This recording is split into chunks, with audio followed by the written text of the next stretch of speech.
Diary of the Former World's #1 Raising a Minor Character. Volume 2 by Sawamura Haruta. Translated by Carrie Translations. Audiobook by Masquerade at Masquerade Audiobooks. Chapter 27. People can't become that strong. He was a strange person.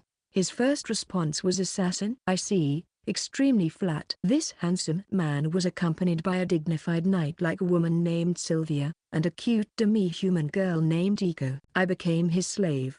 Me, a former assassin that has unable to attack, added to her contract. When I wondered why he would want to buy such a defective item, he said, I want you to become a blacksmith master, not a sex slave, not a housekeeper either. A blacksmith master. I don't know what that means. Section. On the road to the town of Piho, he spoke to me about a lot of things.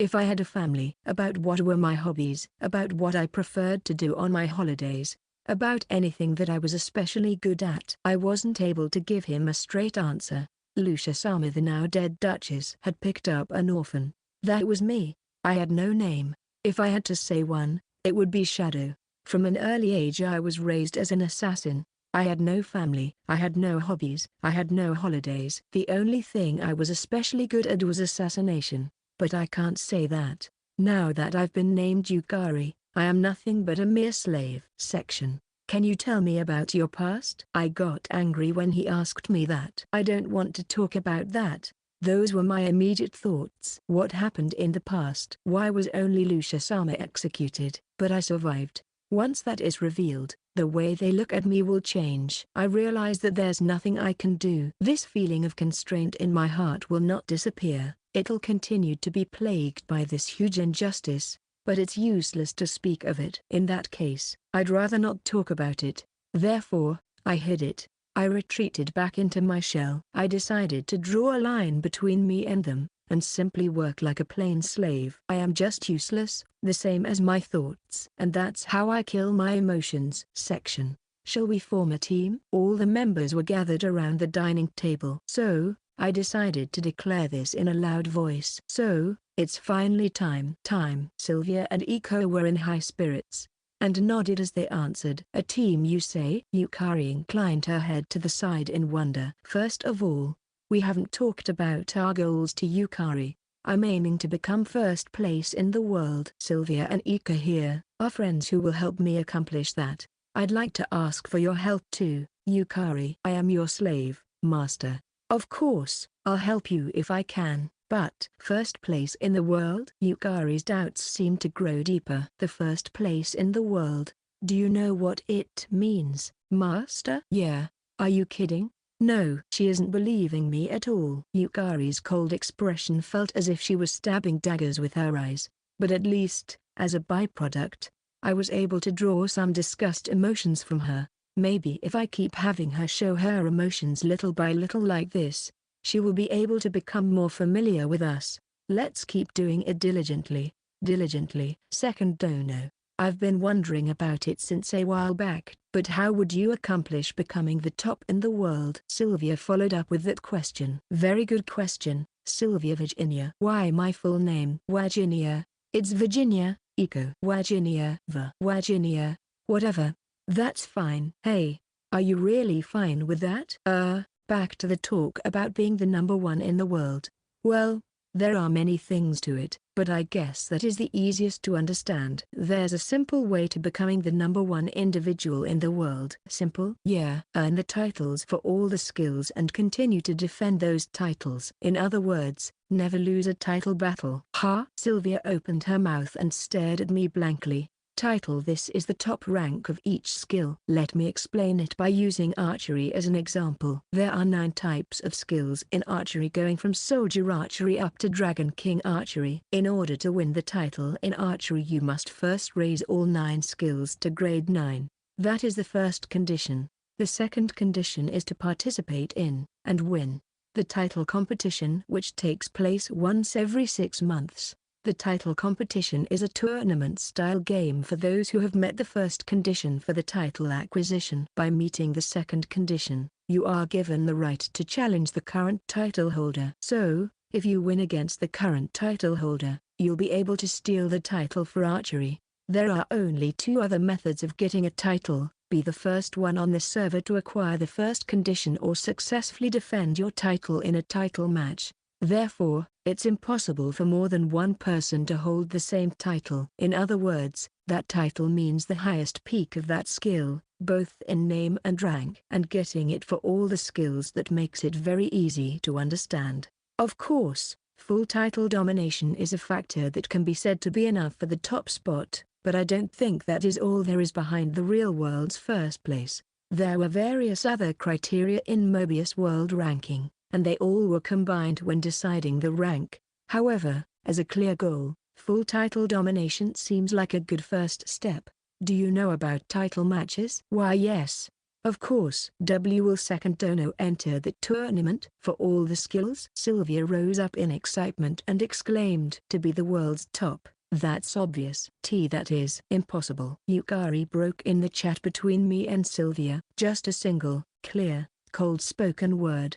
What was that? I said it is impossible, master. When I asked her, she just repeated it indifferently. The air in the surroundings became heavy. Why do you think so? It's a matter of course. People can't become that strong. That's not a reason. Why do you think so? Like I said, one can't become that strong. What's your basis? After asking her, Yukari simply shut her mouth. I'm not sure why, but the one thing I understood was that she was angry. I don't really like frivolous talks. Don't change the subject. On what grounds do you think that? Why can't one become that strong? Why you say people can't become that strong? Why do you think so? That is a matter of course. But, why do you think so? That is, because Yukari raised her voice. Forget it. It's nothing. If you'll excuse me, I'll go back first. She immediately regained her composure and returned to her room as if escaping. I wonder what was the continuation of those words. Considering her situation of being a nameless assassin, I could vaguely guess. Maybe Yukari wasn't raised as a person since she was a child. Being an assassin surely had been a severe job. Incidentally, I know the pain of trying to become strong, the strictness and the difficulty of defeating people, as well as its fleetingness. That's why she was angry that I was frivolous. I'd totally agree with her. That is, if that person was not me. Dangerous, that Yukari. Sylvia spoke. Certainly, dangerous. The way she raised her voice but immediately swallowed what she wanted to say afterwards. What's the meaning of that? A burst of pent-up emotions, something that surpassed what she could usually control. She's mentally unstable. It might be natural considering that she was forced into slavery in that slave store until I bought her, but still, to try to control herself to that extent? It felt like she wanted to say something but was forced to hold it down. Forced to hold it down? That's how it looked to me. What do you think? Second dono. To me, she looked scared that her secret might come to light. When I said so, Sylvia happily laughed with a foo-fa-foo. What? Nothing, sorry. I wasn't making fun of you. After apologizing, she said it's just, as she continued. A woman often shows emotions opposite to what she's feeling. Who knows, maybe both our opinions have some truth in them. When Sylvia finished saying that, she carried the half-asleep Eco, and they both went back to their room. As she was leaving, I felt that for the first time since I met her, Sylvia was beautiful, but I quickly changed my mind after seeing the napkin electrostatically stuck in her butt. Next morning, we rode our horses towards the lower-class dungeon, Ashaspern, located about 15 minutes east of the town of Biho. You might wonder why we're going to a lower-class dungeon now. The answer is, for the team formation. To form a team, you must complete a so-called team formation quest. The contents are, clear a lower-class dungeon with 3 or more team members. It's a very simple quest, since any dungeon is fine, as long as it's a lower-class one. Well, speaking clearly, there are some other facts, like completely clearing all the monsters from the dungeon or clearing it within 2 hours. But since they won't pose any problem, I'll just omit them. And since the most efficient way to earn experience so far was doing a clear out of the Limptfoot dungeon, I still plan to stay in the town of Biho. That's why I chose the Ashaspern dungeon, thinking that we'll clear it faster since it's nearby. And thus, we arrived, a cave similar to a gaping mouth on the side of a rocky mountain in the forest. It's been a very long time since I last dived into this dungeon. Even then, I only came to the Ashaspern dungeon once. It was at this time that I had completely forgotten. The Ashaspern had a nickname, the Blown Away Dungeon. Chapter 28, Ashaspern's Trap. The Ashaspern dungeon was basically a large cave with a lot of big grey rocks. After going inside, the first monster we came across was a goblin. It was a brown-skinned monster similar to a monkey, about half the size of a person. After it noticed us, it rushed towards us, leaning forward and swinging around the club it had. The first strike was a combination of Sylvia's magic archery, soldier archery and fire attribute first form. Along with a budgia cry, the goblin fell down after receiving that blow. "I see," murmured Yukari behind me. I wonder if she was convinced that magic archery was a compound skill from archery and magic. "This much is easy," said Sylvia. "Well, she's correct. This is a lower class dungeon after all." "Easy." Repeating easy, easy, Iko jumped into a group of goblins. "Master, is this all right?" "That's a fair question." "Well, just keep watching." Over 10 goblins headed towards Iko, and that little demi-human girl faced them all head-on. Although any person seeing this from the side might get uneasy, she's a muscle monk type tank through and through. There's nothing to worry about it. Iko thrusted into the goblins while activating gold shieldmanship. Then, as if being hit by a speeding car, the goblins were all blown away. That was the knockback effect. Then, Sylvia's arrows flew and pierced each and every one of them. Iko is the advanced guard, and Sylvia is the rear guard. So long as Iko continues to draw the attention of the monsters, Sylvia can use her bow and keep firing arrows at the unprotected monsters. It was one of the ways to easily clear a dungeon with 2 people. By simply allowing a small chance, it made it easier for the rear guard to demonstrate tremendous firepower. While I answered her, all 20 goblins were defeated. If I tried to butt in, I'd get in the way of their 2-people cooperation training. Therefore, I just concentrated on potential surprise attacks and escorting Yukari. "Let's just hurry up and rush ahead since the experience here isn't that great." Nodding to my instruction, Sylvia and Iko went deeper inside. Yukari just silently followed me. Seems like it'd still take some more time for her to open up to us. Section. "Boss here, already? It hasn't even been 2 hours yet." This is how a lower class type of dungeon is. The boss of the Ashaspern dungeon is a monster called Goblin King. It is a huge monster with a total of 4 meters in height. But although it's a boss, its movements are slow and he has little defenses. However, it is an entourage of 10 monsters who can use magic around it, goblin mages, that make it a bit troublesome to pay attention to both the boss and the adds.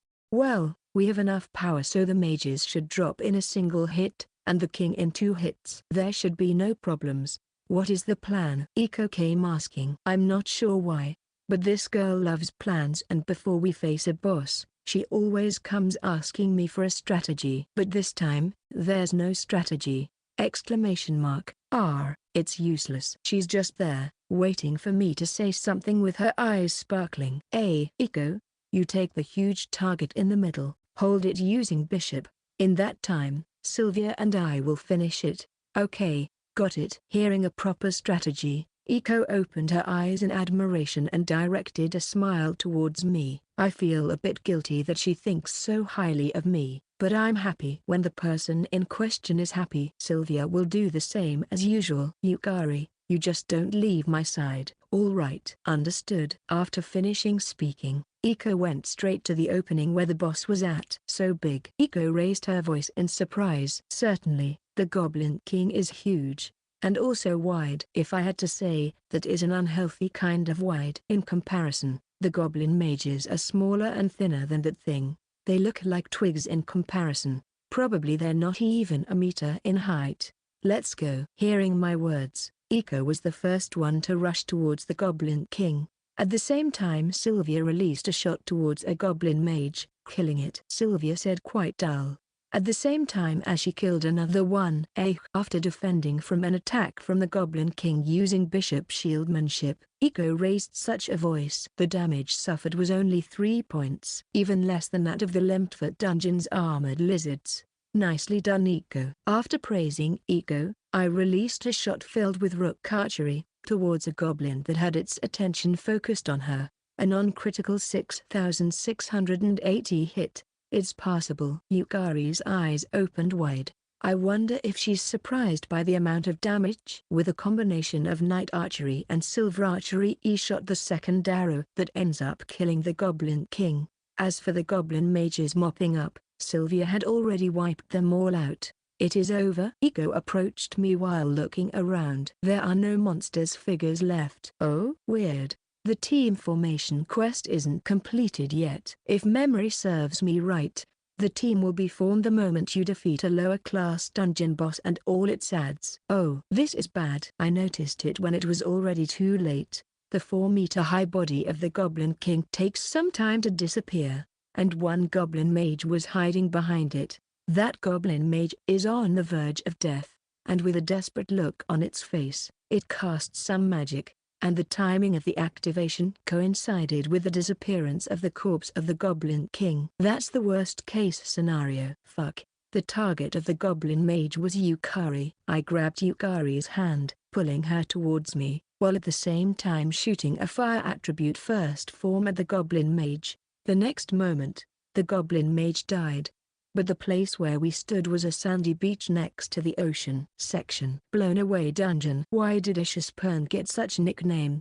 That is because of a magic used by the Goblin Mages in a dying state during the last boss fight called Random Teleport. Random Teleport is a magic that's effect is teleports the target object to a random location 4 kilometers away from the origin. In other words, you are forced out of the dungeon, therefore, blown away dungeon.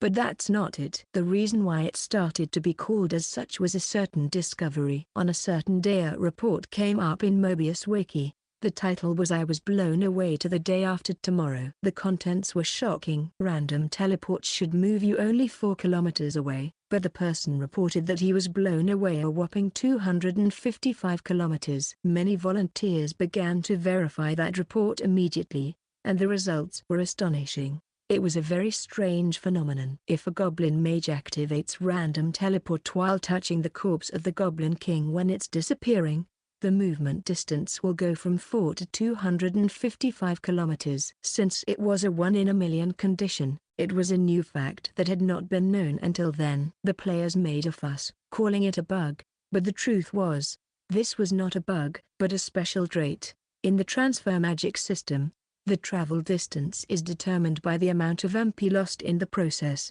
Therefore, it is a system where the more distant the place you go, the more MP it consumes. In that case, it is determined that the moment the Goblin King's corpse disappears, the entirety of the Goblin King's MP is lost in that moment. That is, all of the Goblin King's MP is added to the Goblin Mage's random teleport, resulting in a teleporting distance of 255 kilometers. Therefore, that shitty blown away incident led to the Ashaspern dungeon earning the nickname Blown Away Dungeon. Section. I had completely forgotten this incident. That was because top players had little to do with lower class dungeons. It was already too late when I remembered it. In front of me there is a large ocean, blue sky and white clouds. There's sand at my feet and right next to me. Wow. Yukari was wearing an expression of astonishment. Well, it would be strange not to be surprised by suddenly appearing at the beach. On second thought, seeing Yukari surprised makes her feel less doll-like. Don't worry, we were simply teleported by that goblin. Teleported? Amazing. She already calmed down. Yeah, probably about 255 kilometers away from Ashaspern. Yukari looked at me with suspicious eyes. I can't help but to say it. It's the truth after all. Huh? Oh. The team was formed. Suddenly I noticed that fact. It seems like that mage was the only one left after all. I used the team-specific communication from the bottom right of the status window to contact Sylvia.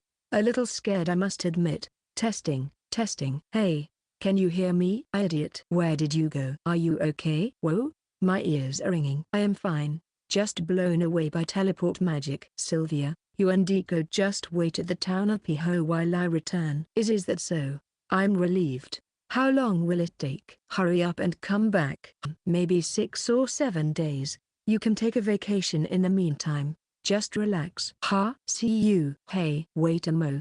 I cut off the communication and looked at Yukari. Is this really that far away? Of course. There's no point in me telling a lie, right? Well, yeah. Seemingly unwillingly, Yukari nodded. Now that I think about it, there will only be us two for a week. I would like to somehow deal with this trust issue while thinking such things.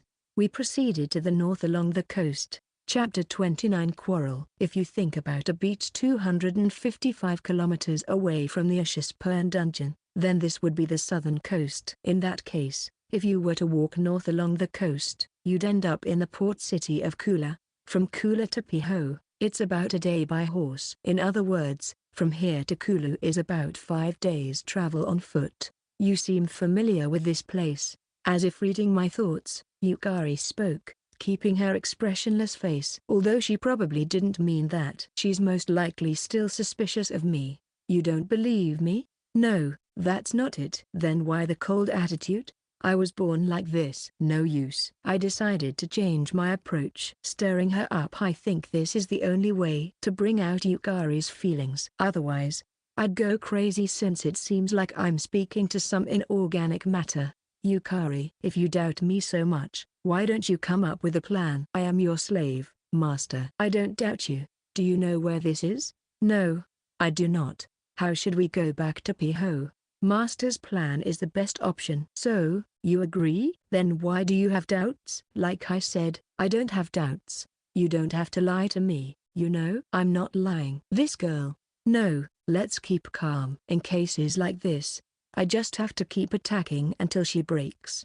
Now that I think about it, you were like that since the time we first met. Always wearing a shell. Hiding your past. You don't want it to be known that much? Everyone should have one or two things about their past they don't want others to know. Even if it has nothing to do with the master-slave relationship. That's of course. Then, do you intend to continue your acting and not reveal your past? Yeah. Oh, so close. I almost got her. Eh? Then, that means you admit you've been acting? No, I merely nodded because of your manner of speaking. Can it be? Do you not want to speak so as not to cause me unrest? Something like that. The ends of your mouth are twitching, you know? It's working. It's working. Yukari's emotions are gradually coming out. It should be time to get to the main topic. Well, it's useless to talk anyways. If so, then just keep quiet. With that decided, do you really think you can remain like that for a long time having this relationship with me? It's easier if you make yourself clear. That's an unwritten law. I think I'm feeling like a detective questioning a suspect. To tell the truth, I already have a pretty good idea overall. I found out a bit last night. The executed Duchess, Lucia Icene. I remember I had heard that name before. Just spill things out. You'll feel relieved. After all, it's useless to hide it. For whose sake am I hiding? Oh, what else? What else? Me and Lucia-sama's kindness. Kindness? Was that kindness being silent so that she wouldn't get caught up in that? I see. That's not kindness. It's self-satisfaction! Exclamation mark. When I said so, Yukari turned her back on me, and with an angry look she started to walk ahead. The strategy was a temporary success. I was able to have her expose her feelings. I think I did go a little overboard, but otherwise I wouldn't have broken Yukari's barriers. Well, it's almost time for the sun to set. What should we do about camping? Section. A vulgar man. That's what I thought of him. Becoming the world's #1. Such a frivolous man trying to attract attention by talking about such an impossible and foolish dream, is not suitable for being my master. His true nature quickly became clear. He had a little demi-human girl and an excellent magic archer girl fight in the front while he just stood and did nothing at the back. This man who advanced through the dungeon in this way while saying world's #1.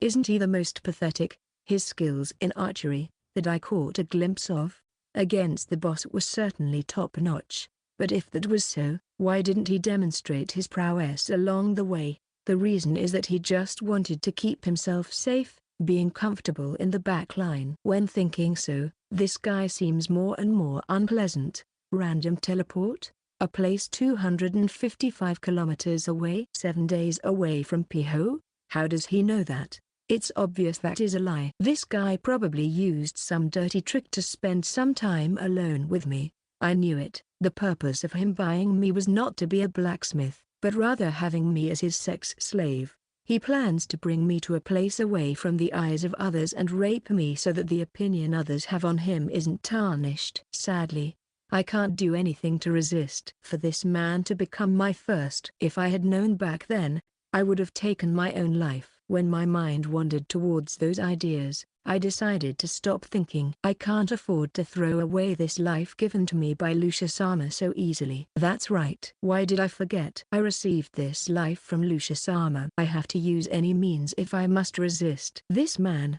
second. He kept persistently trying to pry about my past. I don't know what his purpose is, but it's not like I'm keeping quiet for his sake. I'm keeping quiet so that his two companions don't get involved, and he calls it self-satisfaction? He makes me want to vomit. I can't afford to show this man a chance. Making up my mind, I hurried ahead. Section. The first day ended and right now was the morning of the second day. He did not lay a hand on me. On the contrary, it seems like he was awake all night, guarding. Maybe he did it so that I will let off my guard. I couldn't sleep much since I had to stay alert all night, but if this continues, I'll reach my limit soon. I have to do something, but I have no means to do so. I'm just a slave. I can't even run away. I don't know what to do. Hey, just give up already. Tell me everything. While I walked thinking of such things, he came prying again. How stubborn. Since I got annoyed, I answered while showing a bit of anger. You really don't trust me that much? Yeah, that much. Then, what can I do so you can trust me? Let's see. I could trust you if you die right now, right here. A vein was clearly visible on his forehead. It seems like he became angry. Is that how it is? Yukari, you bastard. What is it, master? Are you going to use violence against a slave? Shut it. You won't have lunch. How despicable. That's a breach of contract. In the contract it's written that I have to supply you with enough food and 2 meals a day is enough. I think that's fair. Ha ha ha ha ha. We still need to walk for who knows how many kilometers. Really, this man is. What's wrong? If you apologize, I won't do it, you know? TCH. How humiliating. Having to apologize to this man. But, just kidding. Then, he laughed while saying so. That smile looked like he was making a fool out of me, so I couldn't stand it. I don't need it. What? Lunch? I don't need it. Hey, you're going to collapse. I already said it's unnecessary. I'll be fine. Hey, wait. My bad. Here, eat. No, thanks. I hurried ahead. I need to cool down. I became quite emotional back there, but I can't back down anymore. I wonder what did I want to accomplish? Section. It was the morning of the third day. Last night was a fight against drowsiness. My feet feel unsteady. 2 nights in a row not sleeping, walking all day. I had no lunch yesterday, and for dinner I just ate a little. No matter if I'm an assassin, I'm a living being after all. I know that my limits are approaching. He did not lay a hand on me last night either. Perhaps he's waiting for the moment when I'm completely unconscious. He is a cowardly man. Today's journey, similar to yesterday's, was just walking and walking. Every time we open our mouths, we can't help but to quarrel. Quarrel at breakfast. Quarreling on whom will walk ahead. Quarrel at lunch. Quarreling on when to take a break. Quarrel at dinner. Quarrel as soon as the sun sets. We already forgot the relationship of master-slave somewhere along the way. Sometimes I wasn't able to make a judgment because of the sleepiness and fatigue. Anyways, I was always careful as to not show a chance. The result of that was our quarrels. But this night, I finally fell asleep soundly. Section. Emotional instability. That was obvious.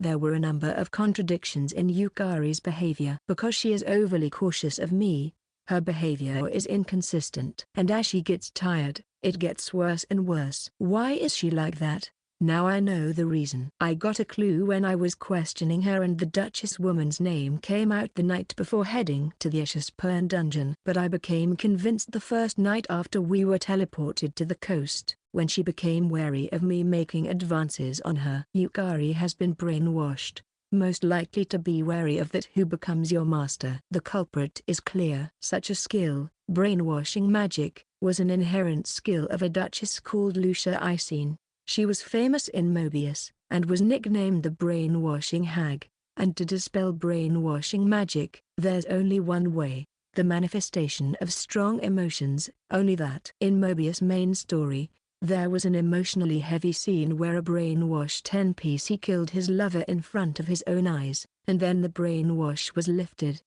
I can't deny the feeling that brainwashing magic was prepared to force such a development in the story, but it's different when that story becomes the real world. How is it? Isn't this more troublesome now? I have to somehow have her show her emotions, and those have to evoke strong feelings. It seems like simply quarreling won't do the trick. What should I do? How can I? How can I? Exclamation mark. Not good. I almost dozed off. 2 more days to the port city cooler. I have to somehow do my best. I took an abnormal status recovery potion ++ from my inventory and drank it all at once. To tell the truth, this has only a small effect on drowsiness. Obviously, there's a limit to what it can do. Well, what should I do? Gazing at the darkness of the sky, I crossed my arms in front of the bonfire and began to think. Chapter 30 Convenient Delusion! Exclamation mark. A severe pain woke me up. It was like something hit my chest. No. Ha ha ha. Finally, something good. Hey, don't kill the woman, Yukari was screaming. Around us were about 5 men. I was careless. Thieves. I endured the severe pain while trying to not make a noise, and checked my HP as I lay on the ground. Not even 1/5 was lost. My heart was clearly pierced by a sword. But despite that, this is the only damage I received. Are the statuses of the thieves so ridiculously low? Or are mine just stupidly high? Probably it's the latter. Since they think I'm dead, the thieves are completely ignoring me. Well, it's only obvious. It would be strange to think that someone stabbed in the heart wouldn't be dead. I think so too. After all, they managed to pick some unsuspecting idiot who had exhausted himself and fell asleep. It would be weird if he didn't die. But I'm actually alive. No, let's leave the reflection for later. In any case, I was lucky. That should suffice for now. Have you tied everything up? Yeah. Let's hurry back. How much do you think we can make for all this? In the black market, maybe 40 million CL if we push it. Ahahaha. I can't stop laughing. Carrying the tied-up Yukari, the 5 thieves entered the forest in the opposite direction of the sea. Lucky me. Those guys, they were blinded by the 40 million loot and didn't even bother to search my inventory. Certainly, you might not be able to take items out of a dead adventurer's inventory, but to think that they would pass me off as dead without checking that. I can't forgive them. This is an opportunity, a good opportunity to get rid of that. After I recovered my HP with a medium recovery potion, I followed them into the woods. Section. No. How many years has it been since the last time I cried a womanly scream? At first, I thought that man had forced himself on me, but it was different. I was surrounded by several men. I was tied by experienced hands. Unable to resist. Powerless to even attack. I had that terrible restriction. Let's hurry back. The men went into the woods while carrying me. It was then that I understood for the first time. These men were thieves. By the side of the bonfire remained the figure of that man, felled with a sword stabbed in his chest. Disappointing. How disappointing. The man who boasted about aiming at being the top in the world, the other party with whom I've been quarreling until yesterday, to die so easily. And, me too. After being used as an amusement, after my value as a sex slave wears out, they'll just throw me in a garbage dump to end my life. My life that began in the garbage, will also end in the garbage. How poetic. This might be fate. But I don't want that. I really, truly don't want that. Even being with that man is better. Why is it that only I have to experience something as terrible as this? Why? I don't want this. I don't want this. I don't want this. Hey, what's wrong? One of the thieves rose his voice. At that time, my forehead felt hot, almost as if I had a fever then. I remembered everything. Section. From today onwards, you are a shadow. I'm going to call you with that word. Certainly, Lucia-sama. Yes, you are a good girl. When I was young, Lucia patted my head, and sometimes her rings would get caught up in my hair and it hurt, but only a little. I liked her warm hands very much. She was my master, but she also was like my mother. Listen, you need to work. Be useful to me. This is the only way to survive in the Icene house. Understood? Good girl. I was educated by the gifted assassination unit under Lucia Sama, and I grew to become Lucia Sama's right hand in the shadows. Assassination was my only job. I was such a woman. And then, the last day, her last words. Why? How did I forget them? I now remembered them clearly. Ah, you came. Lend me your forehead a little. Lucia Sama, what in the world? This is a good luck charm. A charm that will bring happiness to you. A crumpled smile. The hand with a lot of rings gently touched my forehead, and the next moment, I lost consciousness. And when I regained it, everything was over. Lucia Sama was executed under the crime of rebellion. Everyone in the shadow unit was also killed. Only I was spared and taken over to the Morris Company as a slave. No. I was helped by Lucia Sama, by my respected master, by my gentle mother. That was Lucia Sama. Section. Oh. I opened my eyes. Ah, I see. I was brainwashed. That explained everything. Ugh. I couldn't hold it, so I vomited. Oh, how disgusting. The thief kicked me in the stomach. I was slammed into the wall and rolled on the floor. Where is this place? Is this the thief's hideout? Hey, don't damage our precious products. She's fine. It was just the stomach. Then it's fine. Ha ha ha. What an asshole. While lying in pain, I remembered my past, almost as if it were a distant dream. Everything was a convenient delusion. Only once was I stroked by Lucia Sama, and I distorted it to make it seem like it happened every day. A gentle smile? That kind of smile only happened once, in the last moments, when Lucia Sama turned it at me. A mother-like figure? What kind of mother uses her child as an assassin? There's no way I could ever forget those brutal days of killing. Why did she turn me into a slave? Why did she brainwash me? Why was I the only survivor? Why? Hey, what's wrong? Did she break? I can't stop my tears. I was not loved by anyone. The only thing I believed was love, was fake. What should I do? What should I do? It'll be a problem if she bites her tongue. You want me to shut her up with a rope? Hey, open your mouth. What should I do? Section. The 5 thieves and Yukari entered a hideout inside the forest. 2 of them were guarding the gate. It is unknown how many people were originally inside. There seems to be no back door. If possible, I'd like to settle this before dawn. I grabbed my bow, and after setting an arrow, I slowly pulled the string. I moved to the side of the hideout so that the 2 people will overlap in a straight line. It's over if I hesitate. I can't afford to let go of this excellent future blacksmith master that I went to great pains to get.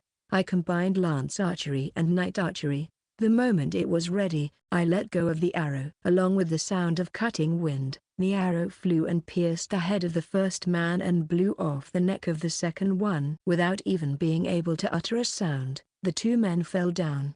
They were certainly dead. I had killed them. I rushed out and approached the entrance, taking a glimpse at the inside. Hey, did you hear something just now? Let's go check. I heard such a conversation. I switched from my bow to my sword and concealed my breath next to the door. As soon as the door opened and the 2 thieves came out, I slashed at one of them diagonally using silver swordsmanship. There was the sound of entrails splattering on the ground. AWH. When the other one tried to speak up, without holding back, I slashed at his neck using soldier swordsmanship. Quite easy. I stepped inside their hideout with my sword ready. The number of rooms was small. There were no signs of people in the rooms that looked like the kitchen and storage room. But many voices could be heard from the innermost large room. While preparing gold swordsmanship, he broke the door of the room. Hey, what's wrong? Gold swordsmanship is a range attack to all directions. The 3 thieves that tried to surround me were all blown away by the slash, and while scattering their blood, they died instantly. Why, you should be dead. They died with a surprised face. There were 3 more thieves. Yukari was gagged and rolled on the floor next to one of them. The other 2 unsheathed their swords and came attacking. I retreated 2 steps diagonally to the right and activated Bishop's swordsmanship. Its effect is quick and strong piercing attack. It's the most useful swordsmanship skill for interpersonal combat. The 2 thieves came at me in a straight line like idiots. Unleashing Bishop's swordsmanship, it penetrated the first one in the torso and cut off the wrist of the second thief. The thief who lost his hand panicked and shouted. Soon after, I dealt with him using soldier swordsmanship. "Hey, what the hell is this? Are you a monster?" muttered the man next to Yukari. Most likely he was the leader of the thieves. While lying on the ground, Yukari looked over here with tears in her eyes.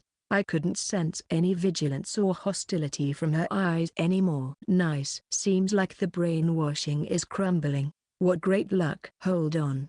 Don't move. The leader drew his sword and pressed the blade on Yukari's neck. He was taking her as a hostage. "Hey, drop your sword now." I faithfully obeyed. I held the sword in front of my chest with both hands. Then I released it. Good. Now, in the next moment, a fire attribute first form spell hit his face head on, and while making burning noises, it burst into flames. He was so distracted by the sword falling on my feet that he didn't notice the spell. "You were?" The sword moved away from Yukari's neck. In that moment, I stabbed the leader with magic swordsmanship, using a combination of silver swordsmanship and water attribute third form. Receiving a stab with third form right in the chest, his torso was blown off due to the water pressure. The fire on his head was also extinguished before it could spread.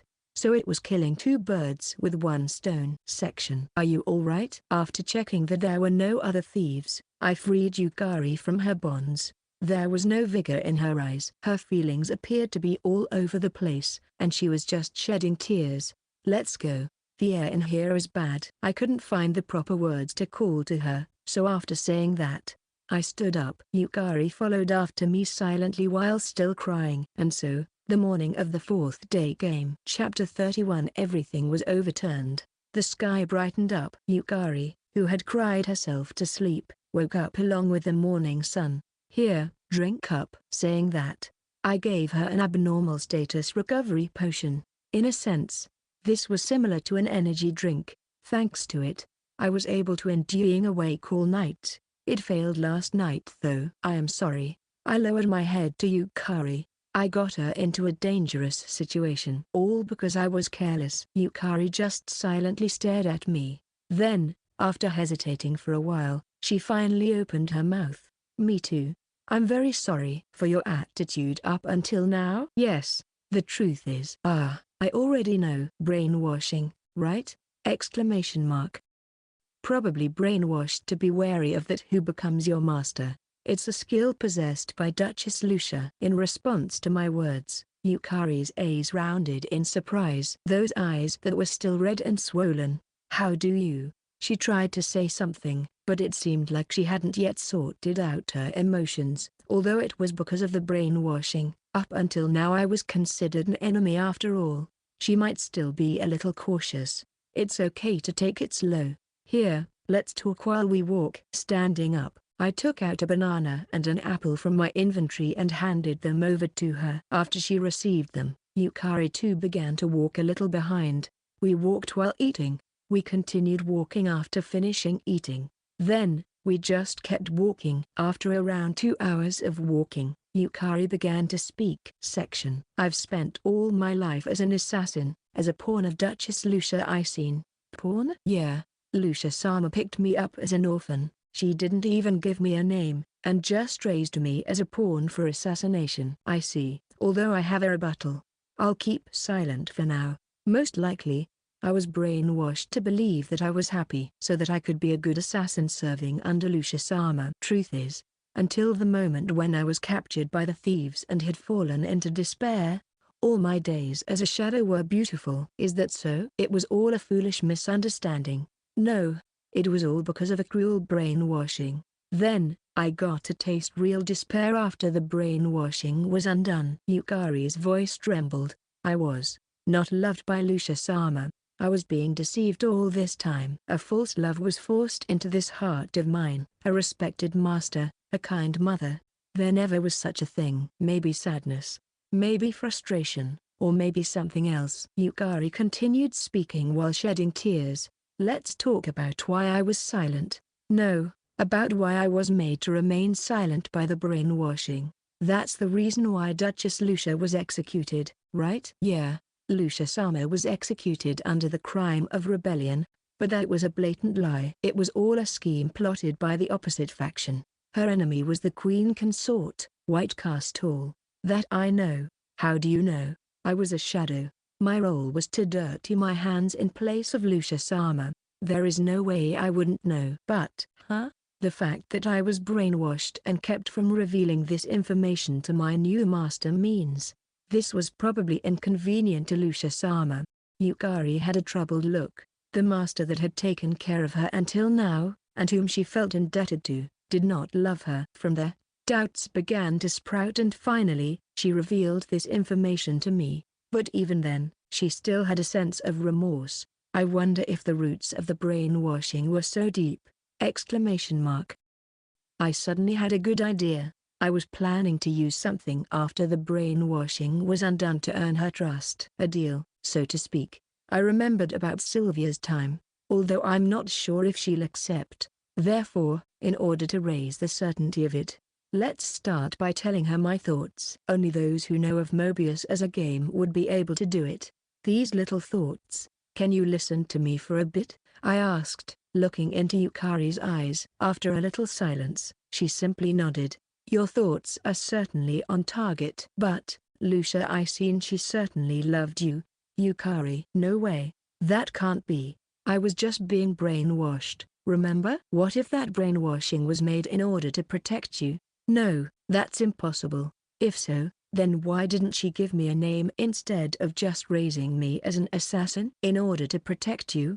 That's why she didn't give you a name. And that's also why she brainwashed you so that you wouldn't leak any information. That's how she created the front of a poor slave who was forced to assassinate by orders of the Duchess. Brainwashing. That was not a front. I actually spent truly harsh days as an assassin, but you were happy, right? You thought it was good to be the Duchess' slave, right? Like I said, that was because of the brainwashing. Here, listen closely. Brainwashing magic only works once per person. That was a restriction of Mobius brainwashing magic. It might be the same in this world. That's why I felt a sense of discomfort and then noticed this possibility. In your case, the one brainwashing was the one to keep you alert against me. In other words, you truly thought you were happy in your days as a shadow. But, that is hard to believe, she might think. Yukari's expressions are really easy to understand. Half of those thoughts were my true feelings, and the other half, a sweet bait. A sweet bait you really want to take, that she really wants to believe. Yukari was troubled. There's no way. No. But, what if?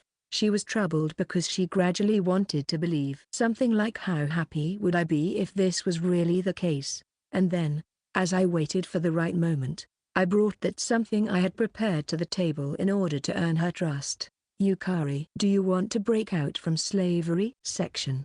I confessed everything. I haven't completely trusted him yet. However, I had no path other than to stay with him. Surprisingly, he silently listened to my story, and when I finished talking, he spoke out his thoughts. I can't believe it. Honestly, that was the only thing I could think of. But if what he said is true, then the day may come where I can be proud about myself, about my days, about that which was dear to me, and feel that I was not mistaken in thinking so. He seemed to give me the gentle explanation. Do you want to break out from slavery? He said confidently, with a calm expression. Break out? Yeah, I was thinking of doing it after the brainwashing thing was solved. Well, if I had to explain it, it would be something like a loophole. As those sweet words entered my ears, anxiety and doubt grew inside me. In short, your condition as a slave will be lost. The unable to attack thing will also be lost. Such a thing will. There's no way this will work. The Morris Company will keep an eye on me.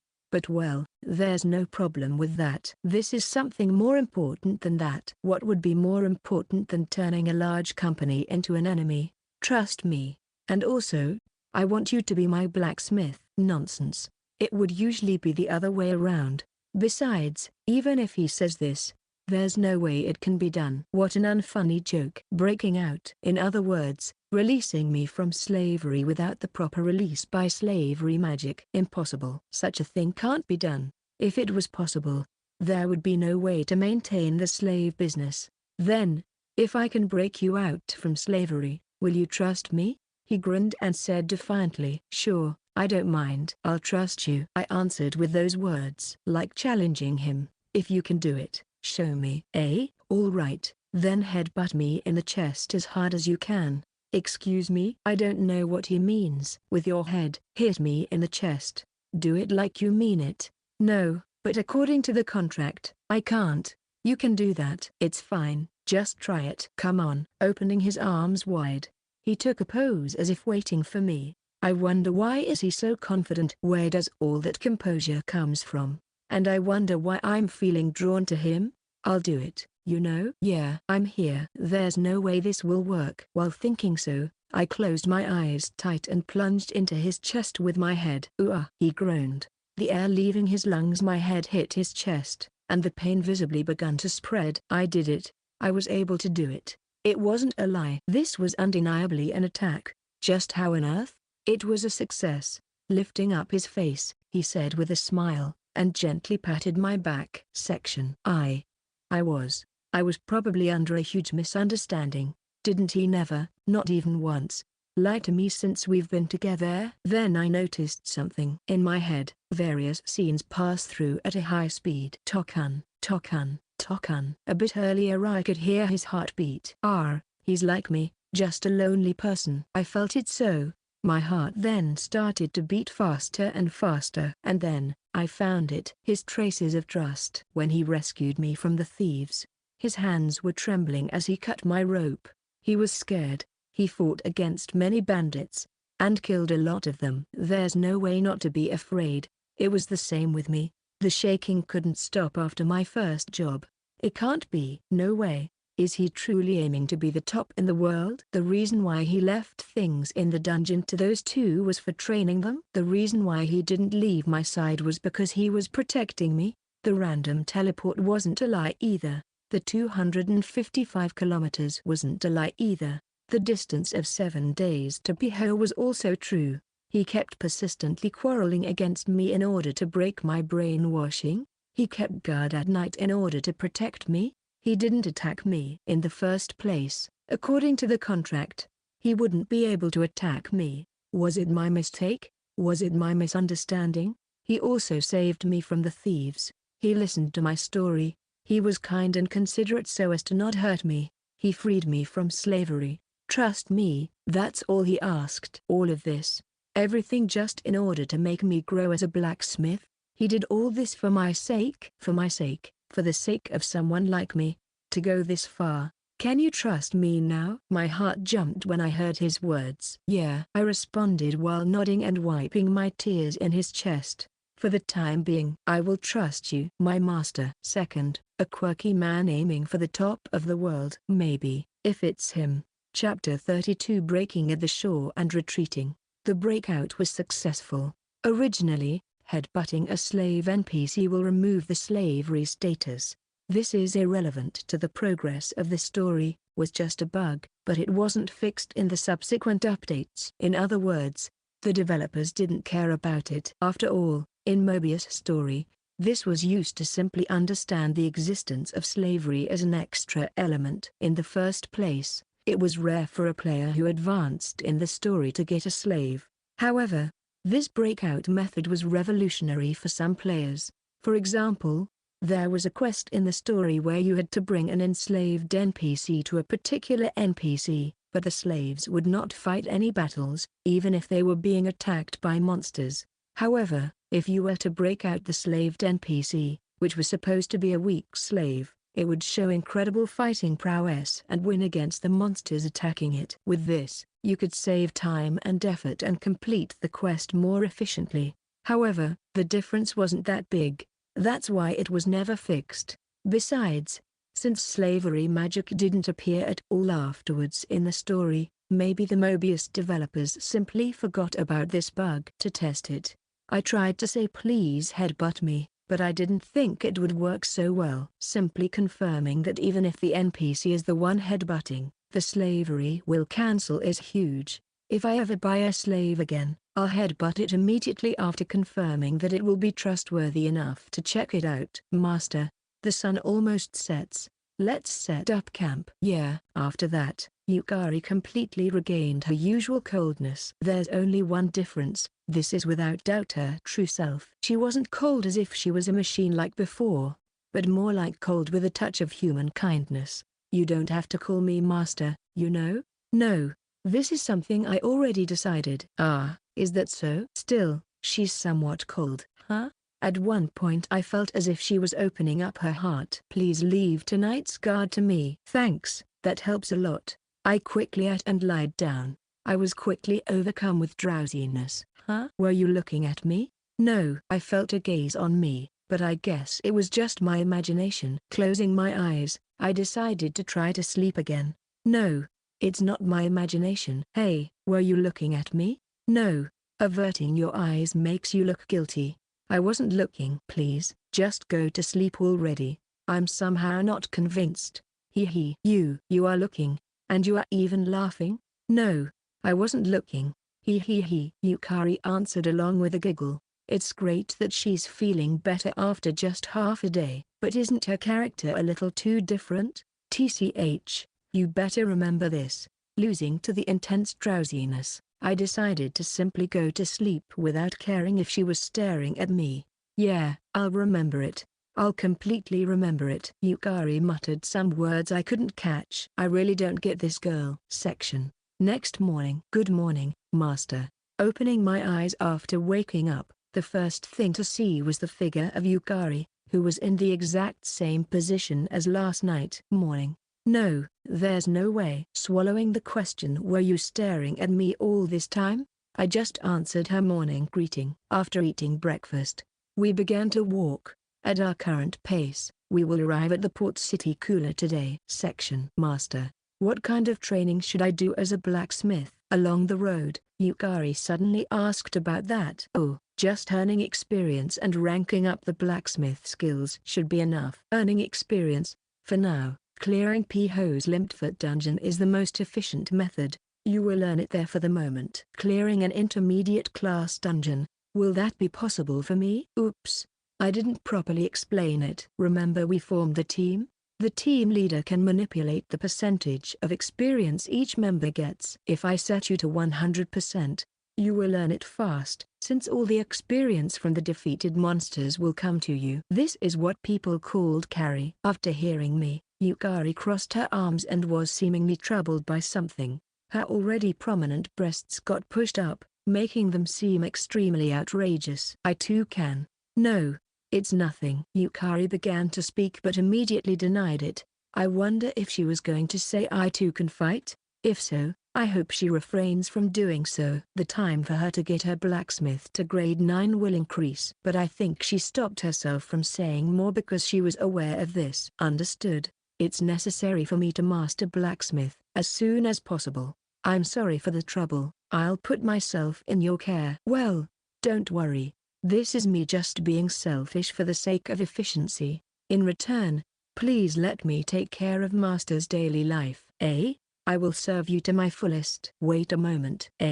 What do you mean? This is obvious. I'm master's slave after all. Isn't that wrong? You're not a slave anymore. No, I am a slave. Simple as that. And I'm telling you, that's wrong. In order to avoid the Morris Company growing suspicious of you, that's why it's better to keep the master-slave relationship clear. You have a point. I somehow feel like she's trying to play me.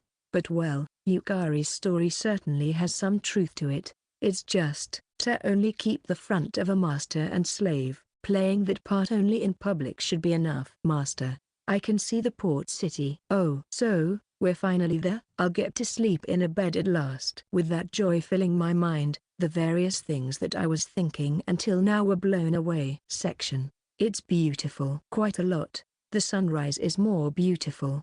Let's get up early tomorrow. Yeah. The room we got was on the second floor with a view to the sea, and we were currently looking at said sea from the window. For some reason, it's a two-person room, Dark elf slaves have a terribly bad reputation. When I was troubled about what to say at the reception desk, Yukari went ahead and said we're married. And this is the result. A pleasant moment of silence flowed between us.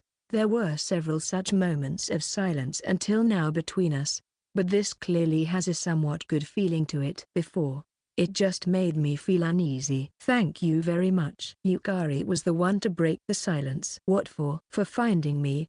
It's good it was you. I really feel that we're right now. I see. Silence once again. As I hear the distant sound of the waves breaking at the shore and retreating, I get lost in my thoughts. Duchess Lucia Isene, was she really killed by the queen consort, White Castle? If Yukari, who was somewhat involved in that, remembers so, then there's no mistake. But the reason for that is what worries me. I don't feel like getting caught in something big, risky and unreasonable. I know of the first Prince Klaus' crooked nature. His mother doing corrupt things doesn't feel out of place.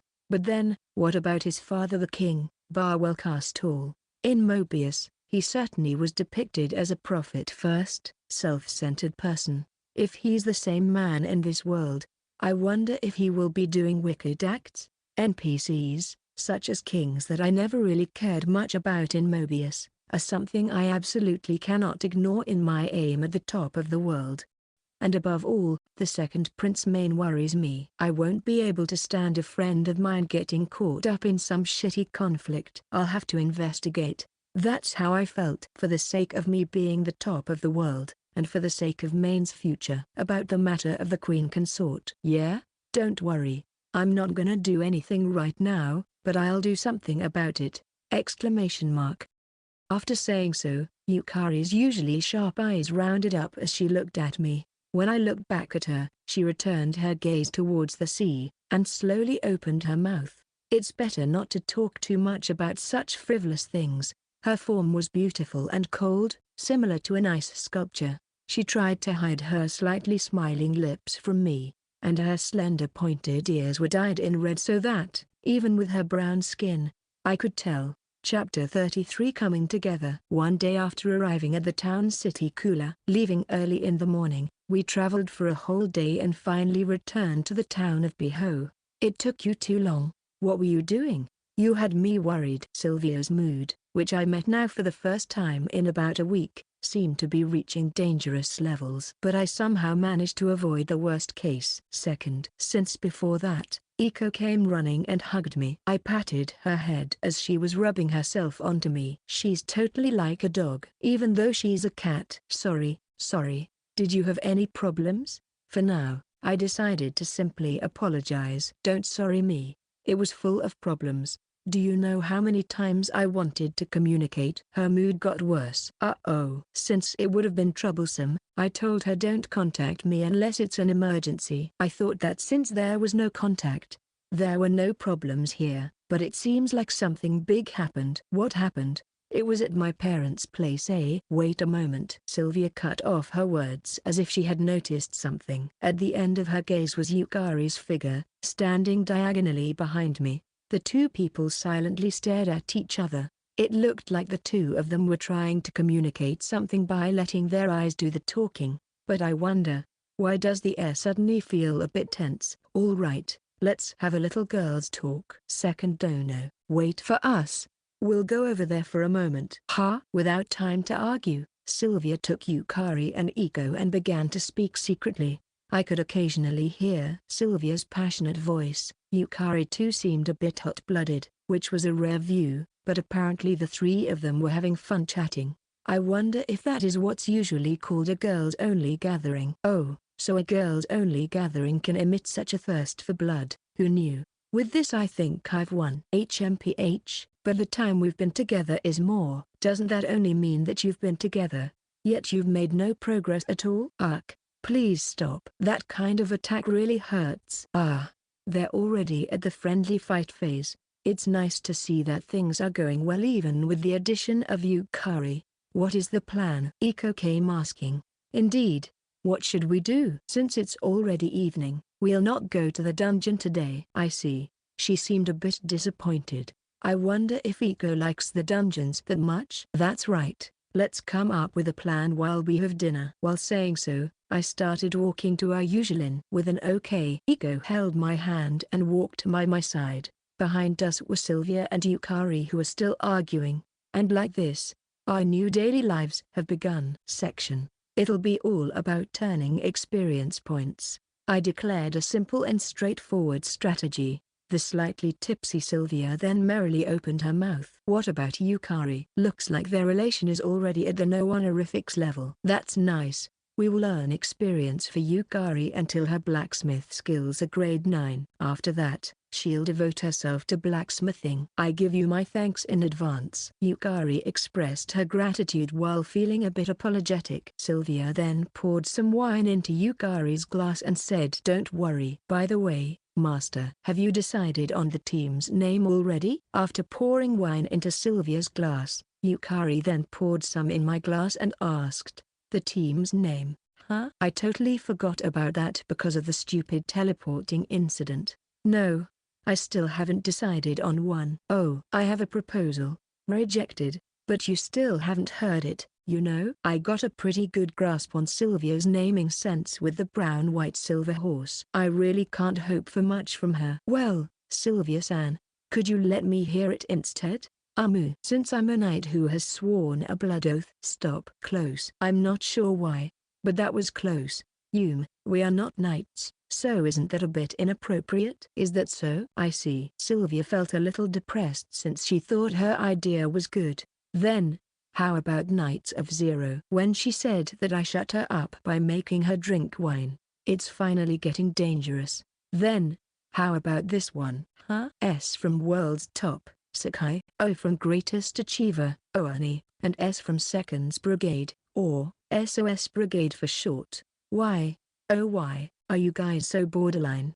Do they have a grudge against me? Whatever, I'll let Iko decide. ZZZ. She's sleeping. So, I have no choice but to decide myself. Huh? Name. A name. Alright. I'll go with Firstest Team. For now, this will be the name. I'm not sure if such a word really exists, but that's to emphasize the first, and it makes it easy to understand that we will be the world's #1. That is the perfect word to express the desire of becoming the world's top. I can also boast since it's similar to fastest. It has a nice sense of speed, isn't that? The most embarrassing name of them all? It's fine. I'll be the #1 in the world anyways. And so, in a drunken moment, the name of the team was decided. Well, it seems like about 80% of such names are decided in a tavern in this world. Let's not mind it much. What's important about it is the momentum. The momentum indeed. What's important is to become the world's #1, not the name. You understand? Yeah, it's exactly as Master says, said Yukari as she skillfully poured more wine. Although with an inexpressive face, she interjected, and thus, the night ended. Section. The next day, after making Sylvia drink a detox potion to help her with her headache, we headed to our usual intermediate rank dungeon, the Limpfoot dungeon. Even after all this time, the Limpfoot dungeon is still good. What is good about here, you might ask?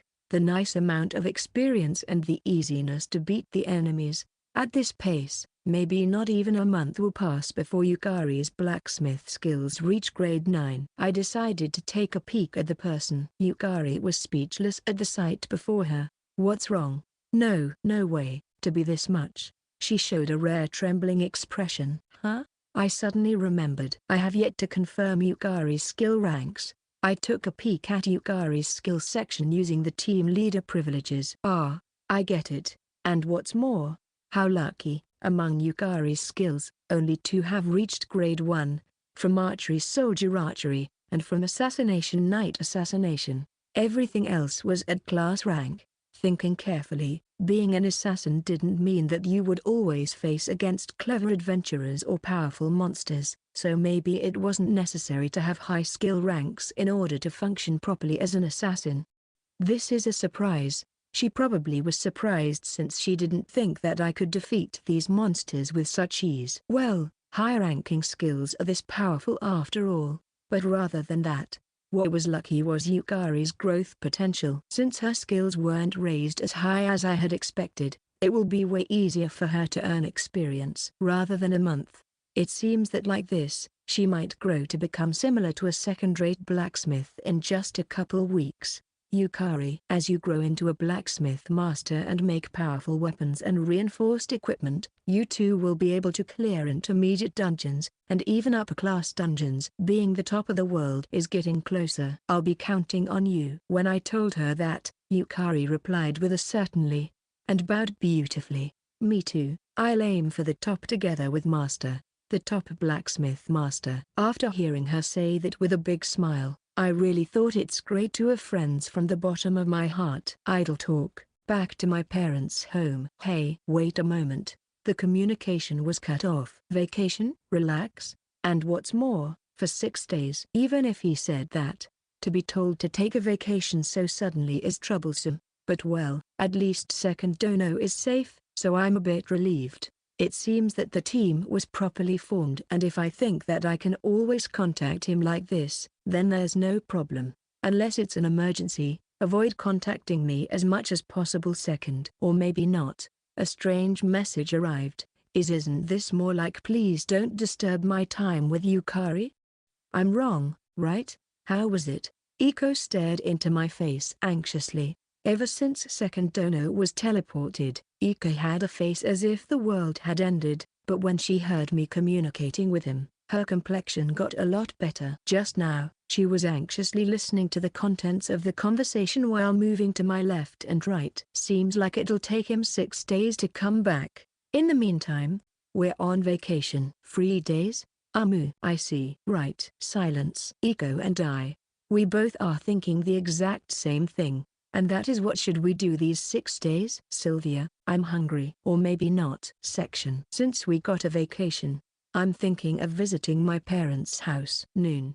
We returned to the town of Piho, and while having lunch, we thought about how to spend these holidays. Are you okay with that, Iko? Yep, let's go. Iko immediately nodded to my proposal. It was easily decided. Well then, let's not waste more time.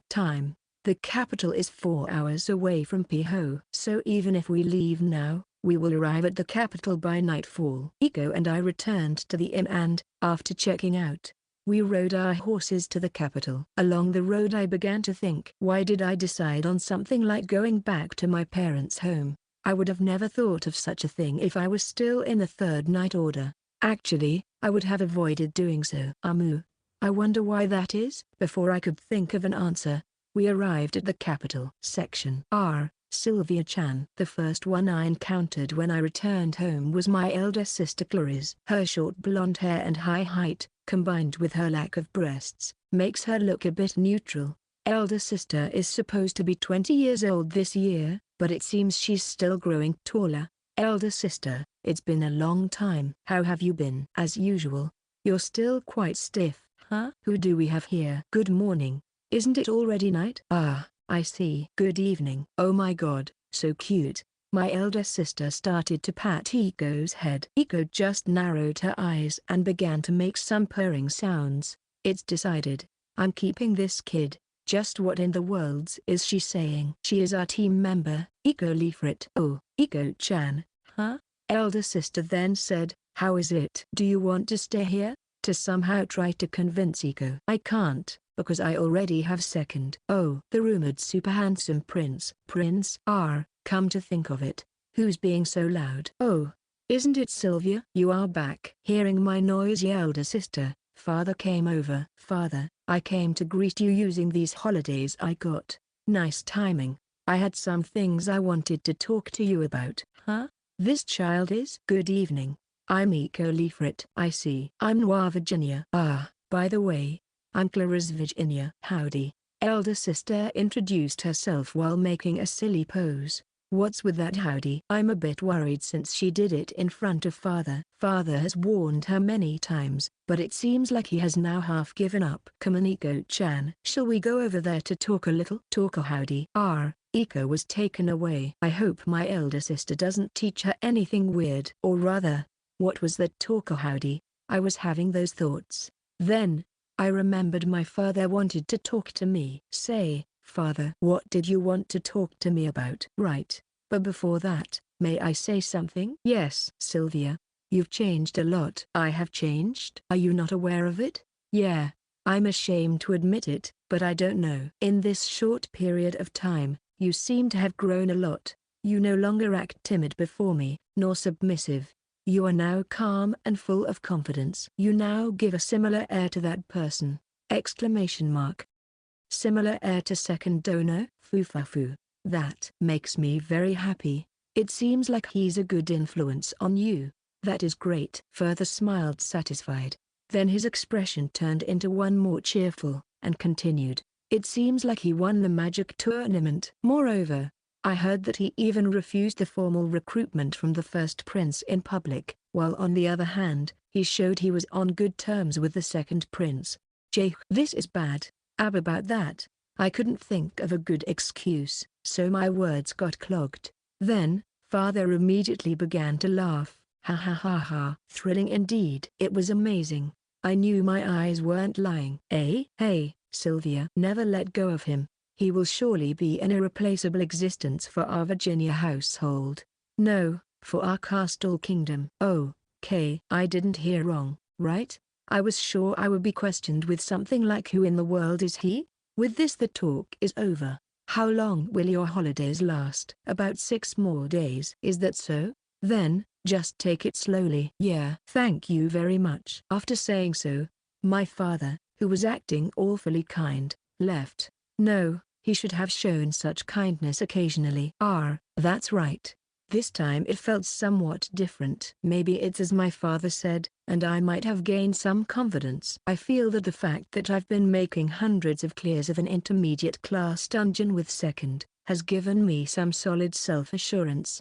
Therefore, my vision might have broadened to the point where I felt the slight kindness of my father. And, what about second San? You were? Elder sister, don't just sneak behind me. My elder sister, who was supposed to be playing with Iko, was suddenly standing behind me and almost made my heart stop. Due to the surprise my face turned red. No, this doesn't mean that I'm flustered due to the contents of the question. Wait, who am I giving excuses to? About that, I believe I also have the right to hear it, right? At the worst timing, someone came to complicate things further. Elder brother Alex sat down in a chair opposite to me while showing off his proud long blonde hair. Second, I'll have to ascertain his personality with these eyes of mine. Elder brother muttered something by himself. This person hasn't changed from the olden days either. He's already 22, but ever since he was 14 years old he has had this strange self-important tone. It's been a long time, Sylvia. When were you going to tell me about this guy second? It's been a while indeed, elder brother. However, what do you mean about telling you? Then, I also want to know. Sylvia, are you in love with second San? What? Is that true? That's wrong. And even if it's not. This is getting awkward. TCH, what are Rico and father doing at a moment like this? Delicious. I see. Is it tasty? I don't mind if you eat more. Thanks. I'll eat. Amu. Not good. Those two seem to have an excellent compatibility. Isn't he totally like a grandfather pampering his grandchild? Sylvia, tell that man this. If you want my sister, then you need to defeat me if you want to take her away. You hear that? What are you going to do, Sylvia? Tell me. Geez, enough. They are so noisy. I shouldn't have come visit my parents. Arc 4 The Great Spirit King Arc. Chapter 34 The Base Relocation Plan. 2 weeks have passed, and we've spent our days clearing the Limpfort dungeon, and finally, the rock turtle dropped the shell rock shield. About time. You. This shield was of incomparable rarity with the other Ika had, and since she got it, she was hugging it, not letting it go. There was no problem after I gave the dropped shield to Iko. Extremely overjoyed, Iko was dancing and jumping around to the point where I worried if she would pass out due to the happiness. The problem began after I said, give it to Yukari so that she can reinforce it, and Yukari approached to receive it. Iko held it tightly and threatened not to hand over the shield. Iko, I'm not trying to steal it. I'll just reinforce it. That's right, Iko. Even my bow of the blazing wolf has become considerably stronger thanks to the reinforcement of Yukari. Yukari and Sylvia tried to appease her. In the past 2 weeks, Among her blacksmith skills, Yukari has given priority to performance enhancement, and the other day she finally reached grade 5. With performance enhancement at grade 5, the correction of the enhancement success rate increases, and in addition, it is possible to perform advanced enhancements, that is one stage before the final stage. Therefore, Yukari has been very enthusiastic since she can finally play an active role as a blacksmith. Is it true? Yeah. Of course. That's why. Come on, please. No. Her face is scary. It seems the cause was Yukari's enthusiasm. Certainly, it is normal for Iko to feel scared because of her cold expression. I'll take it. It's hard not to think of her saying something like that. Be it your shield, or your head, master. Oh, don't worry about it. You give off a cold impression, but she knows that deep down you're a good person. So, it's okay. Amu, that's true. You're a cold-looking, jitty-eyed, wicked tongue poisonous woman, but if you look very closely, you're not that bad. I see. By the way, Sylvia-san, let's have a little talk later. Since these two are good friends I can leave them alone, but I have to do something about Iko. Iko will return it quickly. It will be fast. You are. Iko looked at me while pressing her face onto the shield. She looks almost like a cat that doesn't want to let go of her favorite toy. Is it some sort of beast people instinctive thing? Well, it doesn't matter. I decided to leave this matter for a while. After all, there's no particular need to rush it. For today, let's just go back to the inn. We'll have a strategic meeting at dinner. After I told them that, we left the Limpfort dungeon section. 2 hours later, at the time of dinner, Iko came with her ears and tail down, and handed over the shield while saying I'm sorry. Apparently, she forgot. It can be helped that you couldn't restrain yourself. After all, you thought your first present would be taken away. Sylvia followed up. I see, it might indeed be an action specific to the demi-humans. My bad, Iko. It will be finished quickly and returned. Yukari, to the third stage, please. Use the reinforcement specialized in vitality. Yes. Right away. I handed the shield to Yukari along with some instructions. With performance enhancement grade 5, the reinforcement up to the third stage has a success rate of 94%, 89%, 84%, and additionally there's a status correction. By the way, if the reinforcement fails, the stage will return to 0. And there's a 25% chance that the equipment will be destroyed. I don't want it to fail as much as possible since I'm investing quite the amount of materials for the enhancement.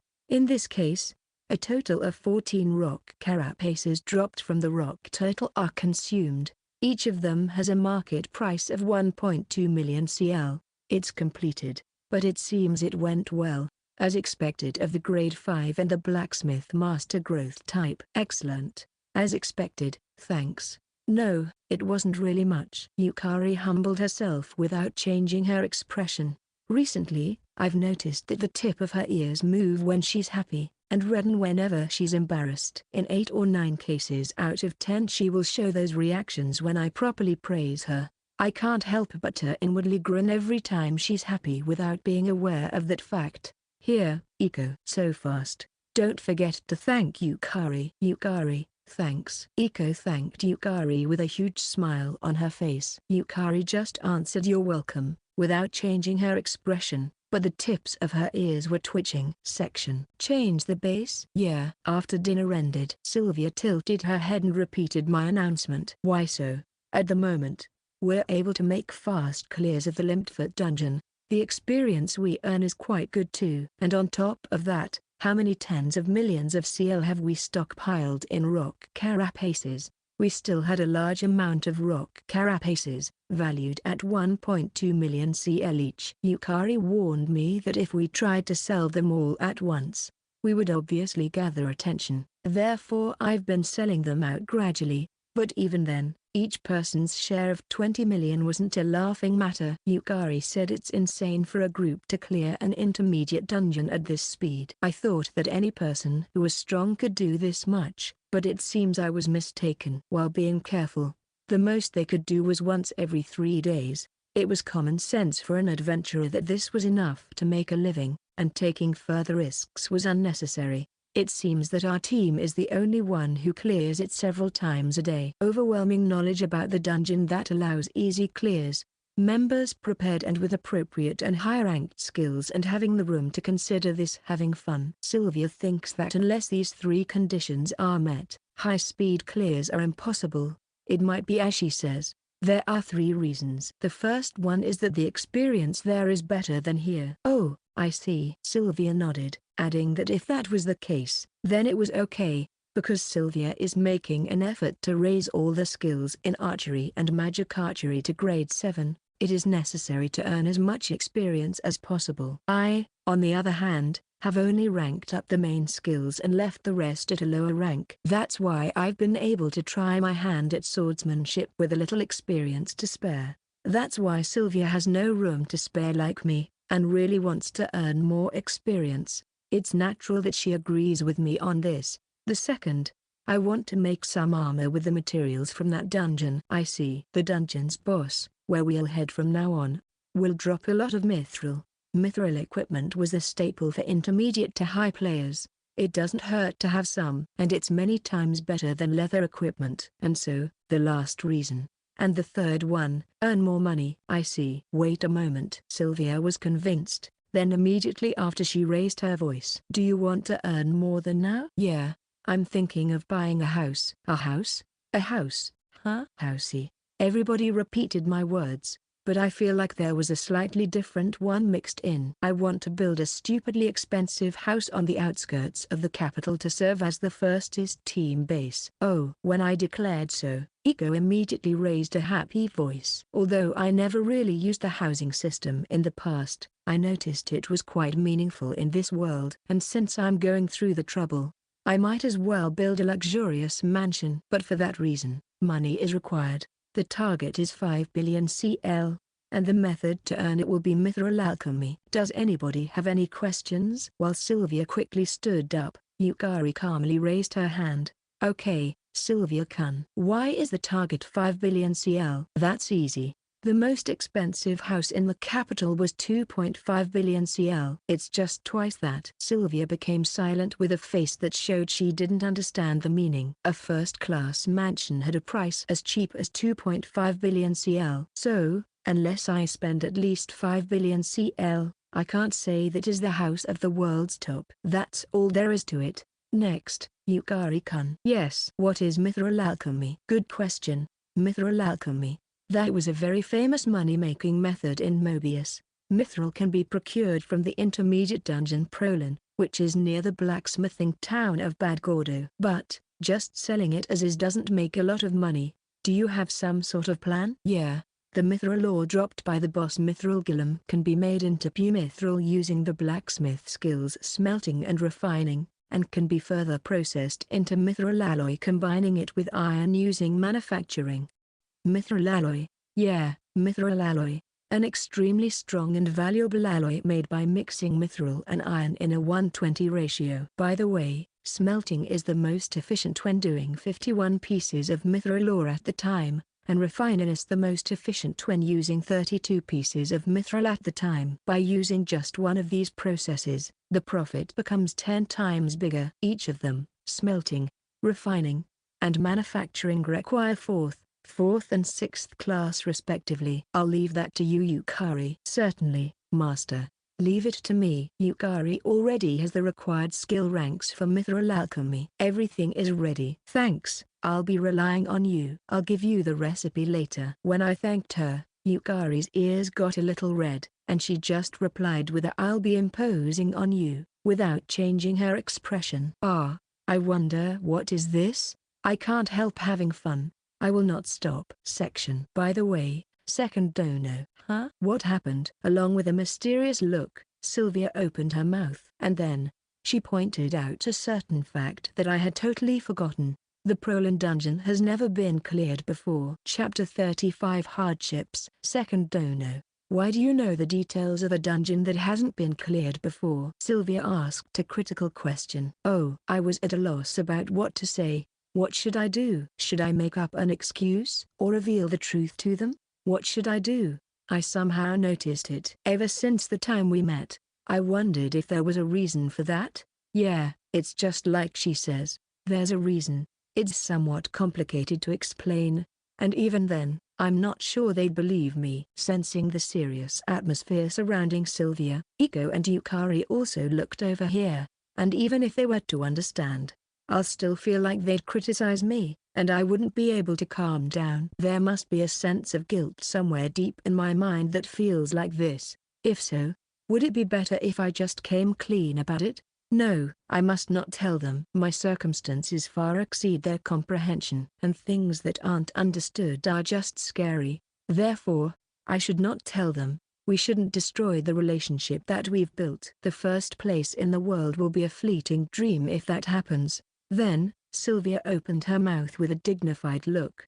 Although I'm not sure whether she knew my inner dilemma or not. You have all my trust. If you want, you can talk to me. I'll accept anything. Strong and honest. That's how I saw her right now. Even though her trust might crumble, she still had the courage to step in and listen. A never-wavering will. An integrity that doesn't lie. A mind too straight that cannot be shaken. Sylvia has that. I can't imitate her. I absolutely can never be like her, with her strong and righteous heart, pure, sincere, unblemished. Sylvia, that's why. Sorry. I will never tell my secret to anyone.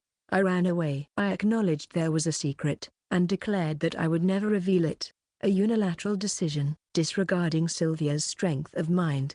But it's not that I want to run away. I must run away from this, or else I won't be able to become the world's top. I won't speak about it someday. Even to the day I die, I won't reveal it to anybody. Sorry. I lowered my head. I hoped they would shelve this conversation and just return to our usual daily lives. After a brief silence, Sylvia foo laughed and said with a caring expression, I don't really care. But, if it gets tough, you can always withdraw that statement. Sylvia Virginia. She's a good woman. I really thought so from the bottom of my heart. Section. After Master returned to his room, the three of us secretly held a meeting. What is Master's secret? Was the topic. But, to be honest, I don't really care.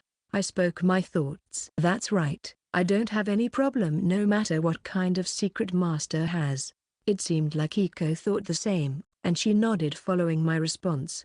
Don't get me wrong, I feel the same way, but it somehow worries me a little. Sylvia's eyes smiled as she said so. Well, that's certainly true. But, trying to find out Master's secret.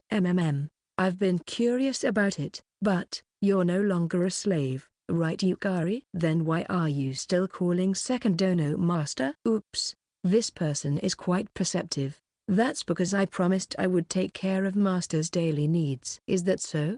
Care for his needs, huh? Like some sort of maid? Yeah, something like that. I see. But, isn't it strange? What kind of maid gets a 20 million CL starting salary? That's just my reward as a blacksmith master. But what about it? Moreover, I've almost used up the 20 million already by purchasing some special grade made clothes. Master said he will buy a wonderful mansion in the capital, so my debut as a maid will be at that time. If it's not about that, then I don't know what this sham of a female knight means. By the way, after checking the price, I noticed these special grade made clothes had quite the high performance. However, it's a mystery why someone would decide to make such high-quality goods only to be worn by a maid. Can you be both a maid and a blacksmith? Yes, I'll show you how beautifully I can accomplish both roles. Sylvia-san became silent wearing a bitter expression.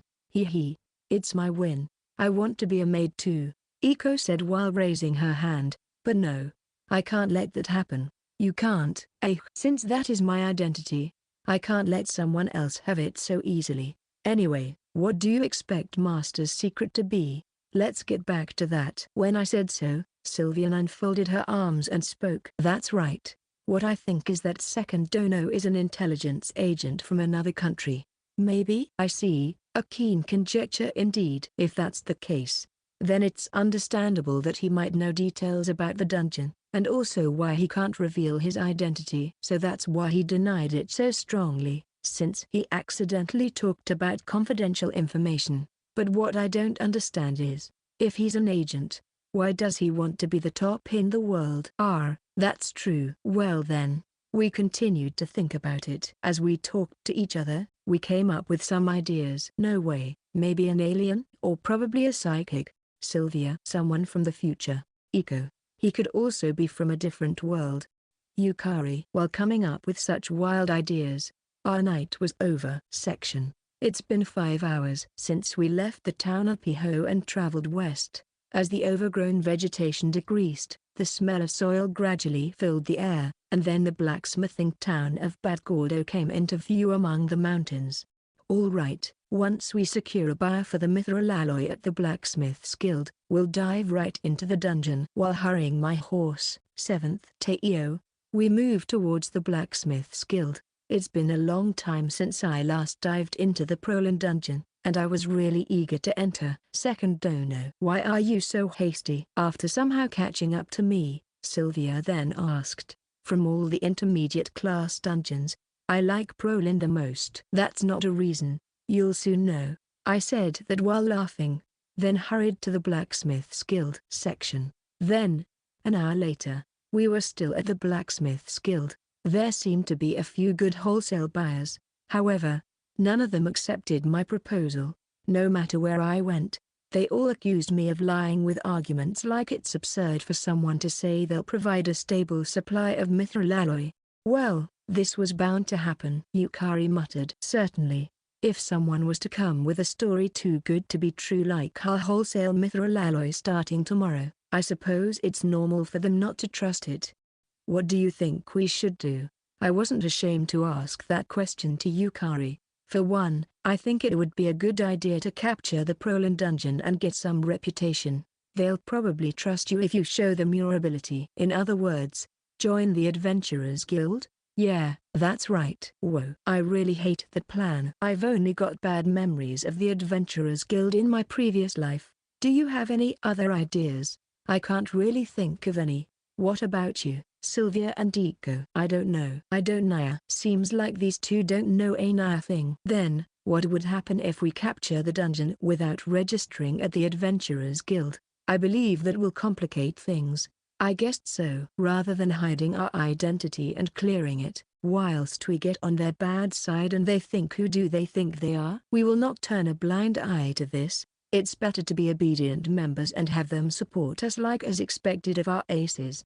Look forward to their achievements, but well, that would only be the case if the Adventurers Guild was upright, but most of the time that's not the case. If we capture it without registering, who knows what they'll do? If they just tracked our movements, that would still be okay, but they might distort the truth and spread rumors among the Blacksmiths Guild, maybe putting on pressure and interfering with our business partners, or they might even send assassins. With the Adventurers Guild of Mobius that I know, that is a plausible possibility. I guess it can't be helped then. Let's find an inn, then go register at the Adventurers Guild. After giving up, the crestfallen me and the others headed towards the inn section. I'd like to register. Why yes. This way please. The receptionist was very friendly. It's at times like these that I really feel the benefits of having this kind of avatar. I filled out the registration documents and handed them back to the receptionist. I registered us as a team. The team name was Firstist, and the members 4, including me. After refusing their rudimentary explanation, I received the 4 guild cards. These guild cards were something similar to an ID for adventurers. The contents of the card have the individual and team rank, both of which were at F.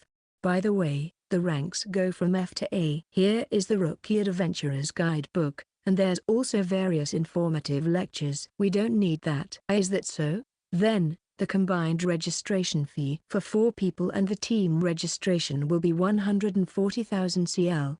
Okay. I paid the money, then left the reception desk. My mood was getting worse and worse. Well, it's not like I don't know the reason. Actually, a variety of reasons were overlapping. I was frustrated because I wanted to dive into the Prolin dungeon as soon as possible, frustrated because I couldn't find a buyer for the mithril alloy, frustrated with the situation where I had to come register to the Adventurers Guild, which I didn't want to get involved with in the first place, frustrated by the fact that I am currently F rank, and lastly, frustrated by the blatant money grubber attitude of the guild. Hey, you. The fancy guy with the dark elf. And while now being irritated by this strange guy, my frustration was reaching a climax. This is why I didn't want to come here. You're new here, right? Let me teach you a lesson. I'm the fellow who educates rookies. Aren't you grateful? A huge bearded man with lots of scars on his face approached. Behind him were three guys with vulgar expressions. He licked his lips, probably thinking of the enjoyment he would get with Yukari as if he had already won. Does he really think he can beat me? Pop. I could almost hear the snap in my head. You know, I'm kind of curious. Why are you picking a fight like this? Huh? How so? Maybe you think that's a sucker rookie. You think you're lucky to beat some weak-looking guy and take the beautiful woman accompanying him? Because you can easily disguise it as educating newcomers? I knew there were people like you, but I guess you got the wrong guy. What? Are you picking up a fight? Bastard. That's not it. It's something else.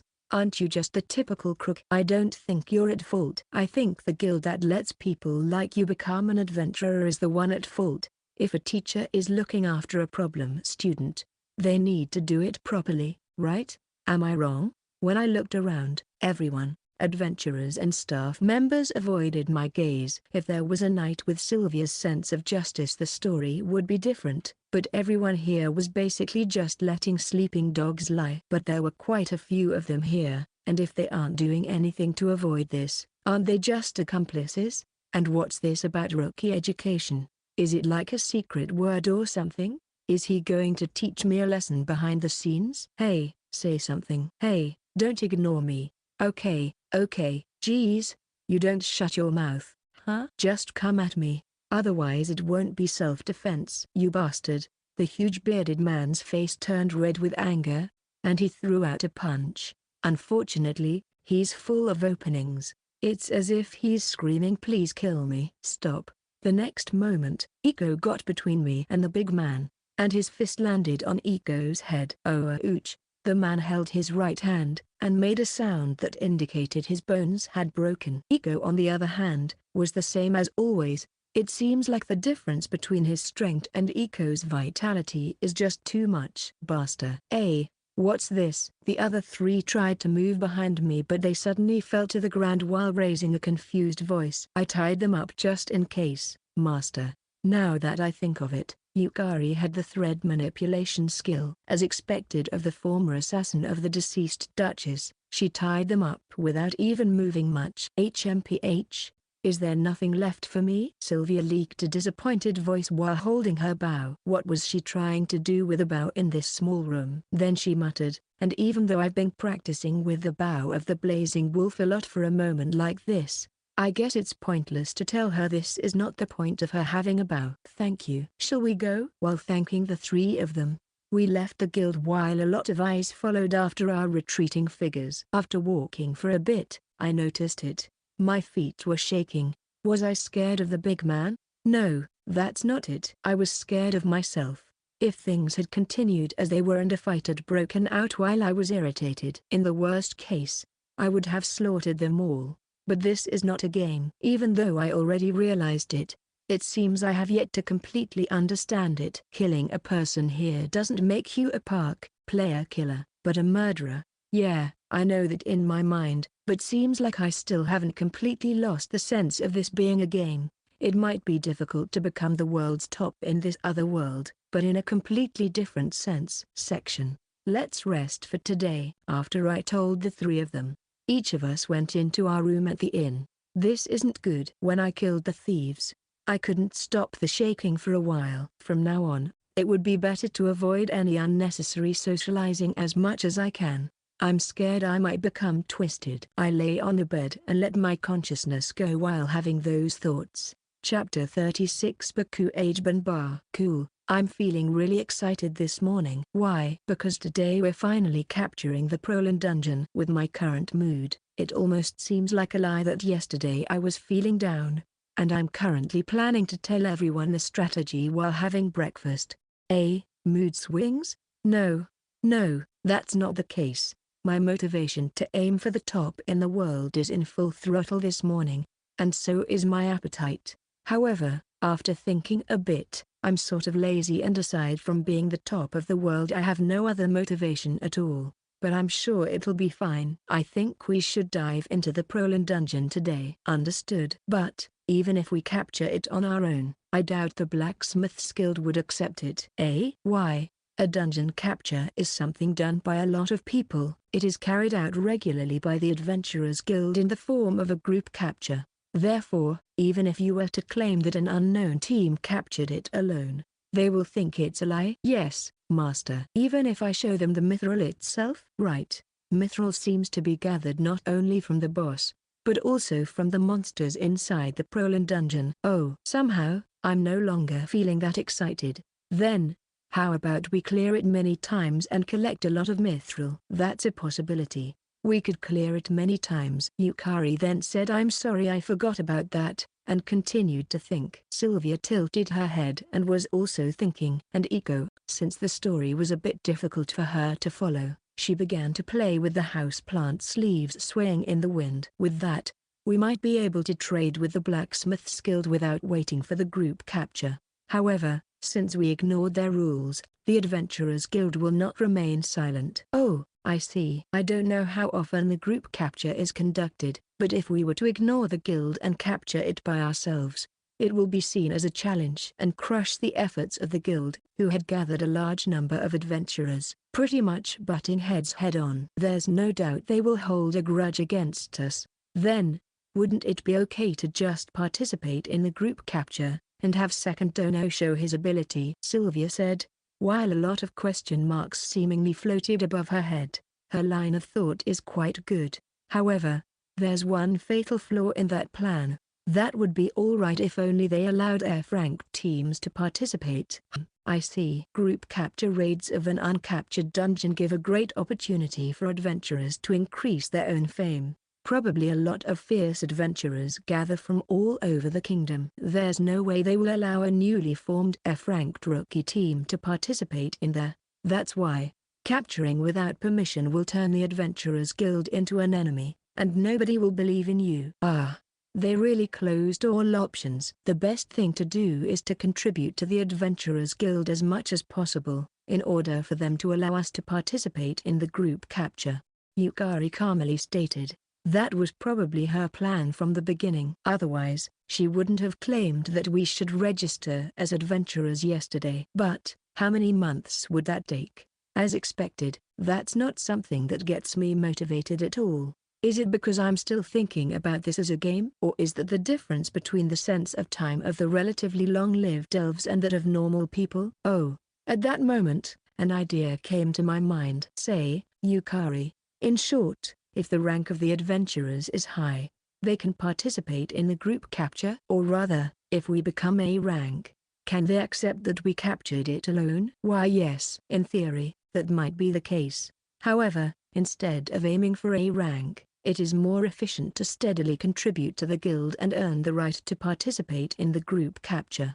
You might be right, but I just remembered a good way. A good way? Yeah. In Mobius era there was a way that was considered mostly useless. It was nicknamed Baku-agebon-bar. Alright, let's go to the Prolan dungeon right away. Ignoring the puzzled people, I started to walk away. Section Baku-agebon-bar. This was a way to raise your adventurer rank with explosive speed. However, in Mobius, the adventurer's rank was a title without much meaning. Therefore it was an element that was mostly discarded since it became known that the higher the player, the more of a waste of time it became.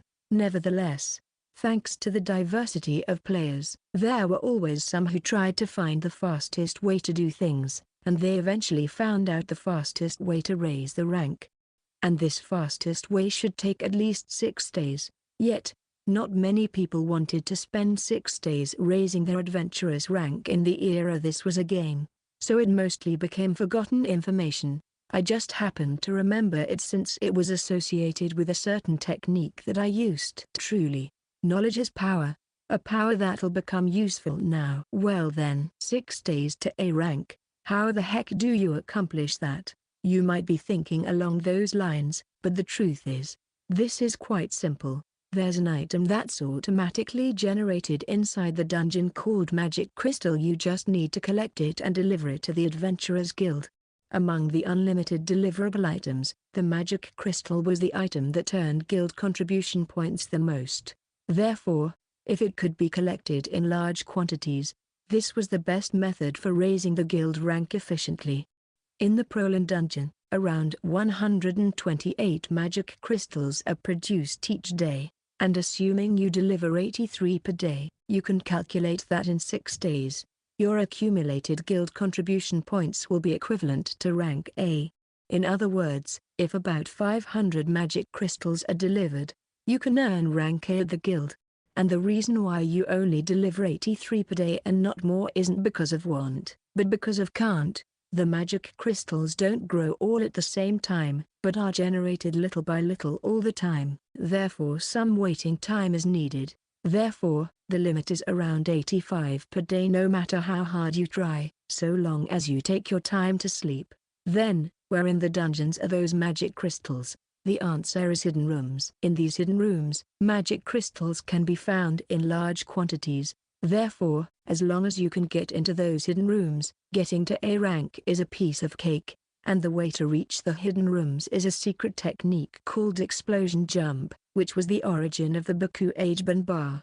And in addition, the Prolin dungeon has the most hidden rooms among the intermediate class dungeons. Therefore, if you're collecting magic crystals, this is the place for you. This was also one of the reasons why I loved the Prolin dungeon. Besides it being a large and beautiful cave, this large number of hidden elements can tickle anyone's gamer side. At that time, it was quite a pleasure to explore every corner making full use of various techniques like the explosion jump. Well, to summarize, we will accumulate guild contribution points at the Adventurers Guild in the next 6 days, while aiming for A rank. In order to do so, we need to deliver 83 magic crystal per day. Therefore, we need to enter a hidden room with many of those crystals inside the Prolin dungeon. And now, how do we enter those rooms? Section. Explosion jump, sometimes also called pitiful jump. Why pitiful? Simply because fire, high, attribute third, san, form is abbreviated Hissen. After Ika heard my explanation, she just tilted her head, seemingly not understanding. Yeah. After you jump, I'll shoot wind attribute third form at you Iko, then Sylvia and I will each shoot fire attribute third form with the bow at your feet one after the other. All you have to do Iko, is to defend in this order: bishop shieldmanship, knight shieldmanship, gold shieldmanship, all of them while facing down. In the end, this is just a trick to fly higher than a normal jump. If it works well, you can get to a height of nearly 20 meters. This is a technique that can be performed by a single person if they have the third form, bishop shieldmanship, knight shieldmanship and gold shieldmanship, all of those at grade 9, but if the ranks are lower, 2 or more people are needed. Okay, Iko answered energetically. Hey, is this really going to be okay? Like, really okay? Sylvia then asked me with a worried look. Considering Iko's magic resistance, she should be alright, but maybe we should do a rehearsal before doing it for real. I looked at my surroundings again. This is a really big dungeon, quite wide both vertically and horizontally, with rocky surfaces exposed all over the place and a slight grey glow. However, since the vertical hole has quite the height, and the horizontal caves are somewhat convoluted, the atmosphere is very eerie, as if it's not being illuminated by a strong light. The monsters in the area have already been wiped out. They're called golems and are large monsters made out of rock that appear here in the Prolin dungeon, but they're not that big of a threat, and can be killed with 1 or 2 shots of rook archery at grade 9. And since they give a nice amount of experience, this is good for ranking up skills. In addition, the topography of the Prolin dungeon has 2 main shapes, a main vertical shaft, similar to a tree trunk, and many small caves that extend horizontally, like branches and leaves, quite complicated. And what's more, there are hidden rooms in almost every place that require very difficult techniques to reach them. Even me, who was the world's top rank, don't remember all of them, and where they are located. Therefore, to avoid falling into the cave after the explosion jump, and successfully reaching the point chosen, it is necessary to practice carefully first. Alright, let's practice here. Section. After deciding on a place that seemed okay, I moved Ego towards the wall and prepared wind attribute third form while aiming at her feet. Let's begin. Jump. After making sure Sylvia was ready, I gave the command. Right after Ego jumped, I shot wind attribute third form below her, then using bishop shieldmanship she defended and was blown up about 3 meters. Immediately after that, Sylvia used a combination of fire attribute third form and night archery and shot it from her bow. Then Eco defended with night shieldmanship. The knockback effect became a vertical propulsion, and she went up twice as high as before. And finally, I finished with a combination of fire attribute third form and night archery. Using gold shieldmanship, Eco then gained even more altitude in an instant, about 15 meters from the ground. This much should be enough. Kaya-ha-ha-ha. Eco then started to fall while laughing. Hey, is that fine? Crap, I forgot. Wow. Looking at the worried Yukari and the panicking Sylvia, I finally became aware. I never thought about the landing. In Mobius there was no problem losing some HP, but here is the real world. I can't let Eco get hurt. Eco, Bishop. I shouted so, making a moment's decision. Immediately after, Eco tightly held her shield. I then made a water pool at the point where she would drop using water attribute third form. Doblin. The moment the shield collided with the water, it splashed everywhere similar to a geyser! After she landed, Eco was just sitting on the ground looking shocked and surprised. Then, as she began to stand up, my face stiffened. Ha ha ha ha. Eco slowly stood up, water dripping from her clothes, and looked towards me.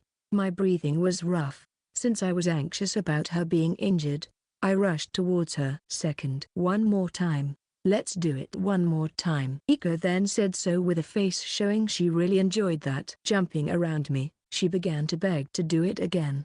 I'm glad she didn't get hurt. I feel like I would have lost my mind if so. Sylvia and Yukari were still a bit worried, but also quite relieved.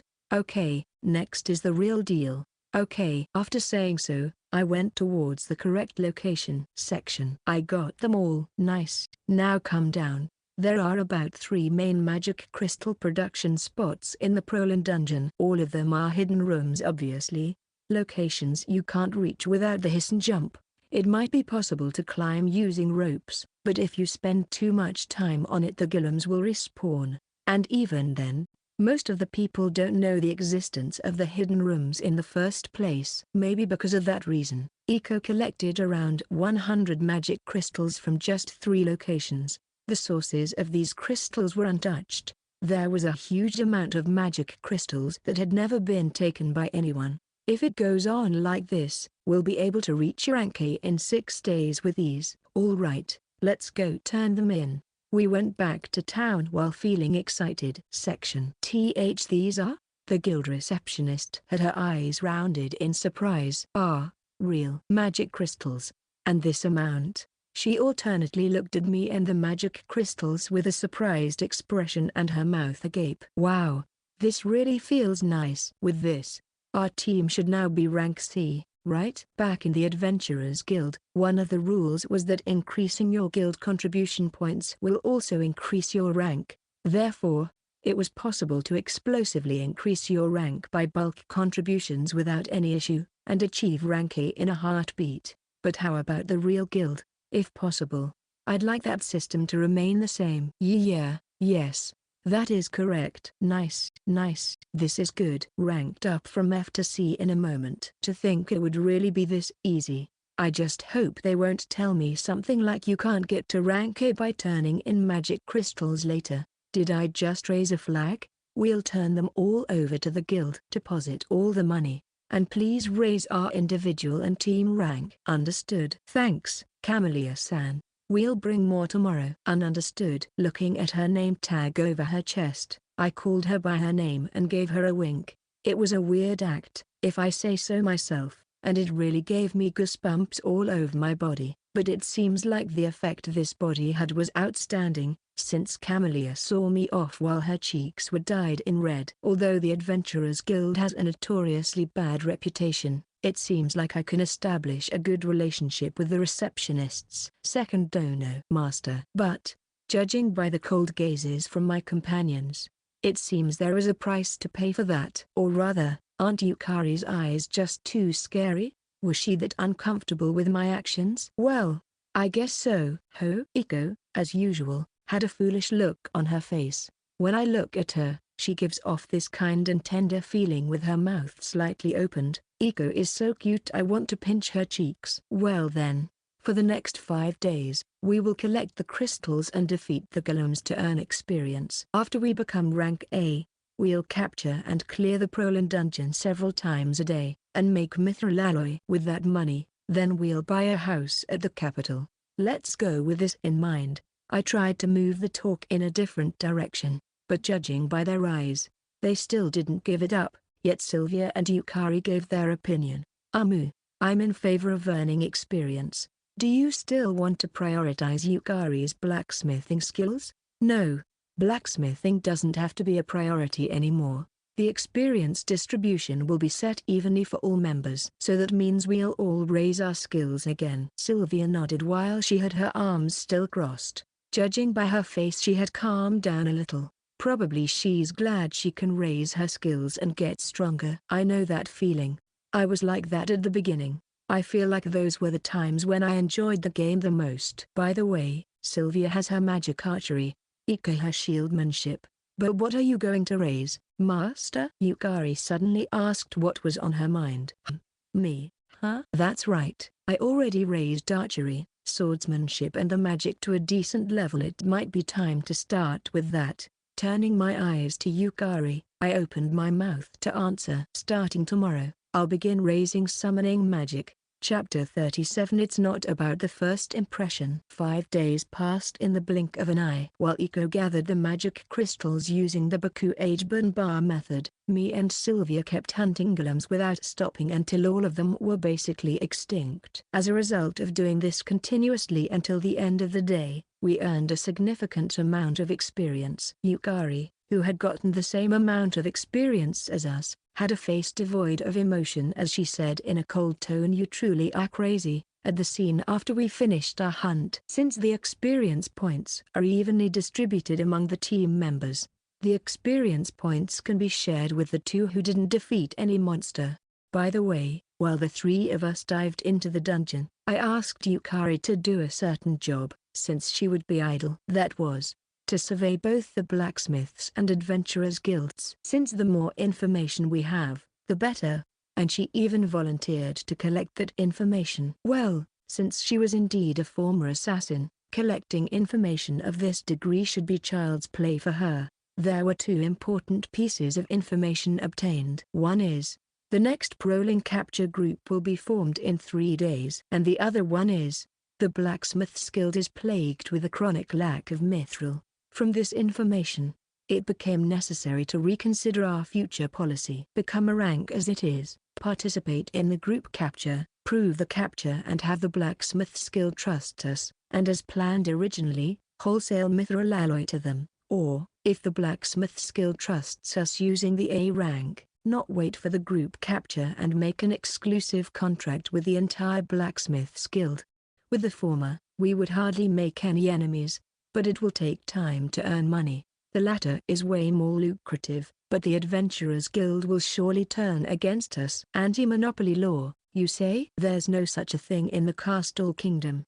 While returning to the town of Bad Gordo from the Prolin dungeon, I was troubled with my arms folded as I was deep in thought. Should I prioritize peace or maybe money? Both have their pros and cons. Master, may I have one more day? At that moment, Yukari spoke.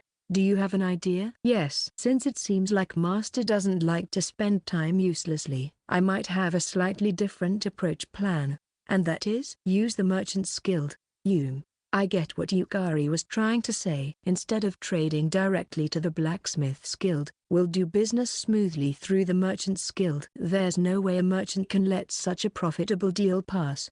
They will charge some fee, but I'm sure more money can be made that way. Luckily, we'll raise our adventurer's rank to A soon, so I doubt there will be a problem in terms of credibility. But if that's the case, wouldn't we end up turning the Adventurers Guild into an enemy? You don't have to worry about that. Just take part in the group capture that'll happen in 3 days, building some reputation with both the Adventurers and Blacksmith's Guild. And behind the scenes, We'll seal a contract with the Merchants Guild. Eh? I don't really understand. How come we won't turn the Adventurers Guild into an enemy? If Master just wholesales mithril alloy to the Merchants Guild in order to make money, that is, after completing the clear, you'll most likely not be criticized too much. And even if the Adventurers Guild were to take some measures, the Merchants Guild will surely protect you. I see. That's the difference between them and the Blacksmiths Guild. Certainly. They will do everything they can to protect the goose that lays golden eggs. In addition, if the Blacksmiths Guild becomes reliant on the large amount of mithril alloy sold through the Merchants Guild, then the two guilds can be counted as allies. Then the Adventurers Guild will criticize me, but won't do much aside from that. It's just, it will surely become a big deal. Most likely, the power balance in Bad Gordo will shift dramatically. Well, not that I really care. All right. Shall we go with that strategy? Very well. Please leave it to me. I'll try to get someone's agreement from the Merchants Guild by tomorrow. After I gave the go to the plan, Yukari answered proudly. She had an incredible sense of confidence. You can see her in high spirits, trying to make herself useful in aspects aside from battle. Yukari was really helpful in those fields. She has really compensated for the abilities that I was lacking since I focused only on this when it was a game. I can clearly see her now as a full-fledged companion. Thank you. Sorry to become so reliant on you, Yukari. To my thanking words, Yukari just said not at all, in her usual cold tone while quickly removing her gaze from me. But the tips of her ears are slightly red. She's still just as easy to understand. Section. The next day, we delivered the magic crystals and became A rank really smoothly. Then came again to the Prolin dungeon. This was to earn some experience while Yukari talks to the Merchant Guild. What's more, as a result of using all my experience points, even the surplus I had saved from before, one of my summoning magic skills, spirit summoning, has almost reached grade 4. Summoning magic is divided into two main parts. One is monster summoning, and the other is spirit summoning. The former is a skill mainly used for taming and making use of monsters, while the latter is a skill to control a spirit, of which only one can be possessed per character. Raising spirit summoning's rank to grade 4 unlocks the spirit possession skill. This is a very powerful buff skill that temporarily increases your status by having your summoned spirit possess your body. It's not an exaggeration to say this is an essential skill if you're aiming for the top in the world. That's why I have given priority to acquiring spirit possession, and in the past 6 days I've only raised spirit summoning. Then, at lunchtime, just after spirit summoning reached grade 4, I was able to learn spirit possession. However, since I haven't yet acquired the essential piece, a spirit, I can neither use possession nor summoning. Since I have it, I'll use the premium spirit ticket that came with the limited edition premium avatar when I'll have to call for a spirit. Since it is said that a spirit with a strength of 25,000 or more is promised, this was an item that basically shouted, "Look at my money." By the way, the spirit strength is a numerical representation of the power and rarity of a spirit. It was similar to the capsule toys Gacha value system. A spirit with an initial strength of 10,000 or more was uncommon, 20,000 or more was rare, 25,000 or more was super rare, and 30,000 or more was extremely rare. However, since the spirits grow and evolve as they develop, the final difference in spirit strength becomes insignificant. Well then, the question here is, when should I use the spirit summoning ticket? I have one concern. At the time of Mobius, the spirits were only characters who spoke predeterminate phrases. But here is the real world. I have a feeling that the spirits might have a will of their own. Probably. If so, that would increase the number of companions by 1. Adding a new member with this timing, when we're still trying to figure things out, it kind of feels off. Then, when should be a good to do it? I'm in no rush, but it'll be a problem if I do it too late. I'll just have to take some time to think about it, I suppose. Second dono. There's a message from Yukari. While I was deep in thought, Sylvia spoke to me. Iko was sleeping on her knees. That feels quite comfortable. Oh, I didn't notice. Thanks. I opened the chat section for team communication. Oh, the message from Yukari read, I got to talk to them, but there seems to be one problem. I wonder why. I have a bad feeling about it. After we finished our lunch break, we headed towards the Merchant Guild and joined Yukari. Section: Proof of Power? Yes. Yukari explained to me the circumstances with an apologetic expression. I received a very pleasant response from the Merchants Guild, and also an attractive contract proposal.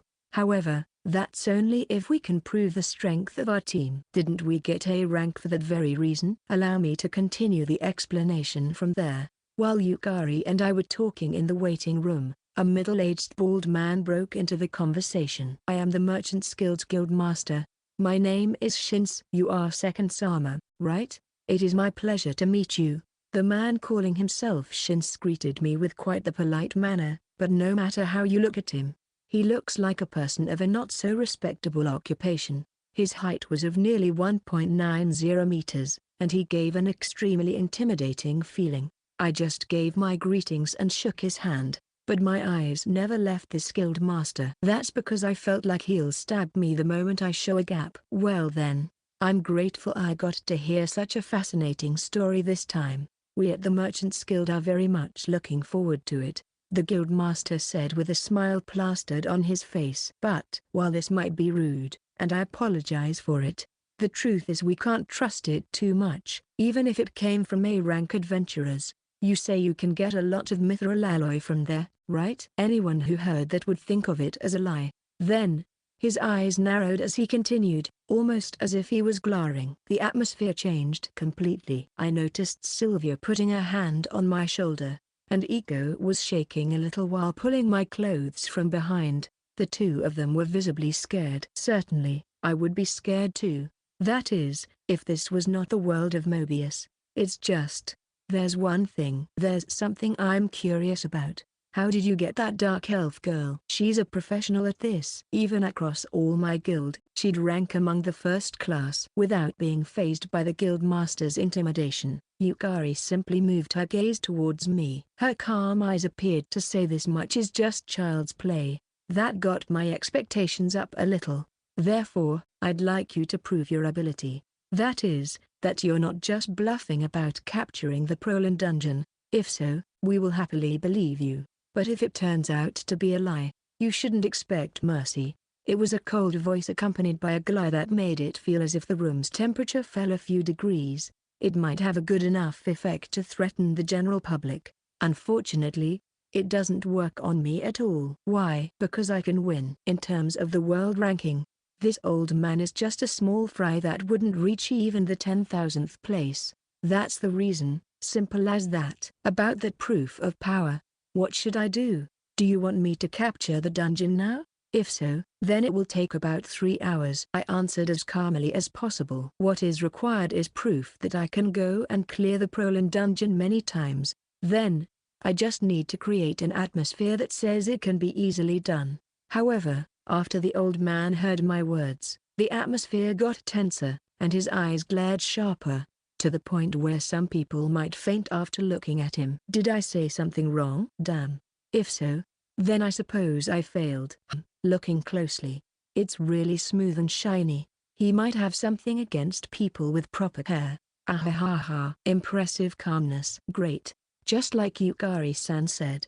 The next moment, the guildmaster laughed loudly as he said so. Hey, were you testing us? Sylvia then turned a gaze full of criticism towards Yukari. In response, Yukari bowed her head, not to Sylvia but to me. I am really sorry, master, but it was a necessary action. Yes, it was me who was the one who came up with it. It was really necessary to ascertain if it was possible to provide a stable supply of mithril alloy. I see. Does that mean that I'm good by his judgment? Oops. Before that, it seems Iko was quite scared and wants to cry. I feel a bit sorry, but let's have this old man apologize to her. What was that about ascertaining?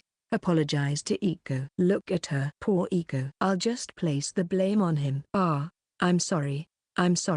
Contrary to his appearance, he was quick to apologize. He is lowering his head so much while apologizing that his head is even below Iko's. Anyways, with this, the deal with the Merchants Guild should be settled. Or so it seemed.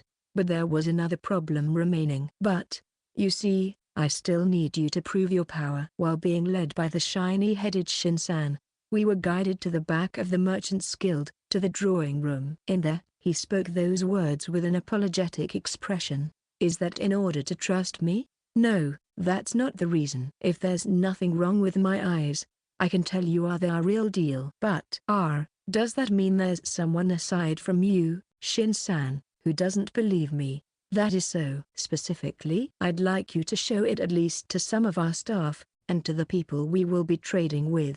How many would that be? Probably about 200 people. Wow, that's a problem.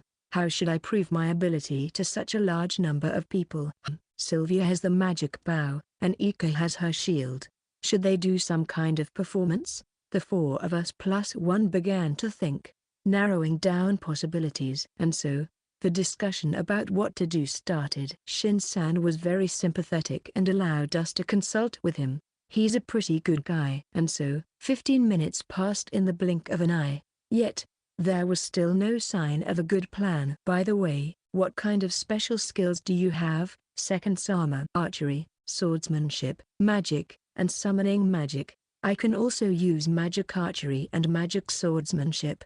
I can only use fire attribute, but Second Dono can use all magic attributes. And every one of his skills are top-notch.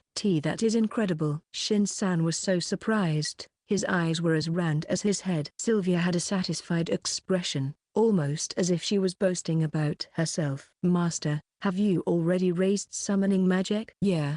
I got spirit summoning to grade 4 today. When I answered Yukari's question, I heard the sound of something dropping. That was the sound of the pen sliding from Shin-san's hand. Grade 4, you say? Shin-san shouted with an incredible volume. It felt as if the whole room shook due to his loud voice. Looks like that had a great impact. His appearance was more of not believing than surprised. Hi. Ika hid behind my back. Hey, you did it again. Whoa. I'm sorry. When I yelled after he scared Ika again, Shin-san apologized again using his ultra-low bowing posture. That desperate attitude was by no means an act. He really is different from how he looks like. I'm sure he has a hard time with first impressions. However, that might be just the way. Shin-san said so when he got up after asking Iko for forgiveness. The way? Yeah. Second Sama, a spirit summoning. A spirit summoning. I see. He means to use spirit summoning in front of many people. Certainly, the higher the spirit's strength, and the higher the rank of spirit summoning, the more spectacular the summoning effect will be.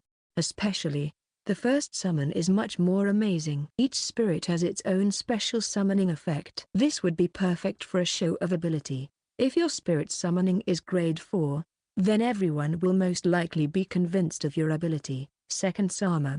Is grade 4 recognized as a high rank in this world? If that's the case, then this might be a surprisingly good plan. And since I can summon a high-ranking spirit with the premium spirit ticket, the effect will surely be flashy. Understood. Let's go with that. Nodding to Shin-san's proposal, we then discussed the plan. Never in my wildest dreams would I have thought something like that would happen. Chapter 38. That thing is evil, no matter where you look at it. A day had passed since then. A total of 200 visitors were gathered on a square at the outskirts of Bad Gordo. Belonging to the Merchants Guild were about 15 staff members, including the guild master, Shin-san. The rest were blacksmiths belonging to the Blacksmiths Guild and other merchants from the Merchants Guild. We have to prove to them our ability. That way, according to Yukari, the system to earn much money while wholesaling mithril alloy will be set. All the fine details were left to Yukari.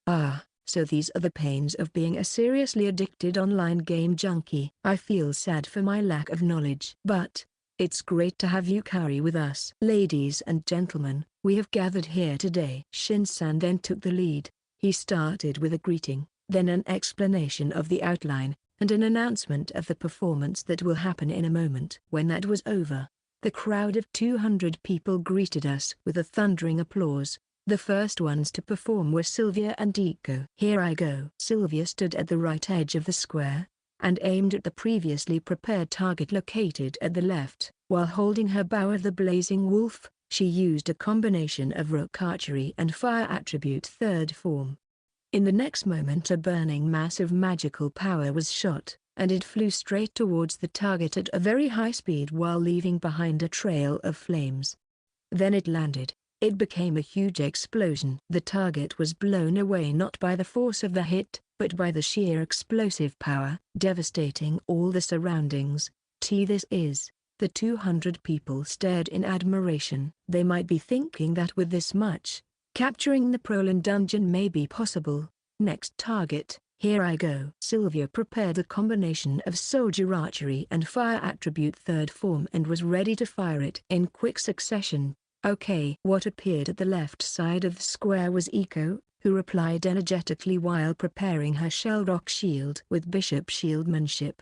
The multitude became noisy. At the sudden turn of events, the audience was filled with unrest. What would happen if such a young demi-human was hit with a shot like the previous one? Before they could think of an answer, Sylvia fired her bow. At the moment the shot landed, all the spectators must have thought the child died. Immediately afterwards, a and resounded. In other words, the sound of the explosion scattered after hitting something. All 200 people were amazed. Eiko was unharmed, and she was just showing a big smile. How did that happen? That question was solved soon. They saw it was thanks to the big shield. Oh! The audience roared. They exclaimed that those two were amazing. The degree of confidence that we can capture the Prolin dungeon surely climbed. That is indeed incredible strength. But, I honestly don't think they can go and clear it many times a day. However, a calm opinion was heard among the crowd. That's right. Considering doing constant clears, this alone is weak. But this was already expected to happen when we were doing the strategy meeting with Shin-san yesterday. For that very reason is my spirit summoning spell. Next will be the last announcement. As Shin-san continued with the moderation, I stepped into the center of the square. The eyes of the 200 people were focused on me. However, I wasn't tense at all. Title matches had over 100 times the audience, and 10,000 times more people watched in on the internet. It's impossible not getting used to it. Here I go. I then took the premium spirit ticket from my inventory and used it. A golden aura covered my body. With this, an initial spirit strength of 25,000 or more is confirmed. After one deep breath, and clearing my mind as much as possible, I activated spirit summoning! A large summoning array with a radius of about 5 meters was deployed around me. The audience was quietly holding their breath. Please, be at least one with a spirit strength of 30,000 or more. I sincerely prayed, but it was already useless to pray. The result has already been determined the moment the previous skill activated, and the spirit to be summoned has already been selected, so it was useless to pray. Still, I wonder why I decided to pray. Oh! Among the silence, the voice of someone leaked. That person's line of sight was directed towards the sky. Noticing something was odd, I also looked up at the sky. The sky, which had been clear just a few seconds ago, was now covered with thick, black clouds, and a large whirlpool in the center. The land dimmed as if it were night, and thunderous lightning jolted across the clouds, illuminating the people in place of the sun. Strange, eerie, intimidating. It was a scene filled with a mysterious fear. Just what? The audience was shivering. Can this man manipulate the climate? They wondered. Overlapping in layers, the black clouds slowly approached the ground. Some of the audience even said, "We get it, so please stop it," while begging me to halt. However, the summoning performance doesn't stop. There's no way. I then started to think of something from the past. That was, after the first major update, a player was able to summon a spirit with a spirit strength of over 35,001 for the first time. One of those spirits was summoned per each of the 29 large updates performed in Mobius Online, the most powerful and rarest of them being one with an initial spirit strength of 41,000. High screams rose from among the audience. The swirl of clouds began to fall, and the sky began to come down like a funnel. From the center of it, a huge arm made an appearance, an arm dozens of times bigger than a building, with an ominous dark red crest. Just as it turned into a fist, it rushed towards the surface of the ground while making roaring sounds. Whoa! Someone then shouted, "We're going to die." If such a huge fist landed, everyone here would die. The audience was enveloped in panic. The moment the fist landed, the ground shook. However, the arm suddenly disappeared almost as if everything had been a dream, forgetting their surprise, amazement, willingness to escape, and even their panic. The 200 people were just staring at the sight before them. Dust clouded the air. About 5 meters ahead of me, a dark red lightning flashed in the air. Bang! Suddenly, the expanded air blew away all the dust. The spectators screamed and crawled on the ground, so as to not be blown away. Yet, I wonder why I didn't feel that wind. Then, what appeared in front of my eyes was as expected. That spirit. My name is Angelmas, great king of all spirits governing over the 4 major elements. Angelmas then loudly introduced itself. Even though it was not raising its voice, it was a neutral voice clearly heard even through this raging wind. A spirit with a beautiful face that could be taken as a man or a woman, about 160 centimeters tall. Its hair was cut short and shone in red, black and gold in the wind, and its eyes emitted an intense orange and green light, similar to a supernova. Its clothes were silver-colored with several strips. Decorations of mounted gems, lapis lazuli and ambers were scattered here and there. The shoes were of a scorched tea and greenish color with an irregular mottled pattern giving off a grotesque and repulsive feeling. And then, those hands, they had the same crest as the huge arm that manifested from the sky before, and the crests flickered as if they were hungry for blood. Every time the light reflected from it, a dark red lightning leaked from that emblem. Angelmas walked out 1, 2, 3 steps. Then it stopped. A really elegant gait, the epitome of endlessly deep fear. My second. I was looking forward to the day when I could meet you, Angelmas said while kneeling in front of me. The storm still hadn't stopped. Ah, I see. The reason why the wind still hasn't calmed down, and was making the spectators crawl on the ground, might be because the spirit was thinking I will not lower my head any lower than those 200 people. Probably. I've heard rumors, but to think you are that kind of guy. Can you stop the wind? Foo-foo, as you wish. Angelmas smiled and obeyed.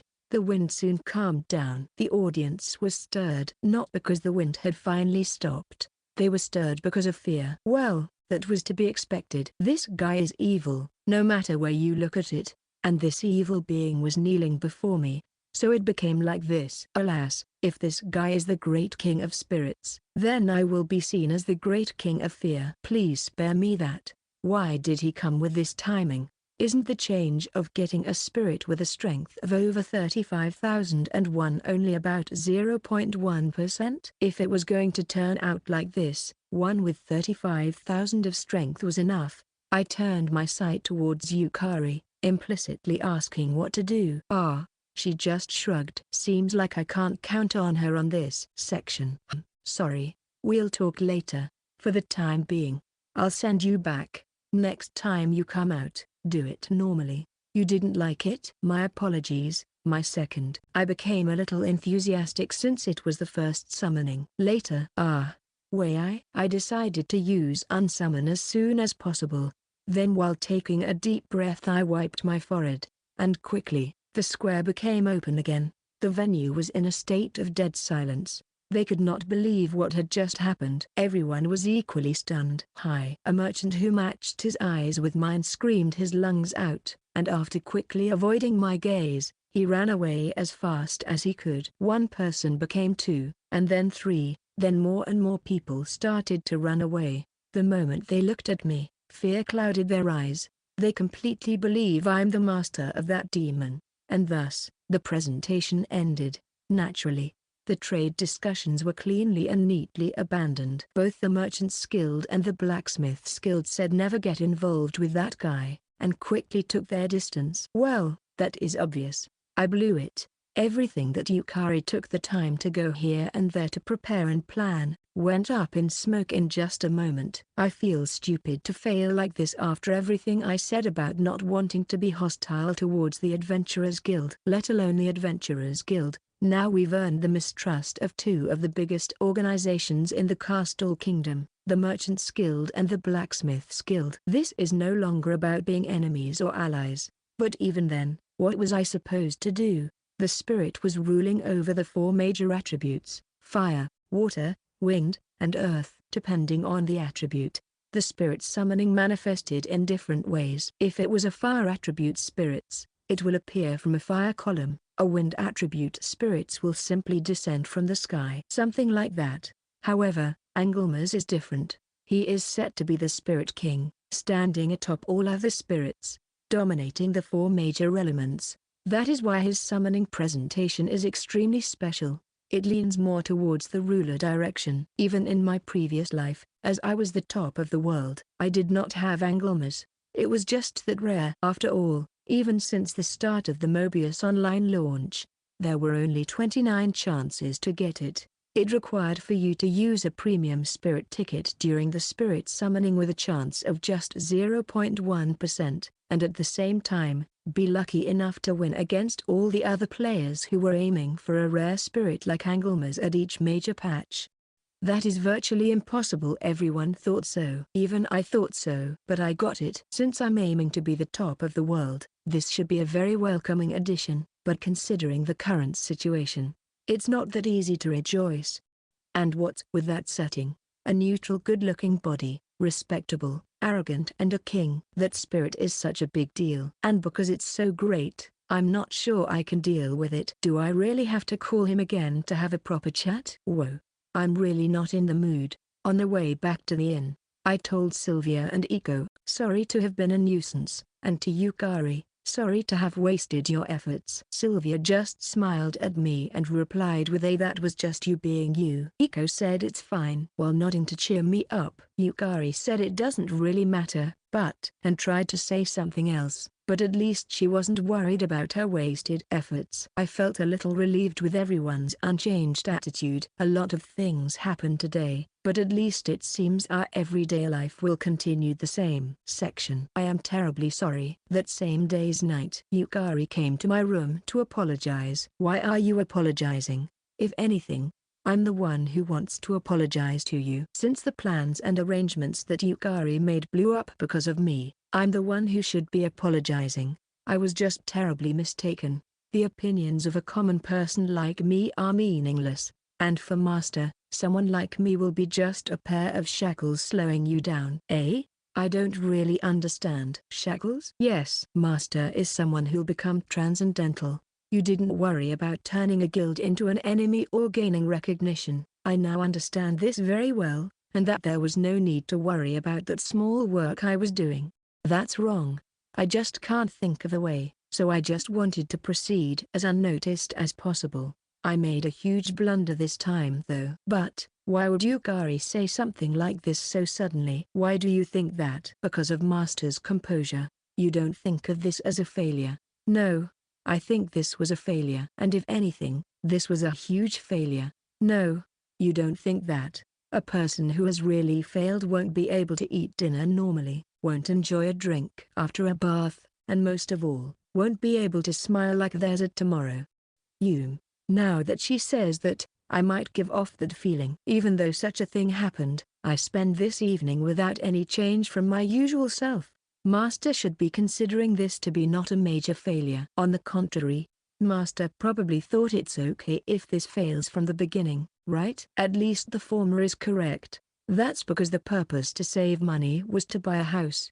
Therefore, the goal of being the top in the worlds is not affected even if that failed. In the first place, there are other ways to earn tons of money. My initial priorities for coming to Bad Gordo were earning experience making equipment, earning money. After all, then, why did earning money suddenly take priority? Oh, I see. Certainly, I do not think of this as a failure. Rather, I even thought it was fine if this plan failed. And since I wasn't serious about trying to succeed in this, that means the damage is minimal in the case of failure. Yukari is right. You're incredible, Yukari. You know me better than I do. That's not true. Yukari strongly denied it. It surprised me a little because she usually doesn't express much emotion.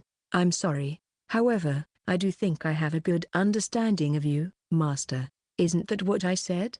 No. Also, this time, if I had a deeper understanding of you, Master, I might have been able to devise a better plan. I see. So, that's why Yukari came to apologize. She's quite dutiful. In that case, don't worry about it too much. Because I was a little ignorant in that aspect.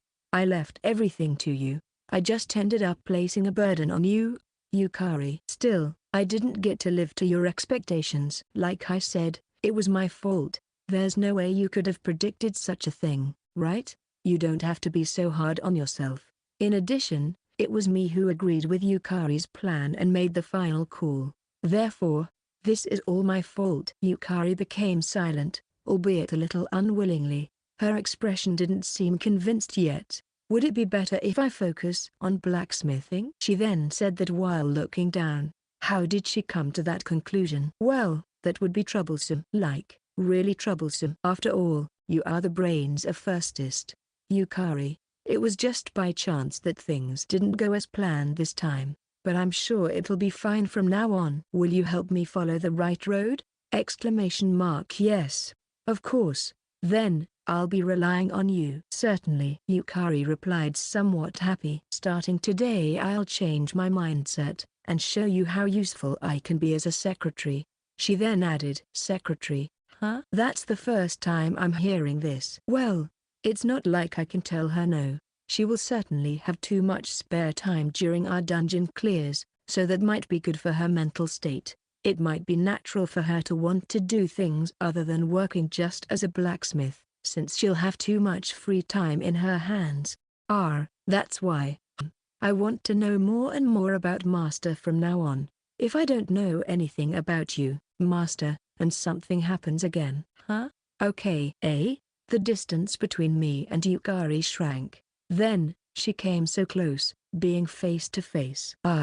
She smells like flowers. That's why, right? Tonight, together with me. Section. Knock, knock, knock. At that moment, just when Yukari was about to ask for something, a knocking sounded in the room. Yukari's expression then became frozen cold. Hey, that's scary. See, come in. Feeling a bit shaken, I called out to the person standing outside the door, excuse me for coming this late in the night. The person who entered was a slender old gentleman with a white beard. I didn't recognize his face, but he seemed to be a gentle person. Second Sama, I assume. Yes. My name is Forrest. I am the steward of the house Lumberjack. I have come in place of my master.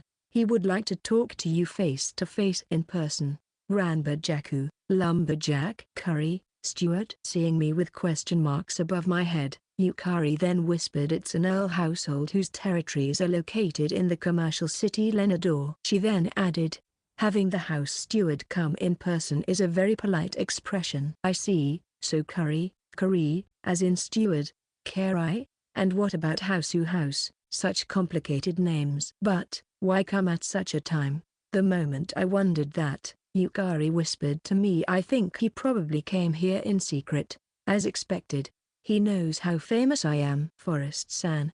Is it? Sure, I don't mind. May I ask what the talk will be about? When I said so, the steward, Forrest-san, bowed splendidly. Then, he opened his mouth, as his sharp eyes looked at me behind those round glasses. We have a proposal for the trading of mithril alloy. Chapter 39. An unprecedented genius. Proposal. I returned that question to Forrest-san.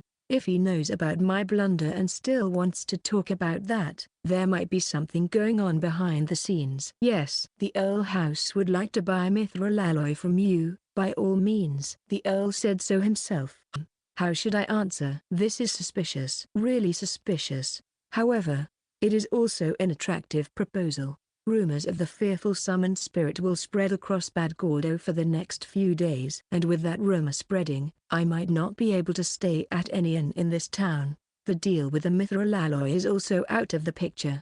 That is as clear as day. I think that I should be grateful for such a deal to come with this timing from some other party. But if I accept, I might be biting onto it without giving it a proper thought. This timing seems very odd. All right, let's decline. It's not like I can't make money if I don't use the mithril alloy. Let's not take any unnecessary risks. While thinking this, I took a glance at Yukari. When she looked at me, she had a somewhat sorely tempted face. Why is she tempted? The reason immediately came to mind. This time for sure. She was probably thinking that. She probably thinks the chance for her redemption has come. In other words, does that mean she has come up with something good? What should I do? No, wait. Just like Yukari pointed out earlier, this is just me with my bad habit of pretending to be troubled. In reality, the answer has already been decided. It doesn't matter. If so, then let's think positively. Yeah, it's okay even if this ends up in failure. That being the case, why don't I take this as an opportunity to help Yukari's mental state? Yukari, can I leave this to you? Leave it to me, Master. Yukari tried to play it cool, but I noticed she couldn't hide her joy since her ears were twitching as she bowed to me. Then she started the talk about the trading with Forest-san. She gives off the look of a talented secretary. Although, what she's doing now is completely outside a secretary's job, and thus, Yukari and Forest-san talked for a while, polishing the finer details. Master, you will need to meet with the Earl once. When would that be good? I don't mind if all the details on this matter are decided by you. Yukari. Understood. I scheduled an appointment for as soon as possible. After their conversation was over, Yukari came and asked me that question, and since I have no plans to meddle in it, I told her that she could decide everything on her own. In addition, I tried to ask her to do the appointment as soon as possible, but it seems she already understood it even without me saying it, as expected of her. And then, the meeting ended. Tomorrow, I will meet with the Earl who will be visiting Bad Gordo, and we'll have dinner. The morning of the following day, together with the Earl, we will move to the commercial city of Lenador by boat. We'll then have a meeting going over the details in the afternoon and a dinner with the Earl's family at night. Lastly, after meeting again on the morning of the following day, the contract will be signed in the afternoon. Feels like Super Express. Well, it really helps me, but I wonder if the Earl is okay with that? Well then, you will be picked up tomorrow evening at the scheduled time. After humbly saying I look forward to our next meeting along with a beautiful bow, Forest-san left the room with a splendid bearing.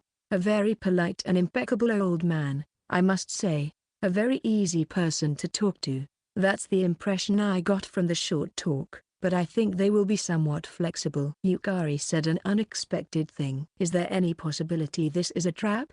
I can't deny there is a possibility, but it is very small. He agreed immediately to the 3-day schedule. Besides, the house steward was the one who came to greet you. It seems they really want to make this deal a success. Is that so? The house steward is the highest position among those who serve their lord. Therefore, in a diplomatic scenario, he's pretty much the most important person to meet. In addition, unless the Earl had a huge amount of free time or had already decided on it, it's impossible for someone of that rank to suddenly open up a 3-day schedule. In other words, it can be understood that the other party really wants the deal of the mithril alloy to succeed. The Earl must really want mithril alloy. I see. It smells a bit suspicious, but it doesn't seem to be a trap. With this issue settled, I'll be able to focus on earning experience points. Then, I'll be one step closer to the world's top mansion. However, Yukari will likely become quite busy. I already said it, but is it alright to leave all of this to you? Yes, please leave it to me. I'll arrange it so it turns out the way Master wants. You sure are reliable, but that's not what I meant. Is it a burden to you? A burden? Surprisingly, she doesn't seem to think so. Or does she? The changes in Yukari's expressions are so subtle that sometimes I have trouble reading them. In addition to blacksmithing, and taking care of me and your secretary duty, you will be dealing with the trading.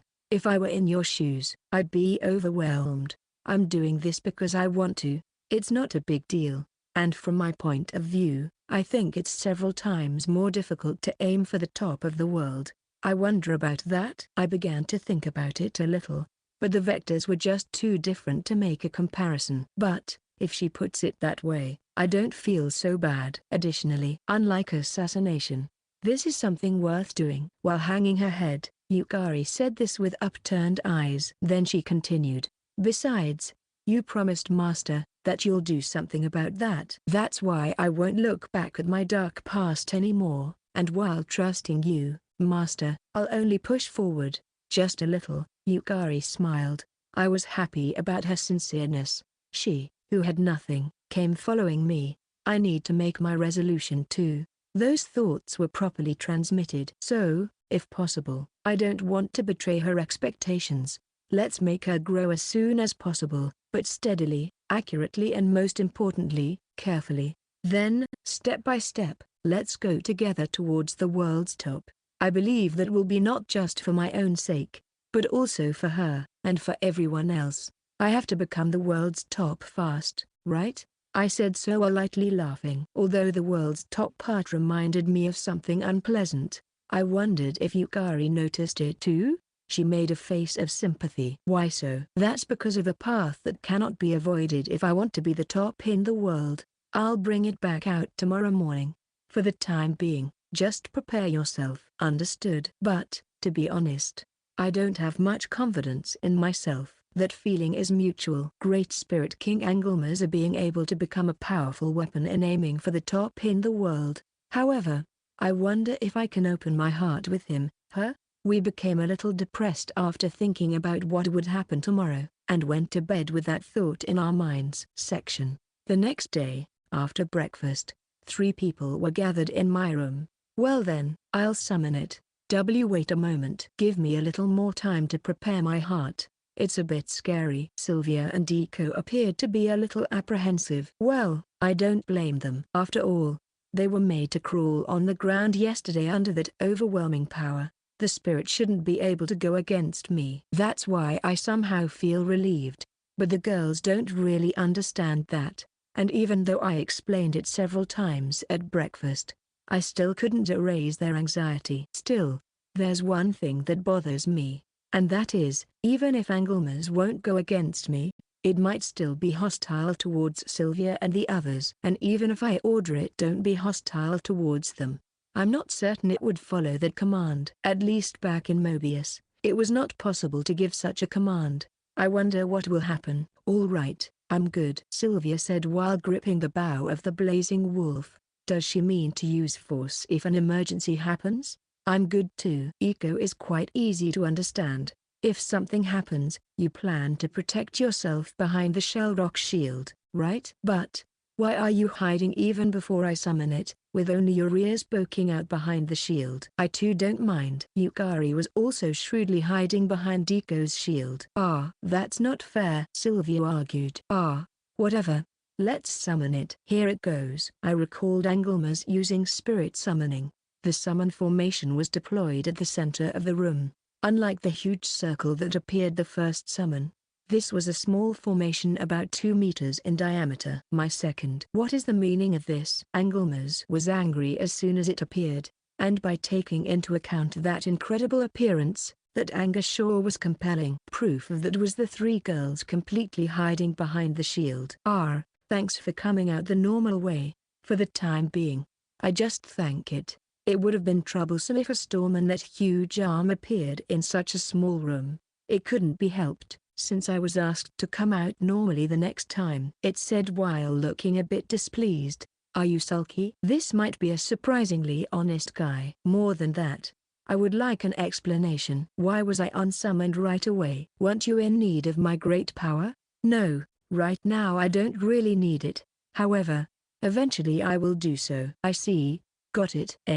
No, wait. That wasn't a proper answer. That didn't work, huh? Actually, my second, isn't your treatment towards me a bit rude? I am the Great Spirit King, you know? The Great King of Spirits that reigns at the top of all spirits. So what? I am the #1 in the world. What? So, my second is such a remarkable character? I see. Ha ha ha. As expected of my lord, to have the spirit ruling over all spirits. Whoa, so easy to deal with. I wonder if this spirit would be the ideal target for those or phone scams? By the way, I was just wondering, are you a man? A woman?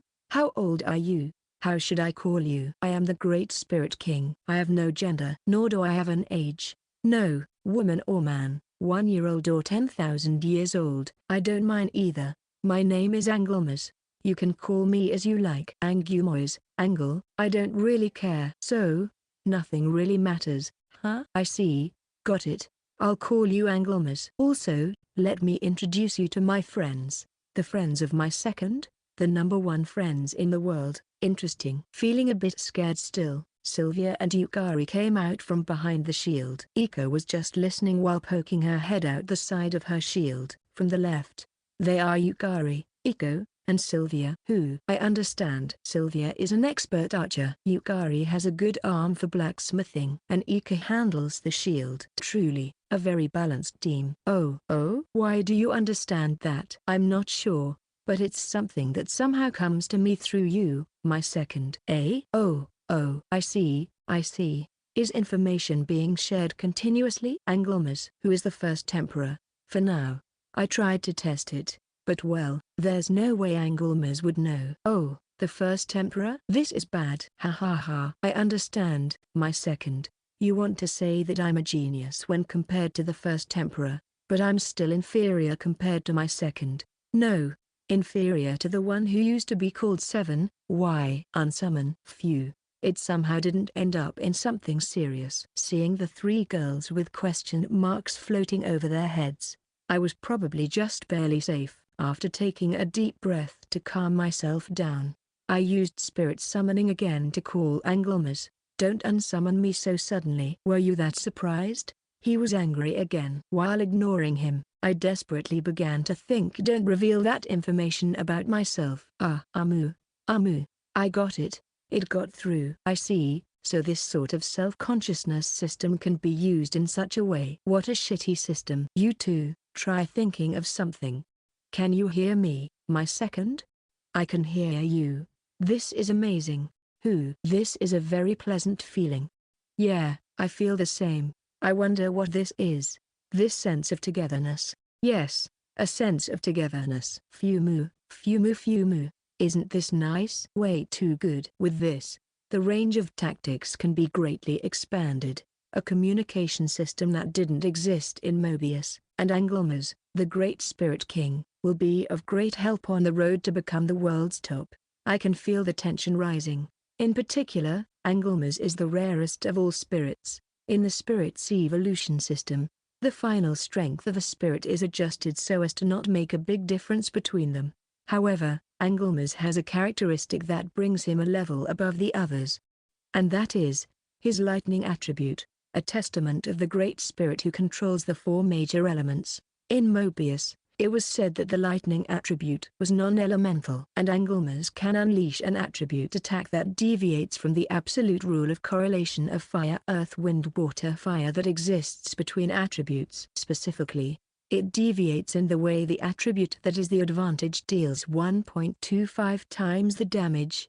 This one does 1.1 times the damage equally to all attributes. This is a huge advantage, and there is no attribute it is weaker than. You can even call it broken. Then, and probably because of this sense of togetherness, I can now understand how to use lightning attribute magic. No way. Taking a look at the magic skills column, seems like I have learned lightning attribute first form all the way to lightning attribute 5th form at the 16th class.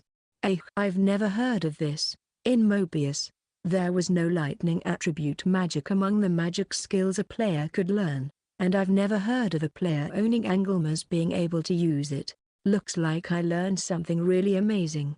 No wonder, our affinity must be that good. Affinity, huh? I don't think this is an issue that can be explained with such simple words. Not that I really know the reason. Anyways, let's just rejoice. Fuck yeah. Ha ha. Ha ha ha ha. We're going to get along just fine. Ha ha ha. Ha ha ha ha ha. It is just as you said, my second. Anglemas and I laughed as we talked. Seems like you can do something like this. At one point I was worried about what would happen, but I'm glad I was lucky enough to draw Anglemas. Hopefully, as time goes by and they go along together, all 3 members of the team will relax. Hey, what the heck is wrong with those two? Maybe something like telepathic communication. Telepathic communication? I've never heard of a spirit having such a skill before. Yeah, neither have I. Maybe because it's the Great Spirit King, or maybe because it's Master we're talking about. Either way, it's bothersome. Is it gone? Did he go back already? No, he's still there. Thus, with the addition of a new comrade, the daily life of Team Firstist starts again. Section. La la la la la la la lumberjack, you say? La la la. A while after that, I was forced to unsummon Anglemas since he was starting to get hyped up, and after the room got quiet again, I spoke about the events of last night. Then Sylvia turned into a broken record. Even though it's pretty funny to watch, I'd love if she could stop since Iko imitates her. Do you know him, Sylvia? Oh, of course I don't. But speaking of the lumberjack house, there's nobody who doesn't know about the woodcutting Earl. Woodcutting Earl? What's with those two totally lame names? The commercial city Lenador was originally a thriving forestry town. It is reputed that thanks to the skill of the lumberjack family, it became such a big city. Yukari gave a supplementary explanation. I see, so that's where woodcutting Earl came from. Yeah, lame. The more I hear it, the lamer it is. But that's not all. At their roots, the lumberjack house has been known for their martial arts.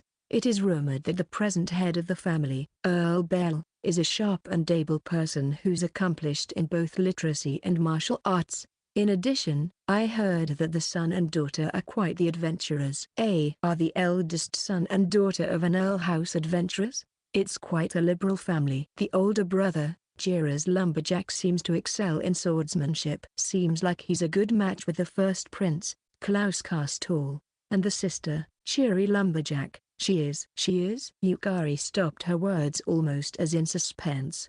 Her expression was somehow painted with an unusual mischievous smile. Then, her mouth opened slowly. It's just, I heard she is called a genius spirit summoner. Master. Chapter 40. Bet. A genius spirit user? The daughter of the lumberjack family, Chiri lumberjack. According to Yukari, she is a genius spirit user who controls a powerful spirit and has achieved adventurer rank A at the age of 16. Hearing that, I tried to make a guess. Spirit user, in other words, she attacks using spirits. But that would be impractical, that is, back at the time of Mobius. Certainly, it's useful to attack using the powerful spirits in the early stages of the game. However, as you approach the middle of the end game, the so-called "it's faster to just punch them" phenomenon occurs. Specifically, as a result of your stats rising and your various skills improving, the cost performance of trading blows is more effective than using spirits. Therefore, in the late game, it's hard to think of spirits as useful other than to use them for spirit possession. But well, that's just my opinion. I wonder how it would be in this world. But even so, for the 16-year-old daughter of a noble to be considered a genius and achieve adventurer rank A by using spirits, I have a good hunch. By the way, I think I still haven't heard your age, Yukari. After I said while remembering, Yukari then continued, I'm 19 years old.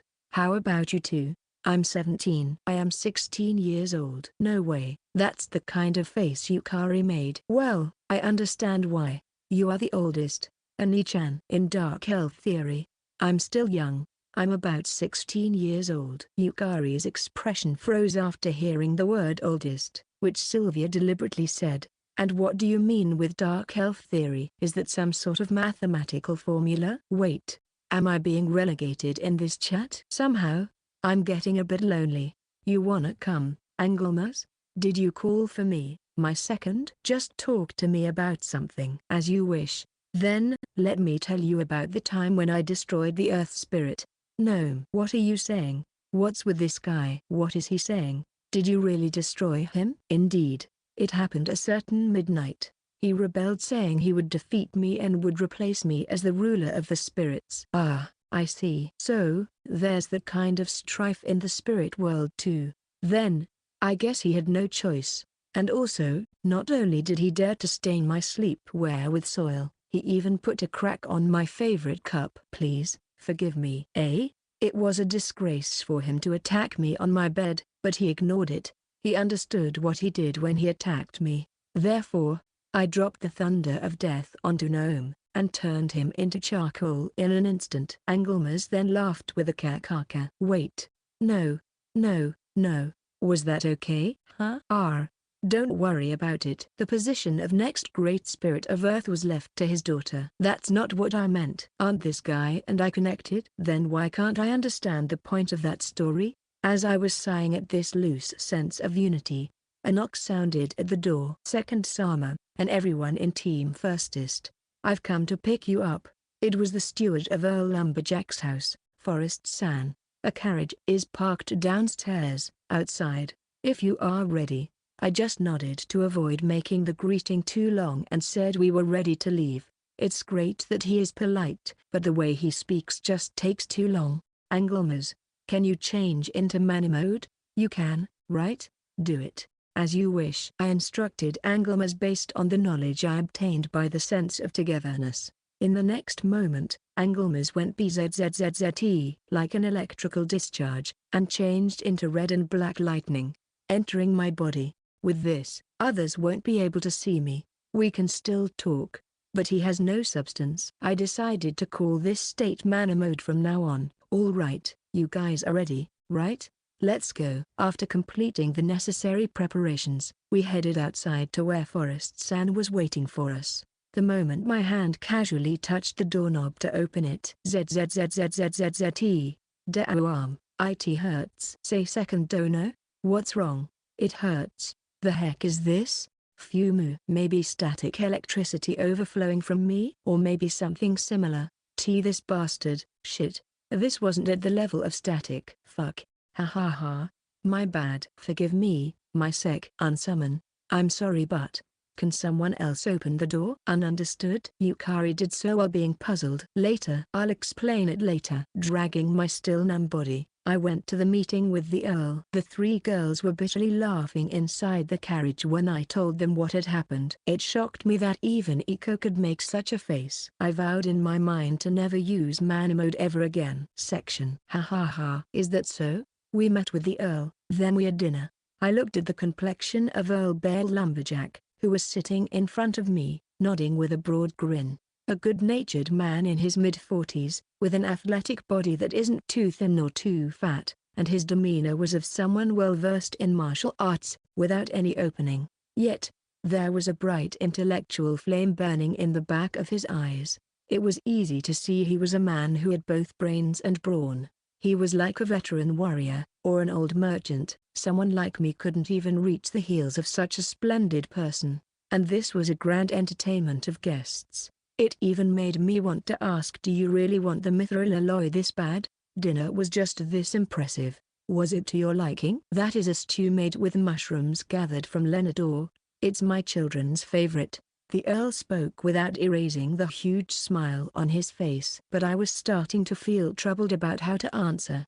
I just answered with the appropriated faked smile. The Earl has been the only one doing the talking. Sylvia and Yukari just said a couple words at the start and since then they haven't made any sound. Iko. Well, Iko has just been eating non-stop since the beginning. Are all of you in the A-ranked team firstest in your teens? My daughter, Chiri, is 16 years old. She's a bit of a stubborn tomboy, but I'd appreciate if you could get along with her at tomorrow's dinner party. Dinner ended without any complication. After saying that, the Earl stood up from his seat and extended his hand for a handshake, and thus, he came to see us off, even though we will be meeting again tomorrow. Thinking about something that has been bugging me, I stopped my feet. Oh, second dono, is there something you need? Noticing my actions, the Earl called out to me. Perfect. He is way above me, yet he lowers himself. He has social status, honor, ability, and also pride. But then, why go this far? I just couldn't help but to wonder that. Lord Bell, why are you going this far for this deal? The Earl kept his smiling face, but his eyes narrowed. I noticed Yukari, who was standing next to me, stiffening in response. People getting wealthy, soldiers getting stronger. It's all for the country's sake. This is my belief. Fumu. So, he's a Fukoku type of guy. Slogan of the Meiji era, basically a policy of increasing national prosperity and military power. Solid, lightweight, long-lasting. The armor and arms industry of mithril alloy is greatly linked to the strengthening of the nation's power, and that is to be done in the center of commerce of the Castle Kingdom. Or in other words, in my city of Lenador. So, this is all for the country's sake? No, for the people, for the soldiers and for the country. My business must satisfy all three of them. The Earl said not even one should be missing. I admire his determination, especially the point where he makes the distinction between people and soldiers, and the soldiers, in this case, might not be limited to soldiers under the kingdom, but also means people able to fight such as adventurers, people and soldiers, beginners and veterans, so to speak. Earl Bale Lumberjack, he has a good understanding of this world, that is, the difference between the weak and the strong. That being the case, I doubt he would try to double-cross a strong person such as myself. It seems good to bet on this deal. I see, I understand. I'll look forward to tomorrow's meeting. Likewise. Thank you very much for your valuable time today. Along with a smile, my party left. Thus, the schedule of the first day ended. Section. The next day, after spending all morning being swayed by our carriage, we moved towards the commercial city Lenador. It seems like it was hard to get up early for some of us, since Sylvia and Iko were happily huddled together as they slept. Yukari, what are your plans for the deal? I don't think that wholesaling continuously is what Master has envisioned. Therefore, I believe the wisest choice is to make short-term contracts, maybe worth a few billion CL of mithril alloy, and renew it every few months. Is that so? By the way, how long would it take to earn 30 billion worth of mithril alloy? Please wait a minute. After receiving that question, Yukari started calculating while looking at the notes I gave her. That was the amount of mithril dropped by the Prolin Dungeon's boss, the mithril golem, times the 5 clears a day, then divide its market price by 30 billion. Approximately 20 days. Yukari was surprised by the answer at which she arrived. Obviously, I too was surprised. I mean, 30 billion CL in just 3 weeks. In other words, 10 billion CL a week, or about 1.4 billion CL per day. That is incredible. Is mithril alloy this valuable in this world when compared to Mobius? No, if I think about it properly. This is just normal. The probability that mithril is dropped from the normal golems in the Prolin dungeon is about 6.25%, and that drop is about 1/20 of the size when compared to the mithril dropped by the mithril golem. And it's this rare because the dungeon hasn't been captured yet. Still, it's not normal. No, what's not normal is doing 5 clears a day. How on earth did you come up with 5 clears being normal? Is what Yukari's cold eyes were screaming at me. I just answered her with an innocent smile. Seeing me, Yukari just sighed in response, and I must admit that her drooping ears were a little cute. That's right, I don't think that the price of mithril alloy will collapse. Yeah. For a deal of 30 billion CL, I believe we can take 2 or 3 months to complete it. That's true. 30 billion in 3 weeks would be 5 clears a day. But it might be better to leave 2 days off each week, and sometimes stop at 3 clears and just relax in the afternoon. Understood. Then, at the meeting, move in that direction. Yes. Please leave it to me. I left the details of the meeting about the deal to Yukari's discretion. Because if it's me, then I would probably do it thoughtlessly and it would turn into something outrageous. Sylvia also said that way is better, but that's something I don't want to be told by the likes of her. Section. While having some random thoughts, I was dozing off in the boat. Master, I can see it. Then, I was awakened by Yukari's voice. Looking outside using a small window, I could see the lively scenery of Lenador, a large commercial city that flourished like the kingdom's capital. The main street was filled with street stalls, and tides of people walked everywhere doing business amidst all the hustle and bustle. This city felt real. Unlike the time of Mobius, a testament that the people living here were alive. I hope this goes well, said Yukari. I just nodded with a yeah and moved my gaze towards the outside scenery. I felt like I was looking at a totally different world. We there? Yugu. After waking up, Iko excitedly jumped around as she saw the scene outside. Then, she landed on Sylvia's stomach, giving her the worst wake-up call. How peaceful. Truly peaceful, if possible. I'd wish for these peaceful days to continue for a long time. While having those thoughts, I was resting my cheek on my hand and watching the girls.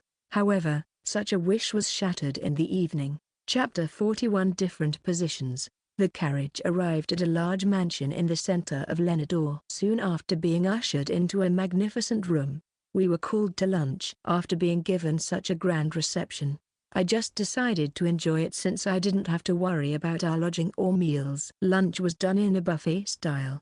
The many dishes spreading over the dining table were all of high quality. Therefore I was finding it hard to even take one out. To go to these lengths, I muttered in awe, to which Yukari replied with the sound argument, this is their way of showing their wealth. Sylvia, who was restless, yet doing her best to show a calm front, said what an incredible welcome. Even as the second daughter of a night house, she didn't seem to be used to this kind of place, probably because she was at a very low rank at the Third Night Order. On the other hand, Iko was devouring the food while literally dancing with joy.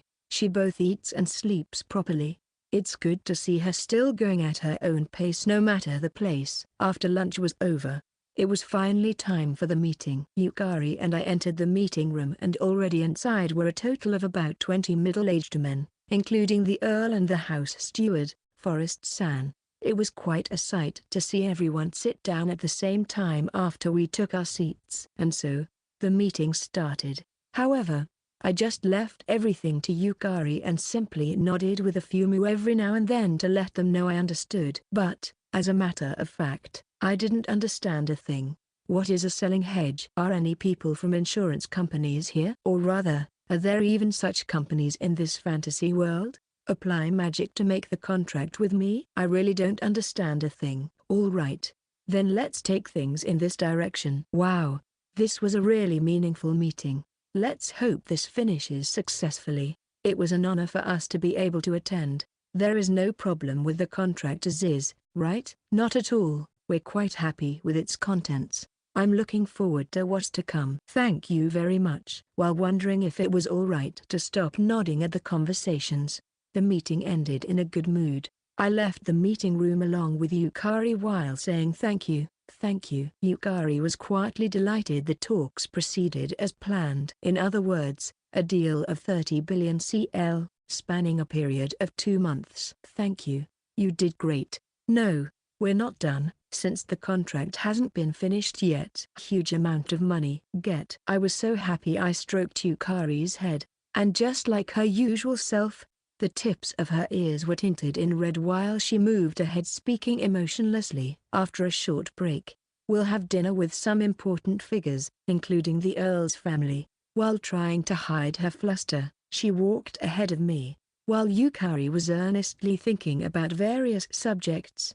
I just followed after her. Section. At the dinner party, a lot of people were gathered in the hall. They were probably the people who attended the meeting earlier and their families. Ha ha ha. Second Kun. Ha ha ha ha. Saying let's put aside our social standing for tonight, the Earl declared loudly while drinking a glass of wine in high spirits. Nodding in satisfaction, he, together with other people, were happily smiling as they continued to admire the four of us. Is he this happy because he'll get his hands on mithril alloy? In the end, I couldn't do anything aside from joining them in their laugh every time my name was called. Bel-sama, please take a rest over here. Forrest-san guided the Earl to a chair. Ah, this is probably a common occurrence. Oh, by the way, Sylvia-san, aren't you Noir-san's daughter? Did you know father? Of course, I've been in his care. It's an honor. Sylvia then started to talk to the Earl. Seems like he and her father are acquainted. Yukari,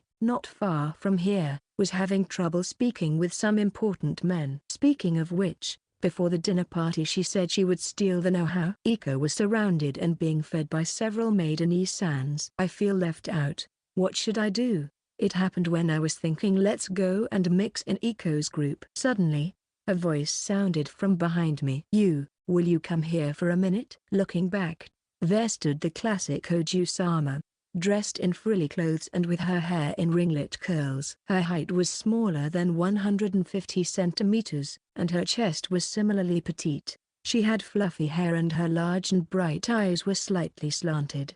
She would have been perfect if she was blonde, but unfortunately, her hair was chestnut-colored. Cheery-san? Yes, that's right. The Earl's daughter, Cheery Lumberjack. I remember her standing next to the Earl at the beginning of the dinner party, wearing a sulky face. I wasn't really paying attention since we were told at the start that the Sanjiras would not be present. I see, so this is his sister. The great me came to speak to you, so you should feel honored. Oh, okay. She spoke in such a way so calmly. Is this girl serious? But even so, don't go getting some weird ideas. I'm not. What's with that attitude? Disgusting. How should I handle this? HMPH. Come with me. To my surprise, After Cheery said that, she turned her back to me and walked away. And since I didn't want to follow her, I just didn't. Hey, you, don't stand there, come with me. After a minute or so, Cheery, who had her face turned red, came back angry, and after grabbing my hand,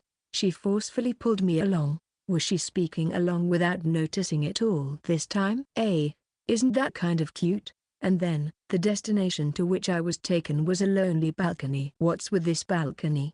It's large enough to be able to play basketball on it, as expected of an earl's house. You are a spirit user, aren't you? As soon as we arrived, Cheery immediately cut to the chase. No, it's a bit different. Am I wrong? Yeah. Is that so? Bewilderment. Did I tease her a bit too much? But I do employ a spirit. I knew it. You're a spirit user. What's wrong with you? By her body language, I could tell she was quite upset. I somehow thought, she doesn't seem to be a bad person. Listen closely. You don't go getting any weird ideas just because Further likes you. I'm not. This is the second time I denied that in 3 minutes. Hey, that tone. I am an A-rank adventurer. Be more respectful. I am, too. HMPH. Isn't yours a group of 4 that say? I got to A just by me alone. Alone? Alone. I wonder how that is. Doing things her own way. It must have been hard. What's with that lukewarm gaze? You're having some trouble, so you want to talk to me, right? Shut up. I can take care of myself. Ouch. She hit me. Why did you do that? Because you don't seem to understand our different positions. Cheery's caustic tongue spewed those words while she made a face that indicated this is the natural outcome. I wonder what this girl wants to accomplish. She's pissing me off. Hey, for what purpose did you call me for? Was it to hit me? That's wrong. You sure are rude. It was just to let you know the difference in positions. The difference in positions? Exactly. The difference in positions. She looked up at me with a prideful smile. She appears to be full of confidence. Oh, I see. I can somehow tell where this is going. Is that so? Then, how on earth are you planning to show me the difference in positions? Foo-foo. You'll know soon enough. Well then, I wonder how much longer that composure of yours will last. Walking away a bit, Cheery took some distance from me. Behold my spirit. It's all right if you cry. At the same time as she shouted those words, she activated spirit summoning. A big summoning circle materialized between me and Cheery, and from its center, a beautiful brown-skinned woman appeared, very similar to a dark elf. Did you call for me, Master? Yes, that's right. Terra, introduce yourself to this disgusting man. As you wish. The brown-skinned female spirit called Terra answered while performing a beautiful bow. I am Terra. I am also called Nomides, Gnome Death. I'm the great spirit of Earth. Thank you for your politeness. I'm Second. My pleasure. Second San, I hope we get along.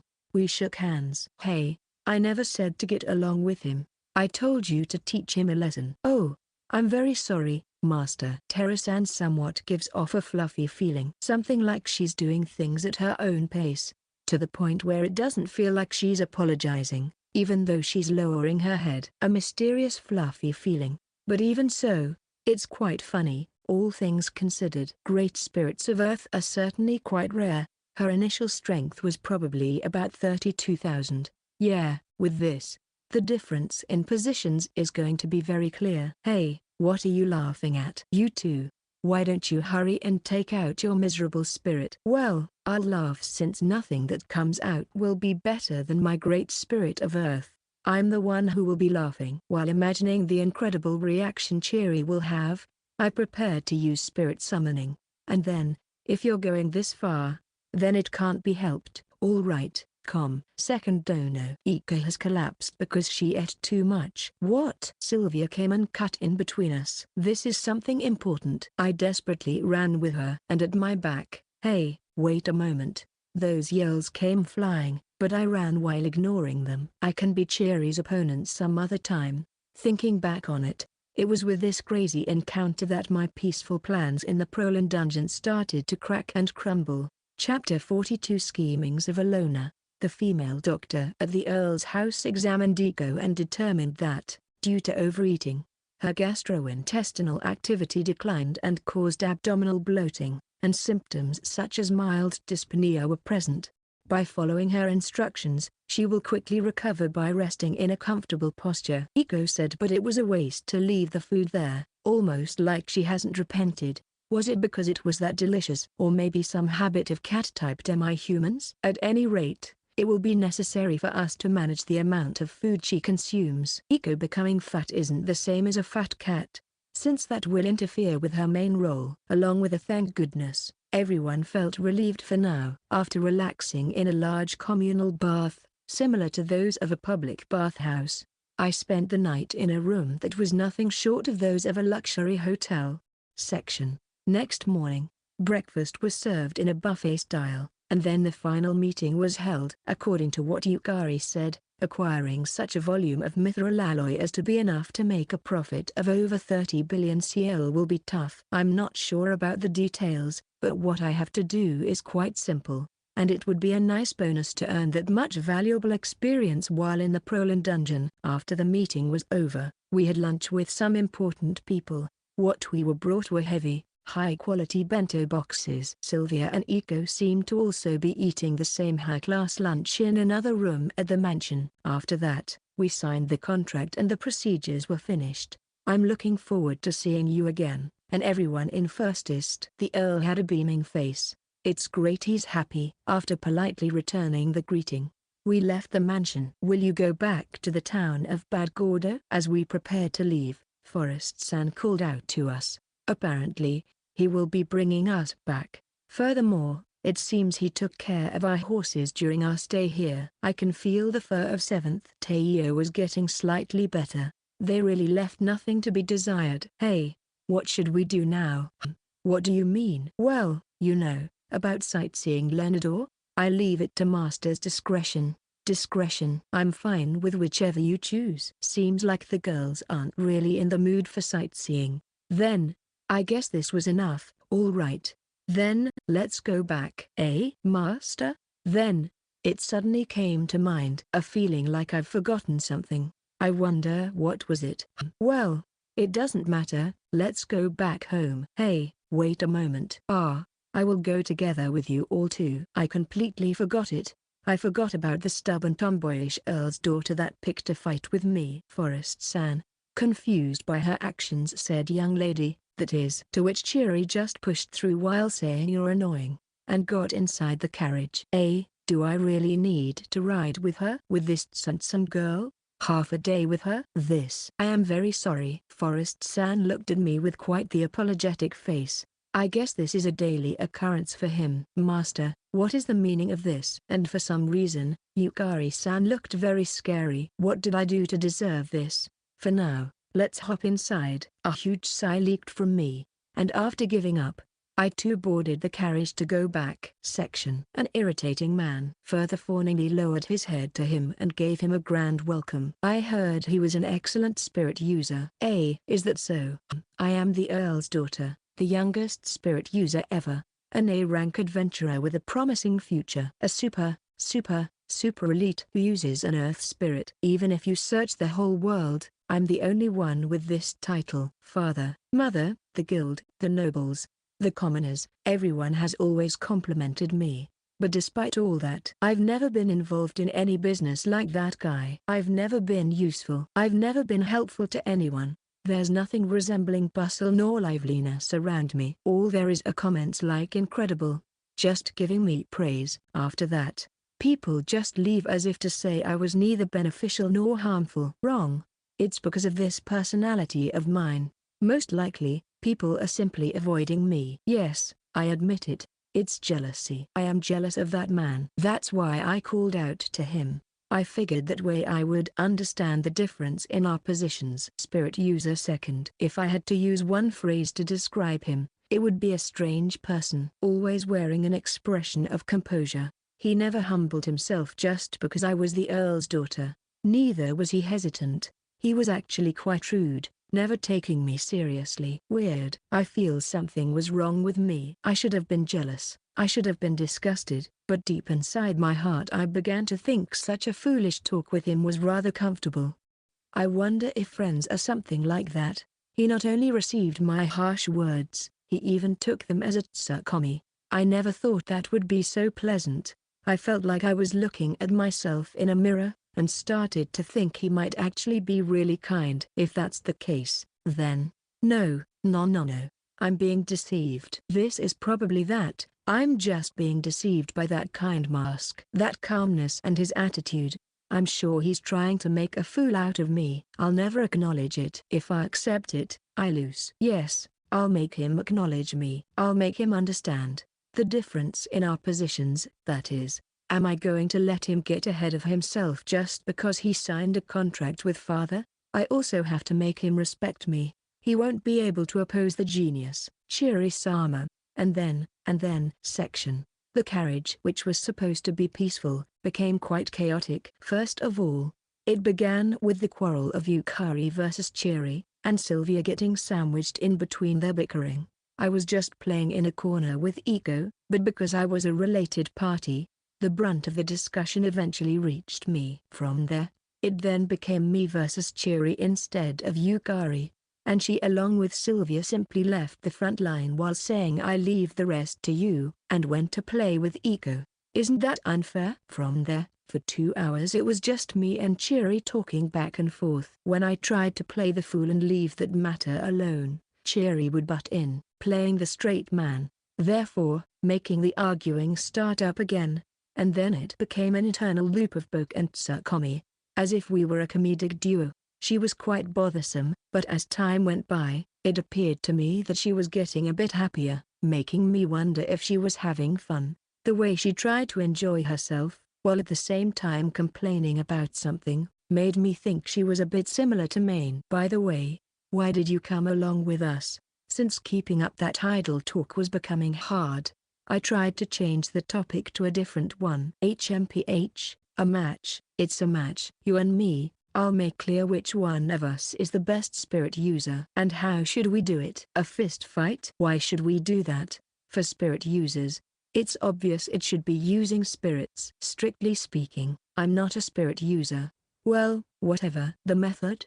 You're thinking about it just now? No, I'm not. There are so many ways, so I was just thinking which one to use. She's very easy to understand. That's right. Let's make it a match of earning guild contribution points. That's right sounded like you just came up with it. How rude. I did not. Let's go with this. Or rather, how is a guild contribution points battle related to using spirits? Since you're a spirit user, you use the spirit to earn points, right? Oh, I see. Because of such a huge leeway, I could hear a sigh next to me. The thing is, I can earn points without even using a spirit, as opposite to this girl. Okay, I understand. How long will the match last? Just one day, tomorrow? No. The one who earns more contribution points from sunrise to sunset of the day after tomorrow wins. Okay?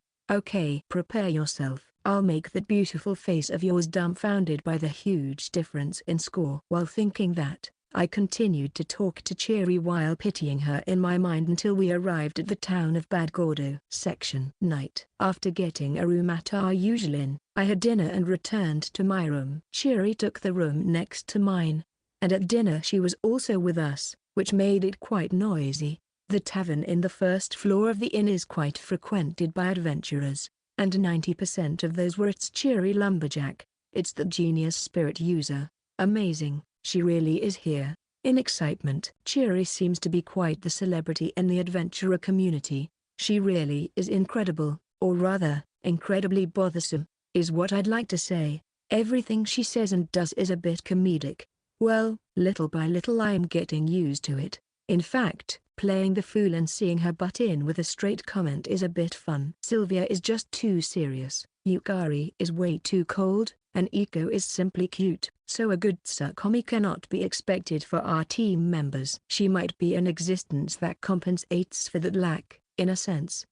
That's right. In the midst of my relaxing, I recalled an existence that I had completely forgotten related to Chiri's match. So, as I lay in my bed, I summoned Angelmas. My second. Hasn't it been too long? Don't you think so? He was angry again, probably because I called him to talk on a whim, and after the BZZZT.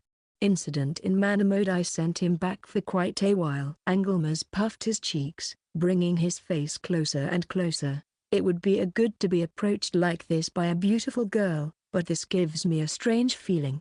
My bad. I've been busy with a lot of things. Like? Well, why don't you let me hear it? I suppose he wants me to tell him about it. Does he want me going to the trouble of speaking about it with my own mouth instead of just sharing it using the sense of togetherness? Or is he just harassing me, knowing that I had a terrible day today? While not understanding what he wanted, I explained everything to Angelmas. Oh, so you met Nomides. Terra also used that name. She gave me a fluffy impression. I imagine she's somewhat unrestrained, that girl. Speaking of which, you killed her father, didn't you? Is it okay for you to meet her? I did not kill him, I destroyed him. Oh, is that so? Ha ha ha, worry not. There is no problem. Rather, she was delighted to be able to become a great spirit. Seriously? I'm serious. Terra-san. She might be a surprisingly cold spirit. I see. Then, it should be okay to meet her. And since we're there, let's give that cheery girl a surprise too. Saying so, Angelmas laughed mischievously. He has an unexpected playful side, contrary to his vicious appearance. Then, do you want to go now? They are in the next room. What? As soon as I said so, the look of Angelmas changed. What's wrong? You said they are in the next room, right? Is it the left one? In the neighboring room to the left is Cheery, and to the right are the three girls. There's no sign of people in the left room. There's nobody in the room. Where did they go in the middle of the night? Wait. Something feels wrong. What did Cheery say? A match of guild contribution points, right? And as of when? She said the day after tomorrow. Why not tomorrow? In the first place, what's the point of such a sloppy match she came up with in the moment? Why did Cheery pick a fight with me? Why did she come following after us? Why does she want a match? Can it be her real purpose lies somewhere else? It's jealousy. Angelmas pointed out. I see, jealousy. I can't deny that. Cheery was jealous of me. I'm pretty sure it's because of the spirit user thing. And how would she get rid of that jealousy? I'm sure as a result of her thinking about that, she decided to travel with me. Her purpose was to take away the meaning of my existence, or something like that. In other words, in Bad Gordo, that would be is she for real? Yeah, there's no mistake. Whoa, shit. How far does she plan to be a bother, that woman? I held my head. I have understood Cheery's purpose. It's a reckless one, and an excessive one too, and if things go as they are, she will probably die. Damn. Seriously. Shit, how bothersome. After jumping down from the bed, in which I was gently welcoming sleepiness, I rushed out of the room at once. Foo-foo. You keep on complaining, yet you rush to help. My second section. I will capture the Prolin dungeon earlier than second. That is my strategy. In that case, then he will have to acknowledge me. He will have to raise his evaluation of me. Both father and mother, second too, they all will look at me. Nobody will leave me anymore. Their liveliness around second will become mine. That way, I won't be lonely anymore. I will change. I will use that guy as a stepping stone. And I'll change. Terra, let's move on. Yes, master. You're a good girl, Terra. Only you've been by my side since I was a child. Together with me who is so cynical, high-handed and harsh with words. Hey, we're going to capture the dungeon. Yes, they will tell me join us. As a companion, if that guy says that. Will you follow me too? Yes. Chapter 43 Spirit Possession. The cold night breeze hitting my body slowly cooled me down. That stupid girl is probably still fighting her way among the Gillums. If that's the case, then I just need to get to her and, while pulling her by the cheek, force her to come back. The problem is, if she reaches the boss, the Prolin Dungeon's boss, Mithril Gillum, was famously known as the first-timer's killer. When you finally arrive at the boss room, after going through tough and fierce battles against Gillums, standing there is a huge monster even bigger than the other Gillums. Everybody then thinks so. I guess physical attacks won't work on this guy either. And that's a huge mistake. Physical attacks are certainly ineffective against the Gillums. It's a legitimate strategy to attack them with attack magic or overwhelmingly powerful physical attacks, but the Mithril Gillum is different. Neither physical attacks nor magic seemed to be effective. Players who faced against the mithril golem for the first time without any information easily thought, let's fight it using magic, and try to overwhelm it firing a large amount of fire attribute third form magic. Afterwards, obviously no damage goes through. Then, the player's target, the mithril golem, comes attacking, and, since they suffer from rigidity after using that much magic, they can't move, and they have no choice but to die while being crushed by the boss. It's almost certain that you will be killed if the first thing you do is fire magic at the boss. Then, what should be done? Quite easy. Don't enter the Prolin dungeon until you get to a level where your physical attacks can damage the mithril golem. Now, the question is whether Chiri has high physical attack power.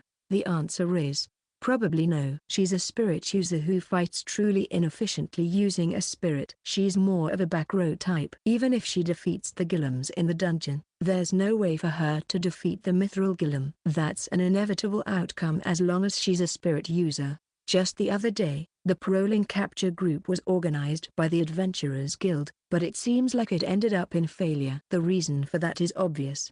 That is, no adventurer whom physical attacks could damage the mithril golem was participating. And, probably the information that magic attacks are ineffective against the mithril golem hasn't been spread out yet. Of course, Chiri most likely doesn't know this information either.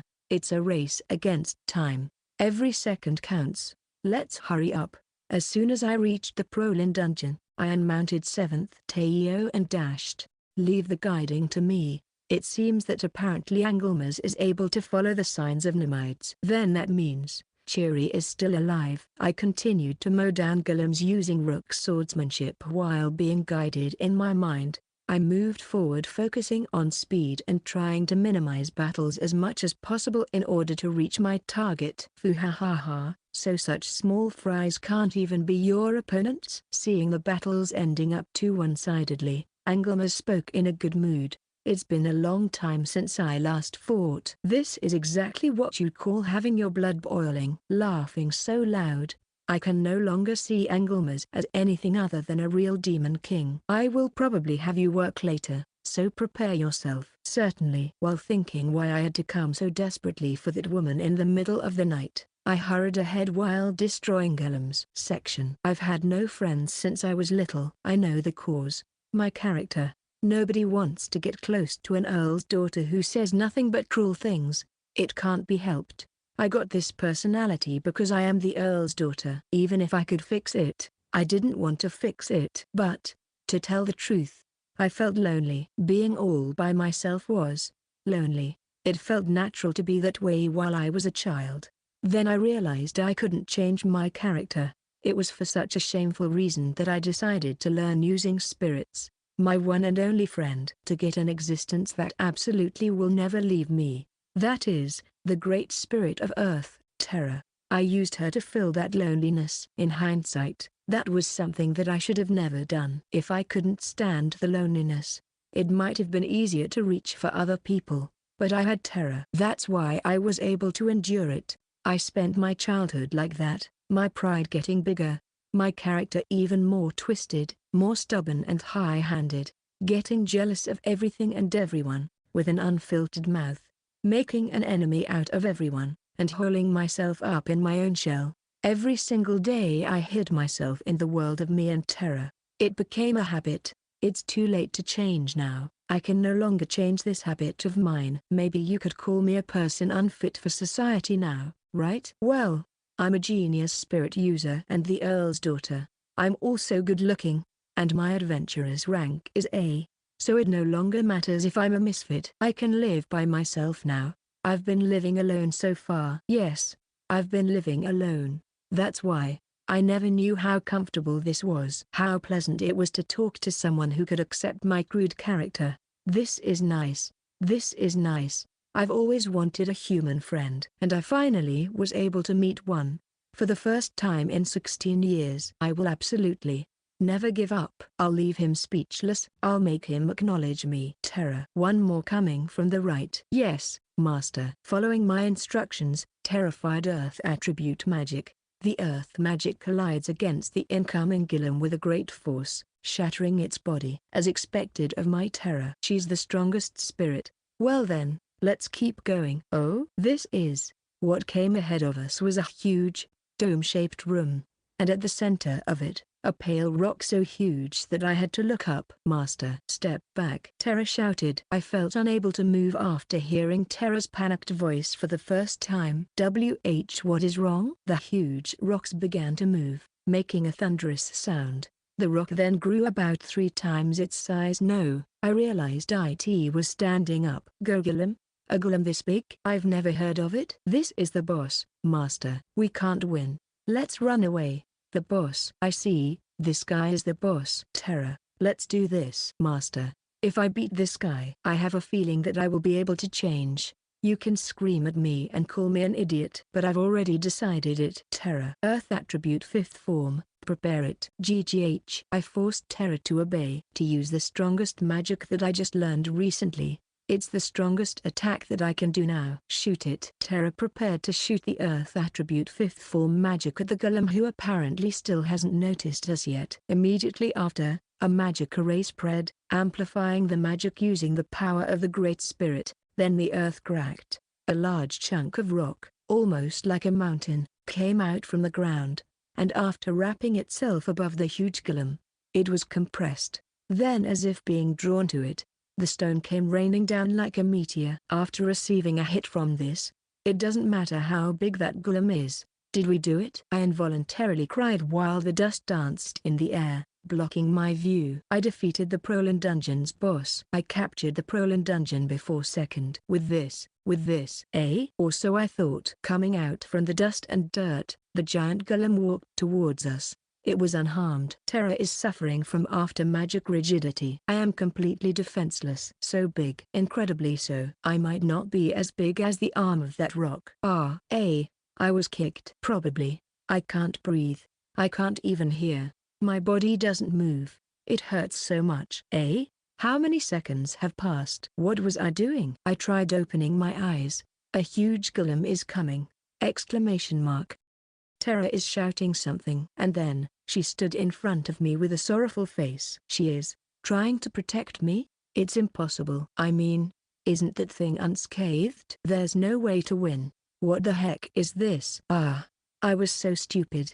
An incredible fool. A helpless idiot. The worst. Oh, it seems I have no time to indulge myself in sentimentality. Thank you. I can't properly move my mouth, but my thoughts were properly transmitted. Thank you for being together with this stupid and foolish good-for-nothing loner, and helping me. Bye-bye, Terra. Unsum. Section. Unsum. I will never forget what happened in the next moment. Suddenly, a man with a 7-colored aura coiled around himself appeared, and with a single sword, he caught the arm of the giant golem, and more astonishingly, he deflected the arm. He won against the huge golem with raw power. Then, while leaving a large number of afterimages, he gave chase and approached the huge golem in an instant. That was rook swordsmanship. I've seen it being used by my elder brother, who is a first-class swordsman, but that power is weird. It's too strong.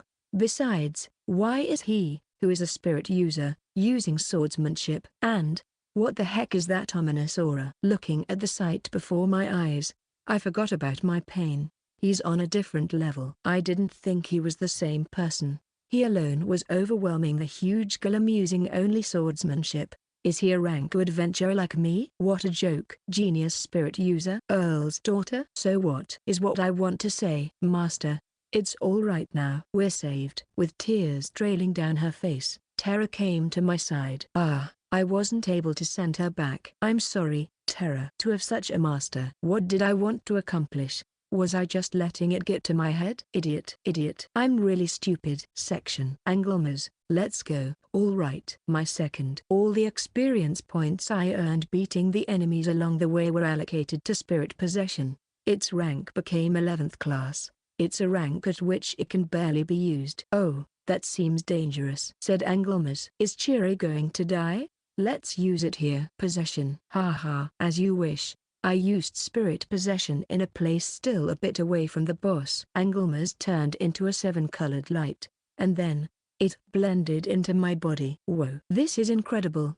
That's the only way I can describe it. An all-powerful feeling that's beyond my imagination envelops me. With spirit possession at the 11th class, the possession time is 120 seconds, and the reuse cooldown time is 440 seconds. The effect increases all status by 2.5 times. If it's at grade 9, the possession time becomes 310 seconds. The reuse cooldown time is 250 seconds and the status increased by a total of 4.5 times.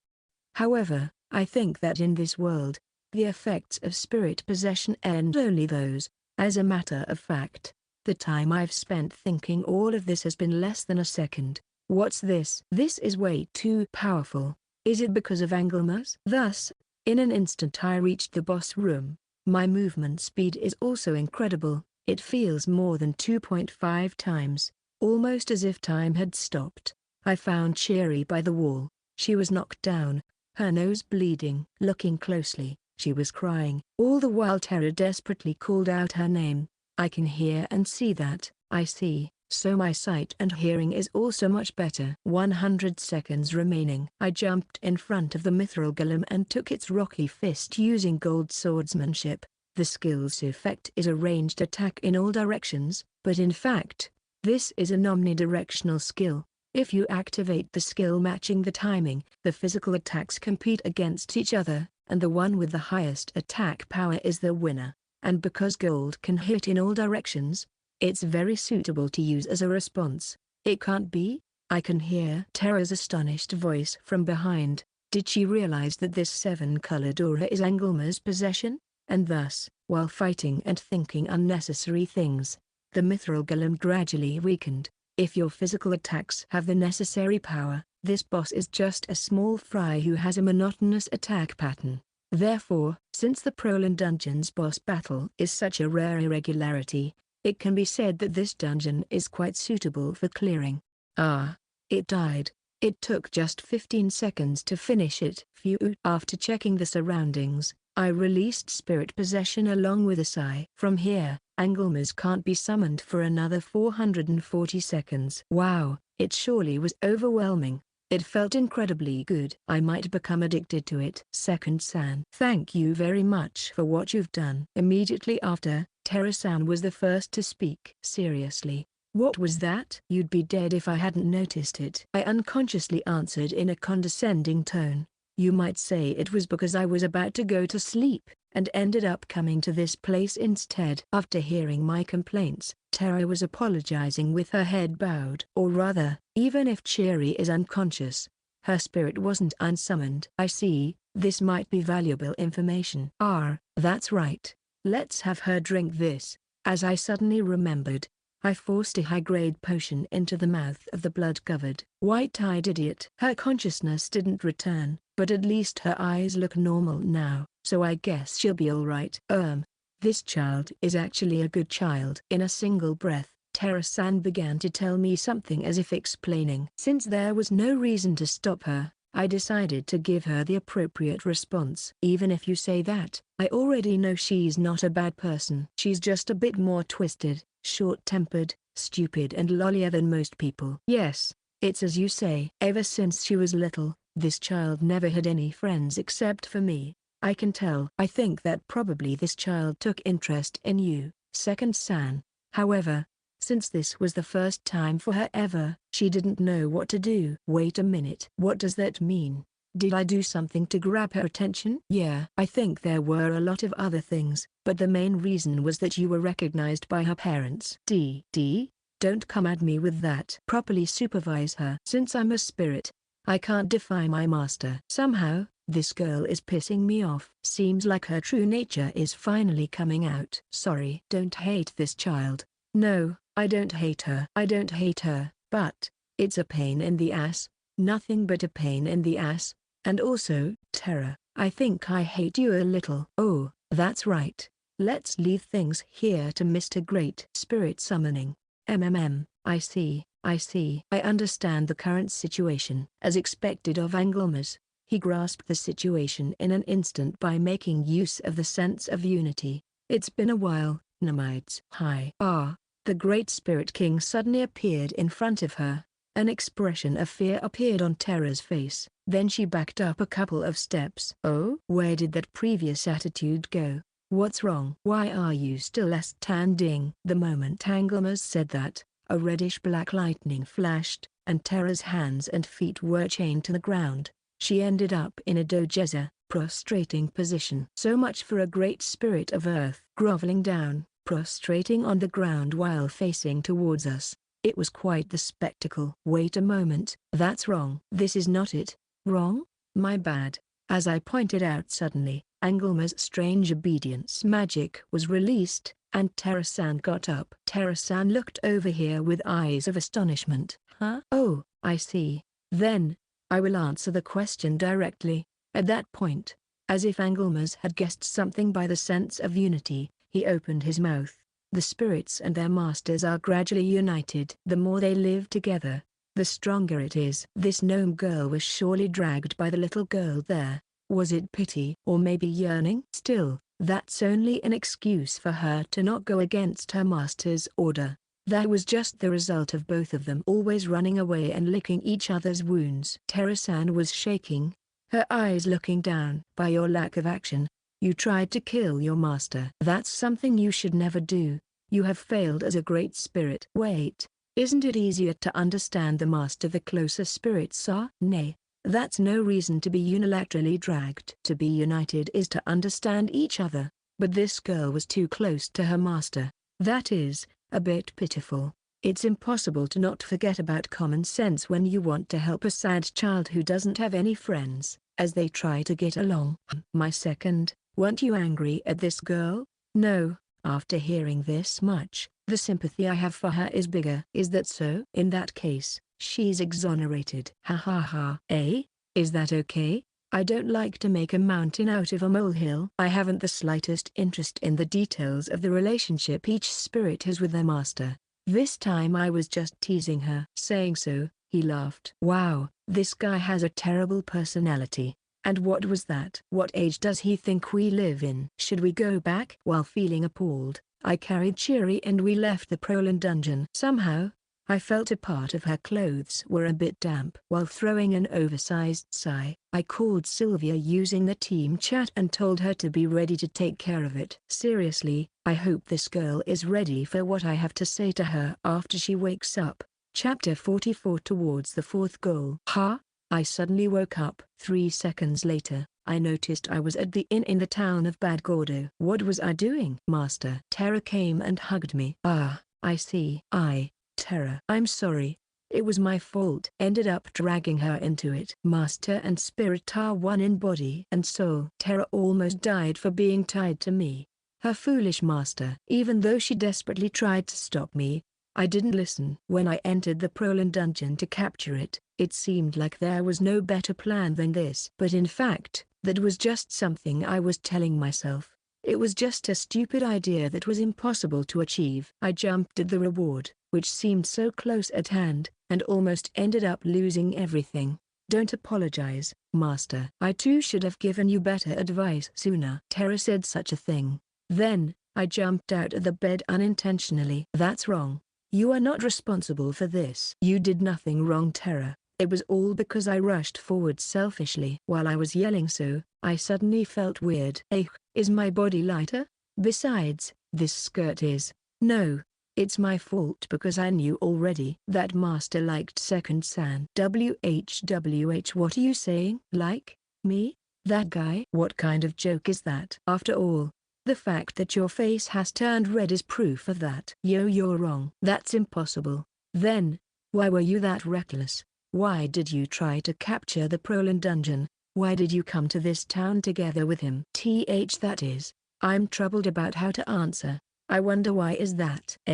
Just why did I do something like that? That's the kind of thing liking someone is, Master. Like? This is liking someone. Wanting him to acknowledge me, wanting him to look at me, and also, wanting to keep talking to him more and more. Is that to like someone?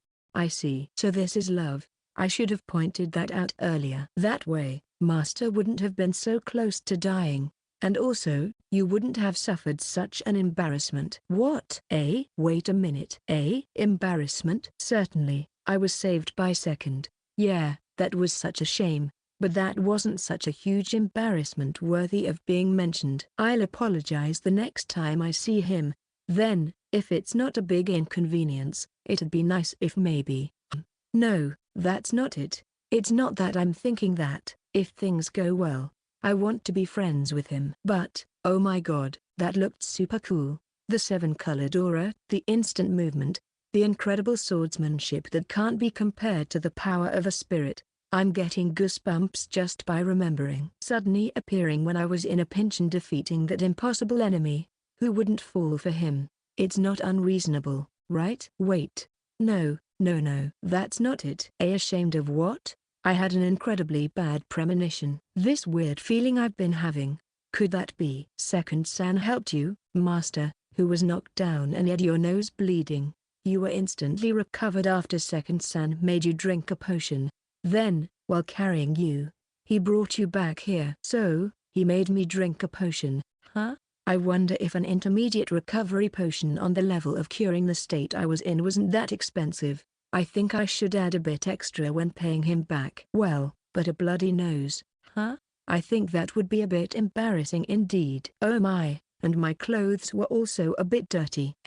Was I wearing this skirt? The truth is, Master, at that moment you wet yourself. Foo. Did I hear wrong? Terra? What did you say? You wet yourself. Fuck. Section A. Dawn. After waking up due to the violent knocking on my door, I opened it and found Cheery with a red face and suspiciously fidgeting in front of my room.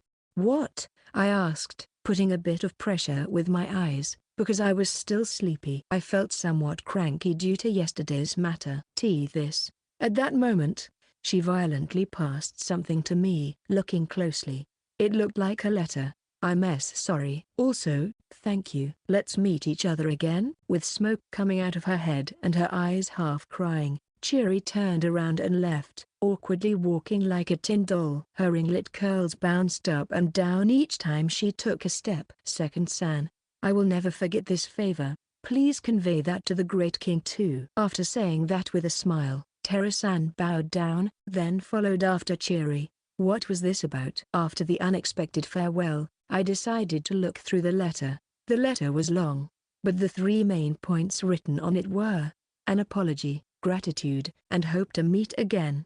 Did you come to just go back already? Is what I would like to retort. It's somehow anticlimactic. After reading the letter from that prickly, not really honest with herself, loner girl, I decided to go back to bed. Section Strategy Meeting Time. Yay! While having lunch, I decided to hold the usual meeting to decide on our future plans. The purpose of this meeting is not so much for strategic reasons, rather, this is because Ego loves them. Oh, speaking of which, it seems Cheery has already returned to Lenador. Also, the receptionist in the inn said Cheery had left something for me, which turned out to be a bag full of gold coins. It was about 2 million CL. Apparently, this is to repay me for being in my care. Unexpectedly, she's a dutiful girl. Having the peace and quiet return after being with that noisy girl feels somewhat lonely. Well, she said we'll meet again, so we'll probably encounter each other in the future. I feel like I'll be able to endure noisiness better now. Well, let's stop thinking about that and start the meeting. First, Sylvia, I'll tell you the plans I have for you from now on. All right, here it comes. I've been waiting. Sylvia has been very motivated to train herself. Proof of that is her remarkable growth. All the archery skills she has already acquired are high grade. Her magic skills of the first, second and third form are also high grade, and her magic archery is also coming along great. If everything continues like this, she'll get them all at grade 9 soon. By the way, in magic archery there exist skills other than combine, like synergy and overlaying attack. Both of them are attack skills that one must learn if they want to be a magic archer. Sylvia, you will aim to get all your skills at grade 9, and in addition, from magic archery you will learn synergy and overlaying attack. Also, if you have the leeway, you should learn dragon horse archery and dragon king archery. Wait, Didn't you say Dragon Horse and Dragon King were both garbage skills? Second Dono. Yeah, they aren't very convenient skills. Their cost is large and they require a lot of experience to learn. They're rubbish, to say the least. However, they have the firepower, and above all, you need to get all skills to grade 9 in order to get the title. Ah, so it's to acquire the title. It's to acquire the title? Ah, it's been a while since I last saw that reaction. Who will? You. I will. Ultimately, your goal is to get the title for archery. The T title for archery. Although, in time, I'll be the one to take it over. Alright, that's over. Next, Eco. Eco. Yes. Leaving the stunned Sylvia aside, I then switched to Eco. Eco, your first priority will be to learn Dragon Horse Shieldmanship. Once you've learned it, raise it to grade 1, and then learn Healing Magic. After that, if you have the leeway, learn all the remaining shieldmanship skills and aim for the title. Easy peasy. I'm not sure what you mean, but I guess you understood. I patted Eco's head and closed her mouth. Did this child really understand? And lastly, Yukari. Yes, Master. When I called out Yukari's name, she just answered as if she was waiting for her turn and came closer without making a sound. She looks a bit scary though. Yukari, you will keep going as you are and get blacksmith to grade 9. Then you'll learn bestowal magic and raise it to grade 9. Bestowal magic, is it? Yeah, it's a skill to give special effect to equipment. It'll be troublesome if you don't get it to grade 9. Troublesome. After hearing my words, Yukari's eyes shone fiercely and she said, understood. Please leave it to me. I think I'm leaving too much work to Yukari, having her taking care of me, relying on her as a secretary, and on top of that her blacksmith and bestowal. But I guess it's alright if she's happy with this. By the way, what would be your plans, Master? She suddenly asked me. That's true. I guess I can tell them about my own plans. First, I'll master Dragon King swordsmanship. Secondly, I'll raise spirit possession to the highest grade. Third, I'll learn the transform skill. And the fourth, well, I'll tell you about it when it's time. Then, the fifth, I'll go visit Maine for the fourth form. Sixth, I'll acquire the fifth form. And seventh, I'll win the title for swordsmanship. Wait a minute. Aren't those too many things to do? Transform?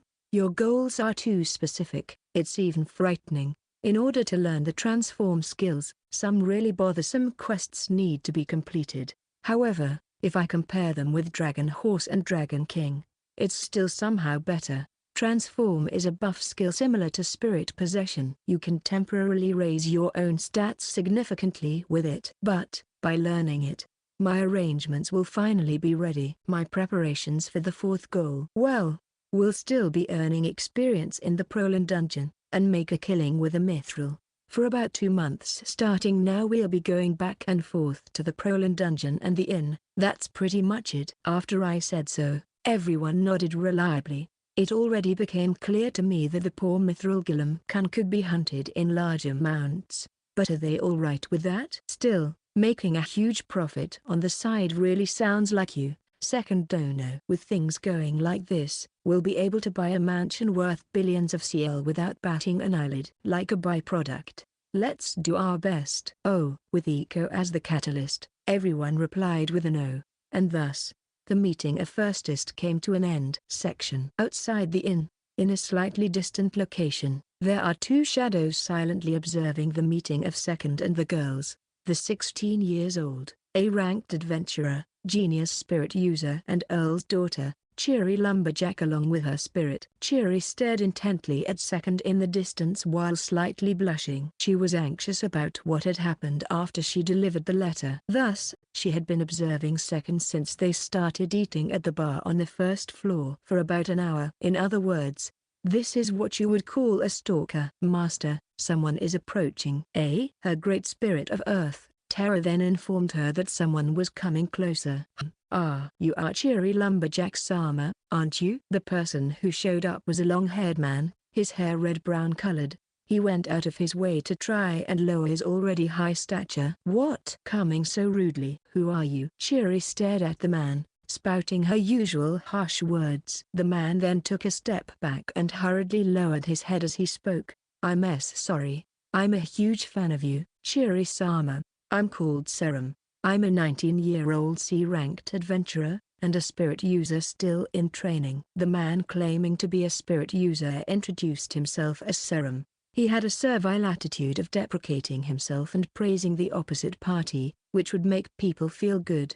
However, that didn't apply to Chiri. She always sought for more than that, since for her, it was obvious that she was superior and the other party was obviously inferior. Prostrate, lick my shoes, behavior such as that. But when that was actually done, she would say, "You make me feel sick," throwing abuses at that person, and at that point, it was useless to keep talking to her. What a bother. "So, what? I'm busy right now, can't you see?" As the stranger just kept getting in the way of her love, stalking, Chiri's mood just worsened. She even began to think, if the talk will be long, I think I'll just ignore him altogether. I just wanted to see the great spirit of Earth summon up close, no matter what. Wow, she's really amazing.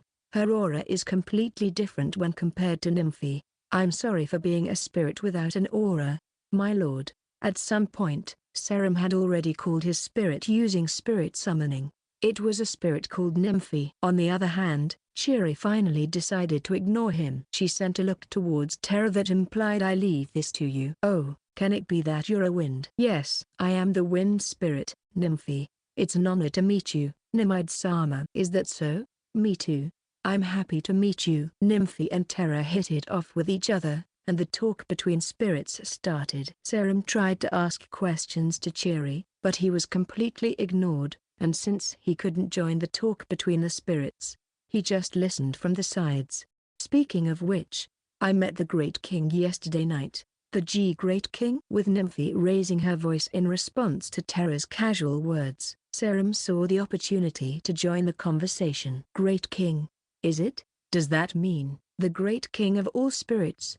he asked in a way that showed great interest. "Yeah, the Great Spirit King Anglemas, the pinnacle of the spirit world. He was really scary. I have never seen him before. He's like something divine, way out of the reach of a lowly spirit like myself." "Is he such a great spirit?" "WHWHWH, where is he?" "Second San is the person he is under." "Look, over there."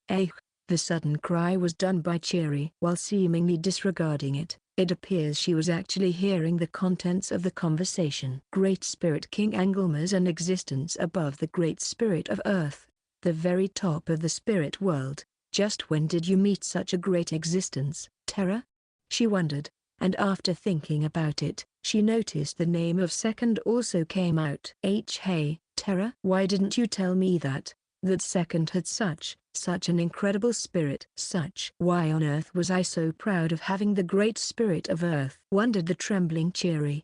She became blushed from ear to ear. But it was good that this was Second, the only person she acknowledged. If it was someone other than Second who had the Great Spirit King under his command, then she might have acted rashly due to jealousy. "I forgot about it." "That's not something you'd forget. That's like, super important." "I'm sorry, Master."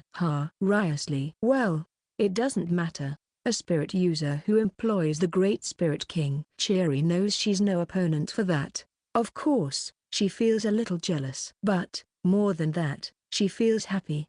She also feels pleased that her rival and the only person she acknowledges is strong. By the way, where did that man with long hair go?" "That person is over there."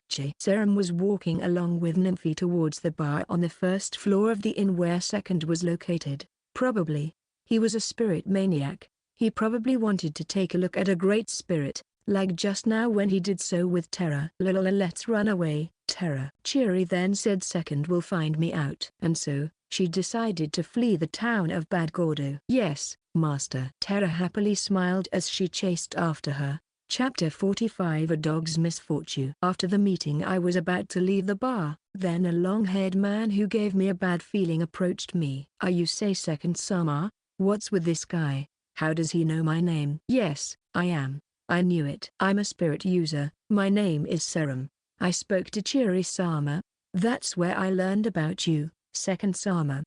An introduction from Chiri. "I am the spirit of wind. My name is Nymphy." "I heard that you, second Sama, were the master of the great king Sama. Thus, I came to pay my greetings as the wind spirit. The spirit with a bit of old-fashioned Japanese came closer. A serious-looking female spirit with emerald-colored hair named Nymphy. If I remember correctly, this spirit had about 17,000 in strength. So, what do you want? That is, by all means, I would like to see the great spirit king. The long-haired man rubbed his hands together and tried to suck up to me. I really hate this type of person.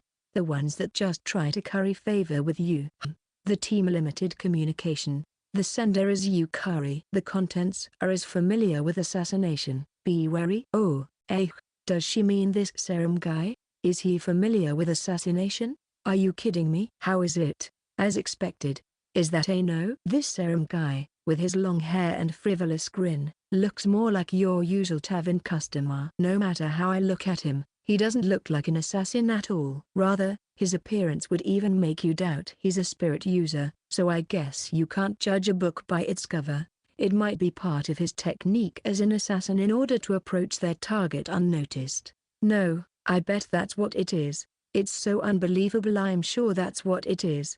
Well, whatever. Let's suppose Serum is indeed an assassin. What is his purpose? While thinking about this, I noticed my mind went on a tangent. What does this guy gain by seeing Anglemas? I have absolutely no idea. Why do you want to see him that much? So, if I don't know, I just have to ask. That's my style. It doesn't matter that there's an assassin here. After having a look of puzzlement for a moment, Serum opened his mouth. He's the top of the spirit world, the one who made the great spirit of Earth say he was a scary existence. It's very natural as a spirit user to want to see him no matter what. Such an opportunity only comes once in a lifetime.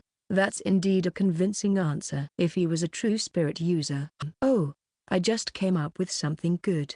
Okay, I'll show it to you. Say seriously? Great. Glancing at Yukari, she had an expression that said, is that okay? It's alright. Using spirit summoning, I called for Anglemas. Then, without further ado, have him kneel. I gave him instructions in my mind, as you wish. At the same time that Anglemas manifested, red lightning flashed and tied Serum to the ground. What is this? With his knees and head touching the ground, Serum was in a groveling posture. And for some reason Nymphy also got into the same position. I wonder, how does this thing work? If he could use this skill in battle, it would be pretty overpowered. This is my privilege as the Great King, the lightning of domination. However, since it only applies to the spirits and their masters, its use is limited. I see. Forcing the person who was already lowering their head to lower it even more, it sure would frighten them. How awful. As expected of Anglemas and his terrible personality. Great King Sama, it's my pleasure to meet you, said Nymphy, with her head still on the ground, while trembling slightly. She truly looks pitiful. It might be time to let them lift their faces. Lift your face. How wonderful is this sense of unity. At the same time as I thought that, Anglemas told them to raise their faces. In addition to bewilderment and fear, Serum had an expression of excitement, and Nymphy had one of awe. Oh, amazing. The great spirit King Sama. Opening his eyes wide, Serum exclaimed in admiration. That reaction alone was enough to really make me believe he wanted to get close to me to see Anglemas with his own eyes. However, there are two people who didn't miss his clever performance. This man. There's something weird. I'll investigate through Nymphy. Wait for a moment, my second master. That man. He's looking for a chance to run away. Those were Anglemas using telepathic communication, and Yukari whispering to my ear. These two are really useful. What is he thinking about? With a sudden electrical shock, Nymphy collapsed on the spot. What is this? Serum became impatient. Don't move, brat. Anglemas forced him down with the lightning of domination. The Great King does as the Great King wants. I got it. This guy's a spy for the Marubel Empire. Seems like he was sniffing around the adventurers of the Castle Kingdom. I involuntarily spoke out after hearing that nostalgic word, Marubel Empire. Back in Mobius, it was famous as a military nation. Since it's a country that has a deep love for war, sooner or later it should be at war with the Castle Kingdom. And a person from such a place called out to me, Is it for reconnaissance or maybe an invitation? I'm not sure which one is it. But neither of those is a good reason. What's the meaning of this? Did I do something rude to you? Serum began to show a frightened appearance, after asking Angelmas to raise his face. He was shaking a little, with tears in his eyes. If this is acting, then he's really good, as one would expect from that empire. Even its dogs are top-notch. I don't really hate the Marubel Empire though. The way they deal it on defeating the neighboring nations in a battle of power, without any cheap tricks, their meritocratic principles, they are somewhat similar to what being the rank 1 in the world is. All right, well then, let's make this man never forget the name of the world's top ever again, and then let him go back home. As I thought so, I opened my mouth while grinning. You've had it hard, Empire's dog. Section. It was great that I was able to observe the spirit of cheery lumberjack from up close, as expected of the one people call the genius spirit user. That great spirit of Earth will likely be quite troublesome. She may be a candidate for the coming war, but well, I would rather not have someone with that character close. In the course of my investigation I've noticed that it depends on the spirit, but most of the spirit users have completely timid personalities. However, she was the polar opposite. If I hadn't been lucky enough to have the great spirit of Earth speak, the observation would have failed. Well, there's a big shot that should take precedent now. The great spirit king. I did not expect him to be here, nor that I would be able to meet him. Now that I found out that the top of the spirit world serves someone from the enemy country, I can't afford to leave as is. I need to investigate how much of a threat he is, and return to consider how to respond to it. Luckily, that person was connected to cheery lumberjack. I can't let this opportunity go to waste. Are you say second Sama? Playing the fool, I approached. Second, the master of the great spirit king was an incredibly handsome man. He turned his sharp eyes towards me and calmly said yes, I am. Just that much was enough to make me realize this was not a man I could make light of. Even if he was meeting me for the first time, he didn't exchange useless words.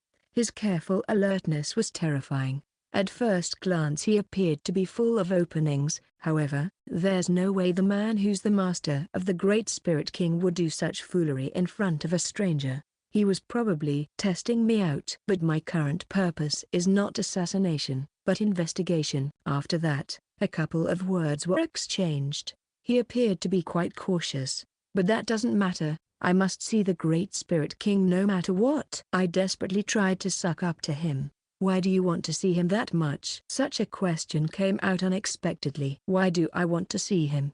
Didn't I already show him my spirit? He shouldn't be doubting me being a spirit user at this point. Nevertheless, he still asked why. I don't understand. Maybe my real identity has been found out? No, there's no way. He's the top of the spirit world, the one who made the great spirit of Earth say he was a scary existence. It's very natural as a spirit user to want to see him no matter what. Such an opportunity only comes once in a lifetime. In my answer I stressed this was a matter of course. In just a moment. Second's facial expression disappeared suddenly. Did I make a mistake? Was I too hasty? I knew it. He was testing me with that question. If so, no way. Did this man, after just a few seconds of meeting me face to face, find out that my main job isn't spirit user? Impossible. Can a spirit user really have such a discerning eye? However, the fact is, I'm currently faced with such predicament. Okay, I'll show it to you. What did he say? His answer was too unexpected. For once, I left aside my performance and was really happy. If this was Second's try at shaking me up, then I had already foolishly showed him the greatest gap. Still, as a result of that, I'll be able to see the great spirit king with my own eyes. If just this purpose alone can be fulfilled, I'm sure I'll be forgiven for some of these failures. I'll even have something in my favor. All that's left is to have Nymphy remember it and bring the information back to the Empire. My body moved on its own. What's this? Even Nymphy had her hands on the ground. To make even a spirit kneel? That's impossible. Lift your face. A clear, gender-neutral voice. I moved my now freed neck and looked in front of me. This is the Great Spirit King. I never heard anything about this. This is insane. It's terrible. Such a spirit, such a... While I was absent-mindedly thinking that, Nymphy fainted. In a single moment. Even I am not able to resist. Don't move, brat. Gua. I struggled to get away but I couldn't even flinch. No use. Was the Great Spirit King an overwhelming existence to this extent? This must absolutely be informed. The presence of the Great Spirit King alone is enough to threaten the Empire. But in order to do that, I must get away from this place at all costs. What's the meaning of this? Did I do something rude to you? A realistic performance. Ever since I was born into this world, I have been trained day and night as an intelligence agent for the Marubel Empire. In the meritocratic empire, I am first class. I can't let it end in this place. In this place. You've had it hard, Empire's dog. Second laughed while saying that. My mind went black, seeing my imminent bleak future. This man, from the very beginning he noticed. Why? How did he do it? That's impossible. Did the Great Spirit King do something? No, that can't be. He and Second never exchanged any words. If so, then was it that dark elf? Still, there's nothing that can reveal my identity as an imperial subject. No way. Can he read my mind? Damn it, I don't know. Oh, wait. There's one thing that I know. This is my loss at my own game. Second was always 1 or 2 moves ahead of me. That's all there is. This is as far as I go. But as a last act of resistance I'll beg. I give up. But before I die, if possible, I'd like to write a letter to my family. I need to report this information to the Empire at any cost. Even if that's the last thing I'll get to do. I'll just say it since it seems you've misunderstood something, but I don't plan on killing you. ? What did he say? You're not going to kill me? Yeah, you can go if you want, or would you like to follow us? Right now, we're going to capture the Prolan dungeon. I was at a loss for words. This guy is insane. From the very beginning he knew I was from the Empire, and he purposely met with me face to face. Gave me free rein. He tested me, or just to enjoy himself. The only reason he could remain calm was because all this was just a game for him. I'm an agent from the Marubel Empire, you know? For me this was a matter of life and death, you know? Why did you see this as a game knowing all that? How can you remain with such composure? Frightening, terrifying, daunting. I'll take your words gladly. My voice and my body were shaking. I can no longer keep up the act. Is that so? Then you should go home. After being released from my restraints, I stood up with difficulty due to my enfeebled legs. I unsummoned the fainted Nymphy and slowly walked back. I was terrified of turning my back on this man. I'm afraid if I do something suspicious, he will go back to his game. Also, please tell your boss, the world's top man, Second, fancies the Marubel Empire. Our boss that would be, the Emperor. What is the meaning of that? Understood. I'll be sure to tell him. The world's top man, Second. I swore in my heart that I would never forget this monster, and immediately left the Castle Kingdom. Section. Was that alright? Immediately after Serum left, Yukari asked me. I think she means if it was alright to let him go. Of course, but to think he was a person from the Empire. It's incredible that you noticed that. About that, Angelmas checked it out for me. I later learned that memories could be extracted from spirits that were completely submissive. Furthermore, it seems possible to control enemy spirits if they are lower class. Being the ruler of the spirit world sure is amazing. I thought so again, but well, didn't I give him a great impression? The moment I said that I could see not only in the eyes of Yukari, but also in Sylvia's that they thought, is this guy for real? Didn't you know? I kind of like the Empire. My Second. I like it too. I know, right? It's nice. The Empire. It's good. After they saw me agree with Angelmas, Yukari and Sylvia's eyes changed into this guy is hopeless. Master. I'm not sure if you were aware, but just in case, that was looking down too much. Telling an empire to pass a message to the emperor telling him that you fancy the empire is almost like picking a fight with him. I was then scolded. I see, that's true indeed. I see. Well, it doesn't matter, let's go to the Prolan dungeon. While patting Iko, who's been saying let's go, since a while ago, I told her sorry to keep you waiting, and moved my feet towards the stable. Isn't he switching gears too fast? Well, It's something very master-like. Sylvia's dismayed voice and Yukari's resigned one could be heard from behind.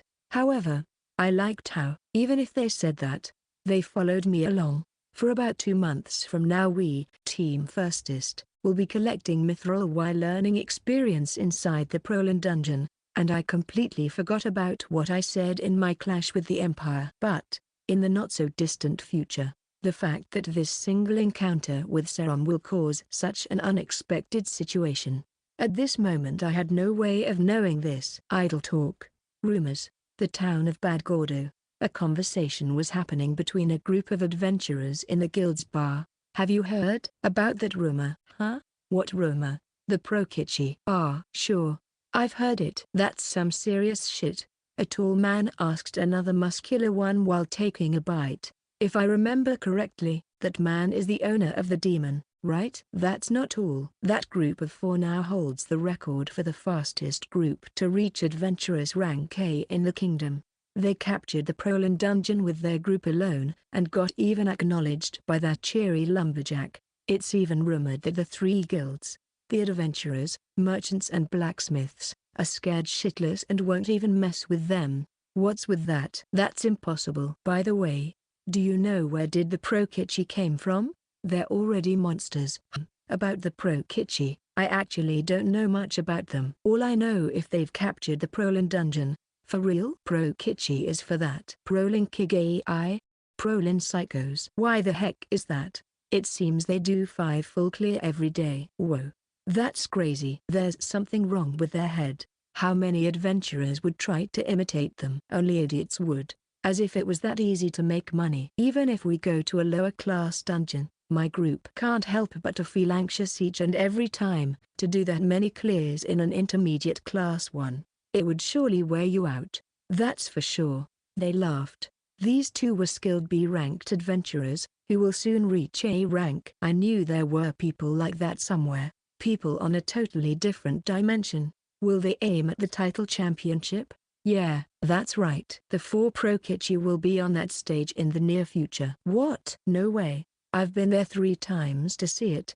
But that's not really an easy thing. Ah, that reminds me. You, huh? You're a fan of that cutie-chan. You know, the elfo Jajan of the bow. What was her name? Shut it. You're wrong. I simply like to see the peak of archery. Idiot. You're very obvious. You horny bastard. Like I said, you're wrong. Going from drinking to arguing, the men's night continued. Section. Welcome home, Oju-sama. The mansion of Earl Lumberjack, the family steward, Forrest came to welcome Chiri, who had just returned from Bad Gordo. I'll be leaving again soon. Understood. She just told him there was nothing wrong, so just leave me alone to drive him off, and began to prepare herself. Preparation for what? You might ask. That is, preparations for dungeon capture. After being involved with Serum, she was determined to leave the town that same day, but actually, she ended up staying in Bad Gordo for several days after that.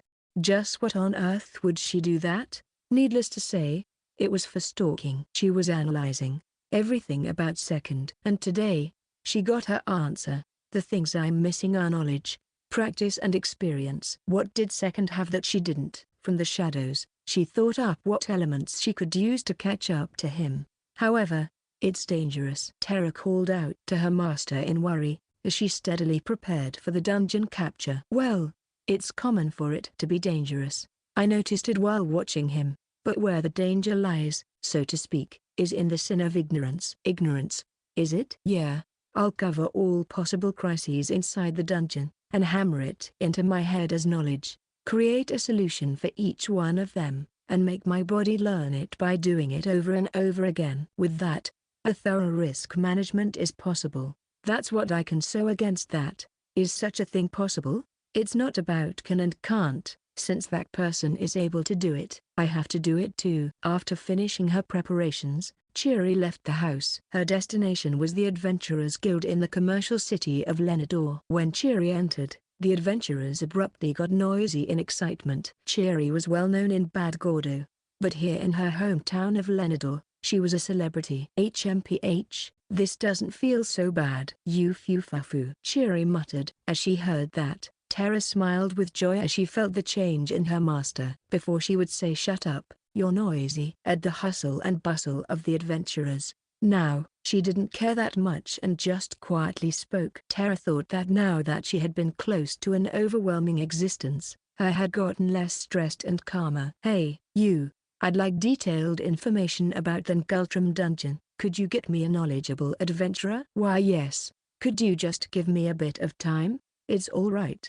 Then, do you think by tomorrow morning is enough? Certainly. After speaking with the receptionist, Chiri took a room at a nearby inn. It wasn't a particularly luxurious room. Just an ordinary room with a single bed, a desk and a chair. And on the desk was a map depicting the structure of the lower class dungeon, Ngultram, that she had gotten from somewhere. She stared at it while thinking and making a troubled face. Yufu, Yufu. Terra got more and more pleased, catching a glimpse of the changes in her master. What?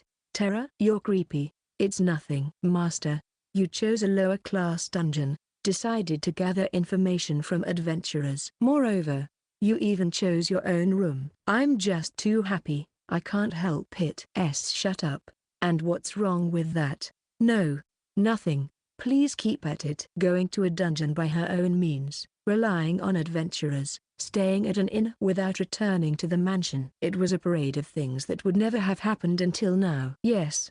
For example, there's no point in going to a lower class dungeon. It's humiliating to rely on those small fries calling themselves adventurers. Are you really going to make me wait?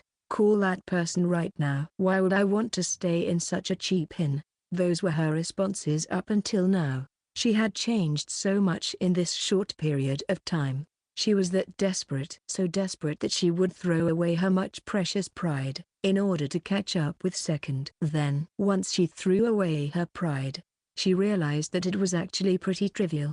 She had a huge growth, and for Terra, who had been with her since she was young, watching her grow, and was now like a sister, there was no way she wouldn't be happy. Yufu. Whatever. Do as you like. Terra smiled, seeing Chiri give up, and thus, the curtain of the dungeon capture life of this pair had risen. After that, what happened to them? That is a story for another time. However, there's one thing that can be said, the two of them grew considerably. Section. Commercial City. Lenador. A conversation was happening between a group of adventurers in the guild's bar. Have you heard about that rumor? Which rumor? There's a lot going on. Gaerun. Yes, about Chiri-sama. Yeah, about Chiri-sama. That's amazing. I was told that from about 2 weeks ago she had been doing 1 clear every day, but I heard a rumor that today it became 3 clears in a day. Yeah. She's young, cute, a genius, a spirit user and the daughter of the Earl. She's truly the Ngultram angel. Gaerutamu angel equals Gaerun. She's already unbeatable. Now that I remember. No, you're wrong. It's not like I was following her. I was just evaluating her skills as a spirit user. Or rather, isn't your information too detailed? No. Hey look, I'm just interested in using spirits. You're lying. You're a swordsman. You too. Aren't you an axe wielder? Shut your trap. What's wrong with following her? So you admit it? You followed her? You stalker bastard. Didn't you do the same? No. If I had to choose, I'm a fan of Terra. That's equally bad. And the men's night continued. End of Volume 2.